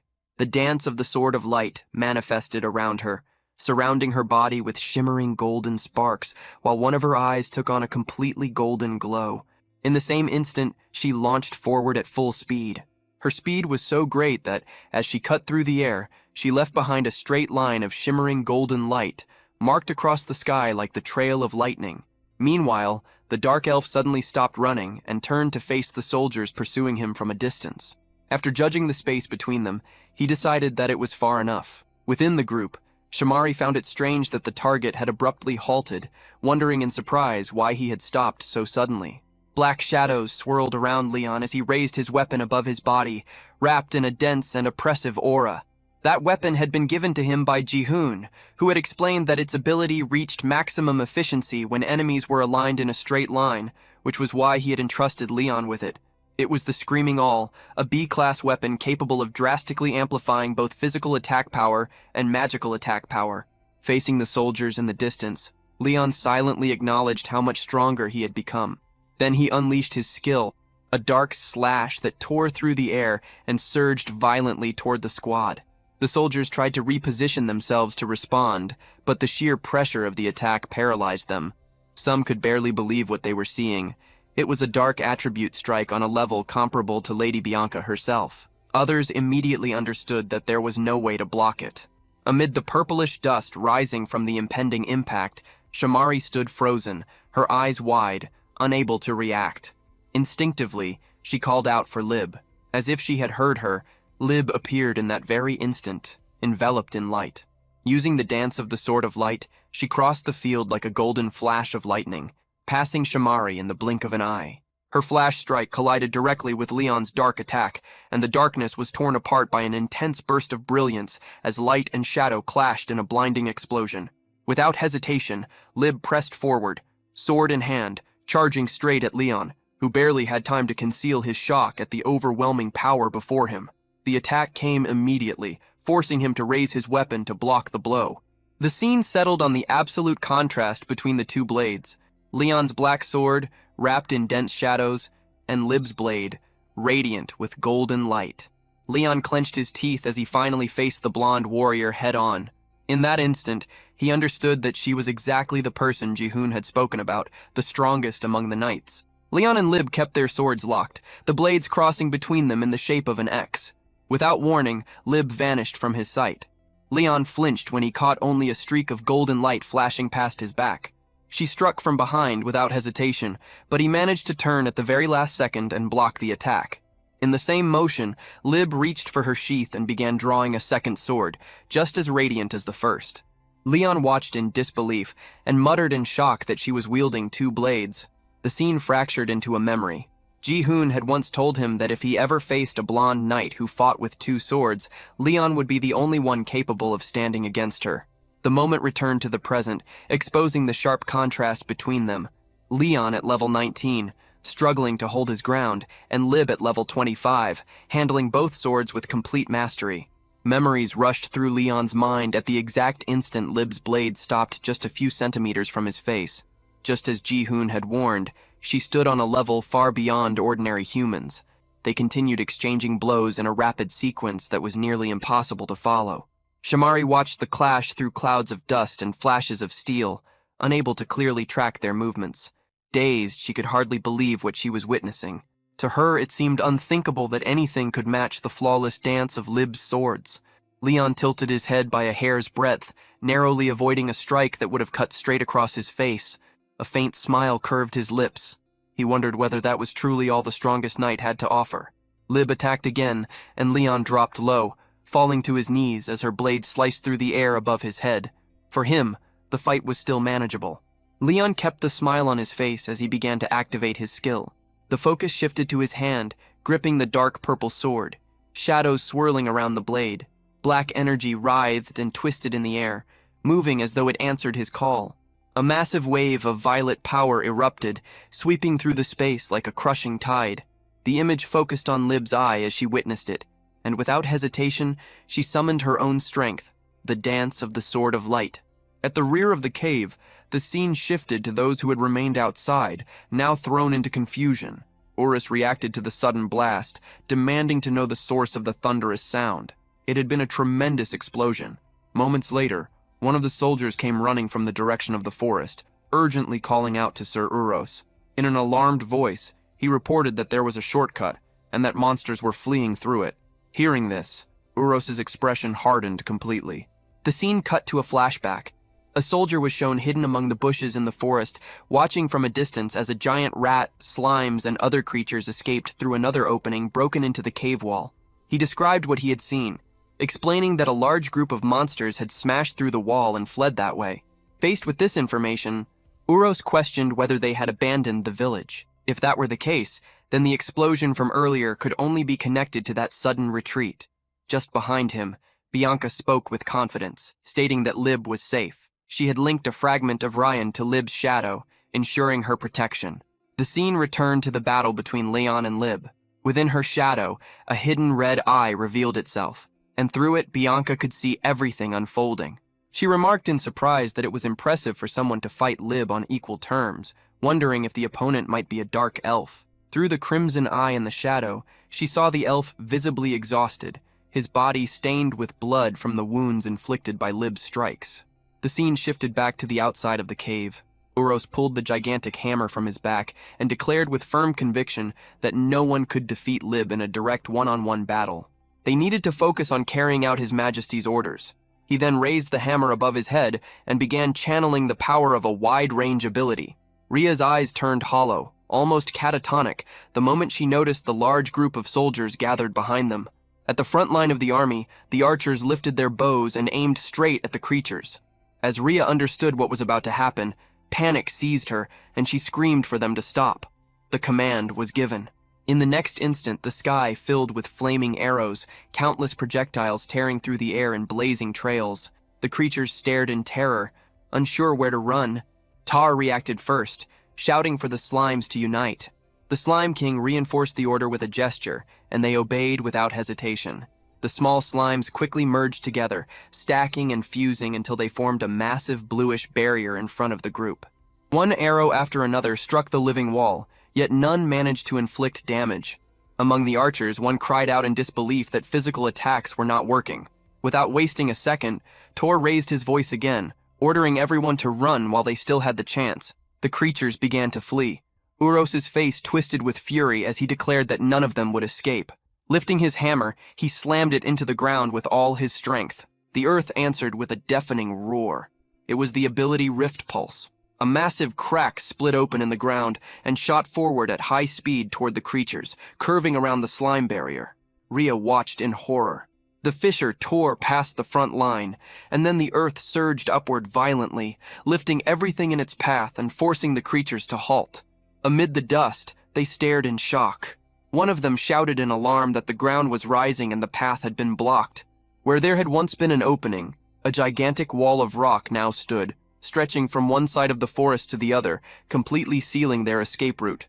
Uros then gave the order, stating that their retreat had been cut off. The soldiers advanced as one, and he roared for them to attack. Spears lowered and pointed forward, the army charged toward the creatures. Uros reinforced the command, demanding that not a single enemy be left alive. Ria remained frozen, unable to react as she watched the soldiers approaching from a distance. Paralyzed, she asked Ji-hoon in her thoughts what they were supposed to do now. No answer came. On the other side, Tar raised his voice and declared that everyone should prepare for battle. Ria tried to call out to him, but it was already too late. The humanoid rabbits, now fully reverted to their rabbit forms, took their positions, some gripping swords in their paws. One of them shouted that if they could no longer run, then they would fight to the death. The giant rat proclaimed that this was their chance for revenge, and the smaller rats around him echoed the cry, ready for combat. In contrast, the slimes simply reacted with small, silent expressions of surprise, their tiny mouths hanging open. Ria stood there, watching as all of them prepared for the imminent clash. The sky darkened as clouds gathered overhead, and she whispered to herself that it was fine. She clenched her fists, a clear thought crossing her mind. Ji-hoon's plan had always been to prepare for the future, but at that moment, there was nothing left she could do. Yet the instant the moon emerged brightly from behind the clouds, something shifted. This was a life that had already been saved once. A notification appeared, stating that at night monsters grew stronger, with all their attributes increased. Moonlight reflected in Ria's irises, making her eyes shine intensely. It was time to fight. Ria charged forward alongside the monsters, all of them with fire in their eyes, consumed by overwhelming fury. Red flames swirled around their bodies, revealing the surge of power emanating from them. Ahead, the human soldiers advanced in tight formation, shields raised and spears leveled, wrapped in the golden energy Uros had summoned. On the screen, the values of the opposing forces were displayed. The total power of the monster faction stood at 992. The scene closed with both sides sprinting toward each other as the total power of the human faction, 449, appeared, sealing the beginning of the inevitable clash. The scene shifts to the false escape route. A golden glow shines at the tunnel's exit. Then an explosion spreads rocks and a large amount of smoke. From there, the dark elf emerges, regaining his posture. After recomposing himself, although severely injured, he prepares for the unfolding of the battle. The thought that in a fight between light and darkness there is no attribute advantage between one and the other echoes. The truth in a situation like this is only one, the strongest wins.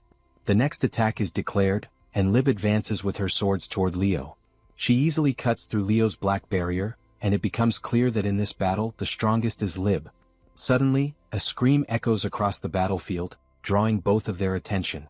He observes and realizes that his allies have already been reached, but he has no time to process the information, as Lib advances for another direct attack. While defending himself, he realizes that the main force is in danger. Lib, close to Leo, comments that she believes in the intelligence of monsters. Leo is surprised by the heroine's words, confused about her motivations. The clash continues and Lib admits that she does not expect Leo to understand. Until a voice manifests calling for the captain and both separate. A small group of soldiers emerges from the cave. Lib immediately realizes that the battle between humans and monsters has begun. On the other battlefield, Tor faces a warrior with a shield and spear, using his hammer. He delivers a powerful blow, but it is defended, although it causes significant damage to the shield. The warrior mocks Tor's strength, saying it is not enough, even for such a large creature. The warrior then delivers an attack with his spear that pierces Tor's shoulder. Tor suffers from the blow but also from the sight that follows. His companions, several of them, being incinerated with magic, agonizing in pain. But it does not stop there, he also witnesses the slimes finally taking damage, with spears imbued with electric magic. Little by little, the monster army decreases, and numerical superiority gives way to a catastrophe. Wherever he looks, the scene of annihilation repeats itself. But he does not have much time to suffer, as a warrior advances declaring that it is time for Tor to be defeated as well. However, the warrior is surprised by a quick attack. His head is slammed into the ground by a powerful blow from Ria. She tries to make Tor regain his confidence, reminding him that as long as they are standing, even if their companions perish, they must keep fighting, until their last breath. Ria trusts that even if everyone meets their end in this battle, Jihun will find a way to end the tyranny of humans. Two soldiers with spears join in a coordinated attack against Ria. But the attack only hits empty ground. In the blink of an eye, the warriors have their heads torn from their bodies. Bianca observes the scene, analyzes it, and laughs while speaking with Rian, saying that apparently the fox is the leader of the monsters. While standing still, Bianca seems like an easy target, and one of Tor's kin advances toward her. Prepared, Rian takes action. In a quick movement, the shadow takes a pointed form and pierces the monster's body with ease, stopping the attack. Meanwhile, Bianca does not even notice what happened, focused only on Ria's actions. The fox is now face to face with Aldebaran, a 3-star vice captain. He is extremely irritated with Ria for having defeated two of his subordinates. The vice captain declares that he will reap Ria's life, while she mocks him, calling him filthy. Aldebaran strikes at Ria, who dodges with agility. He then activates his fire ability, increasing the destructive power of his weapon. Ria is caught off guard by the ability, and soon a massive explosion occurs, engulfing the fox completely. Ria remains in the middle of the fire, completely surrounded by flames. Bianca, from afar, observes the movement, noticing something. Ria then activates an ability that covers her body with a water armor. Upon seeing the element, Aldebaran becomes surprised and distressed. The Aqua Mirage ability merges Ria with the element, granting protection and also extreme agility. This allows her to move extremely fast to Aldebaran's back. Another ability increases the piercing power of the fox's claws, and she delivers a strike capable of piercing even the vice-captain's armor. The warrior is defeated and collapses on the ground, giving victory to the fox. She contemplates the victory briefly, because it does not take long for another challenge to appear. A massive hammer surprises her, striking her directly. Rhea is thrown far away by the force of the impact and collides with a mountain, causing great destruction. While Rhea agonizes from the injuries caused, the man laments having drawn a card that said he would have a terrible matchup. Rhea worries that she can no longer react to anything, and the man approaches her, determined to finish it quickly and go against the card's prophecy. He declares that today will not be a day of bad luck. The warrior then raises his hammer once more and prepares to attack. But before his blow can hit Rhea, the mountain beside them begins to crumble, drawing his attention. From there comes nothing less than the dragon's breath. To Rhea's relief, the warrior's card was right. Before the attack was launched, Jihun already expected to strike the enemy in combat while carving a path for the lizard folk troops. After the dust from the trail of destruction left by the dragon's breath settled, Jihun observed the outcome and realized that only a hero could remain standing after taking such a direct hit, Urose. The shield hero quickly recognized the source of the attack, coming from the one who was supposed to be the legendary hero. Rain ran toward Rhea, noticing she was injured, and Jihun regretted not being able to arrive sooner. Rhea joked, "Then it's time for me to take over, right?" Jihun replied that she could leave everything to him now. Tor noticed Jihun's arrival, accompanied by the lizard folk tribe. Jihun recalled Uro's specialties before facing him, a hero focused on defensive abilities and area buffs. An opponent who, if near the castle, would be unbeatable, but in this situation had to be brought down at all costs.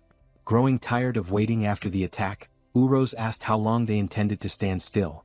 He boasted that the attack had achieved nothing. He then gave an ultimatum to the legendary hero, calling him to battle. Jihun calmed the troops and asked them not to rush. The moment had been anticipated, and now everyone was united. Urose ordered his army to regroup and reorganize their positions.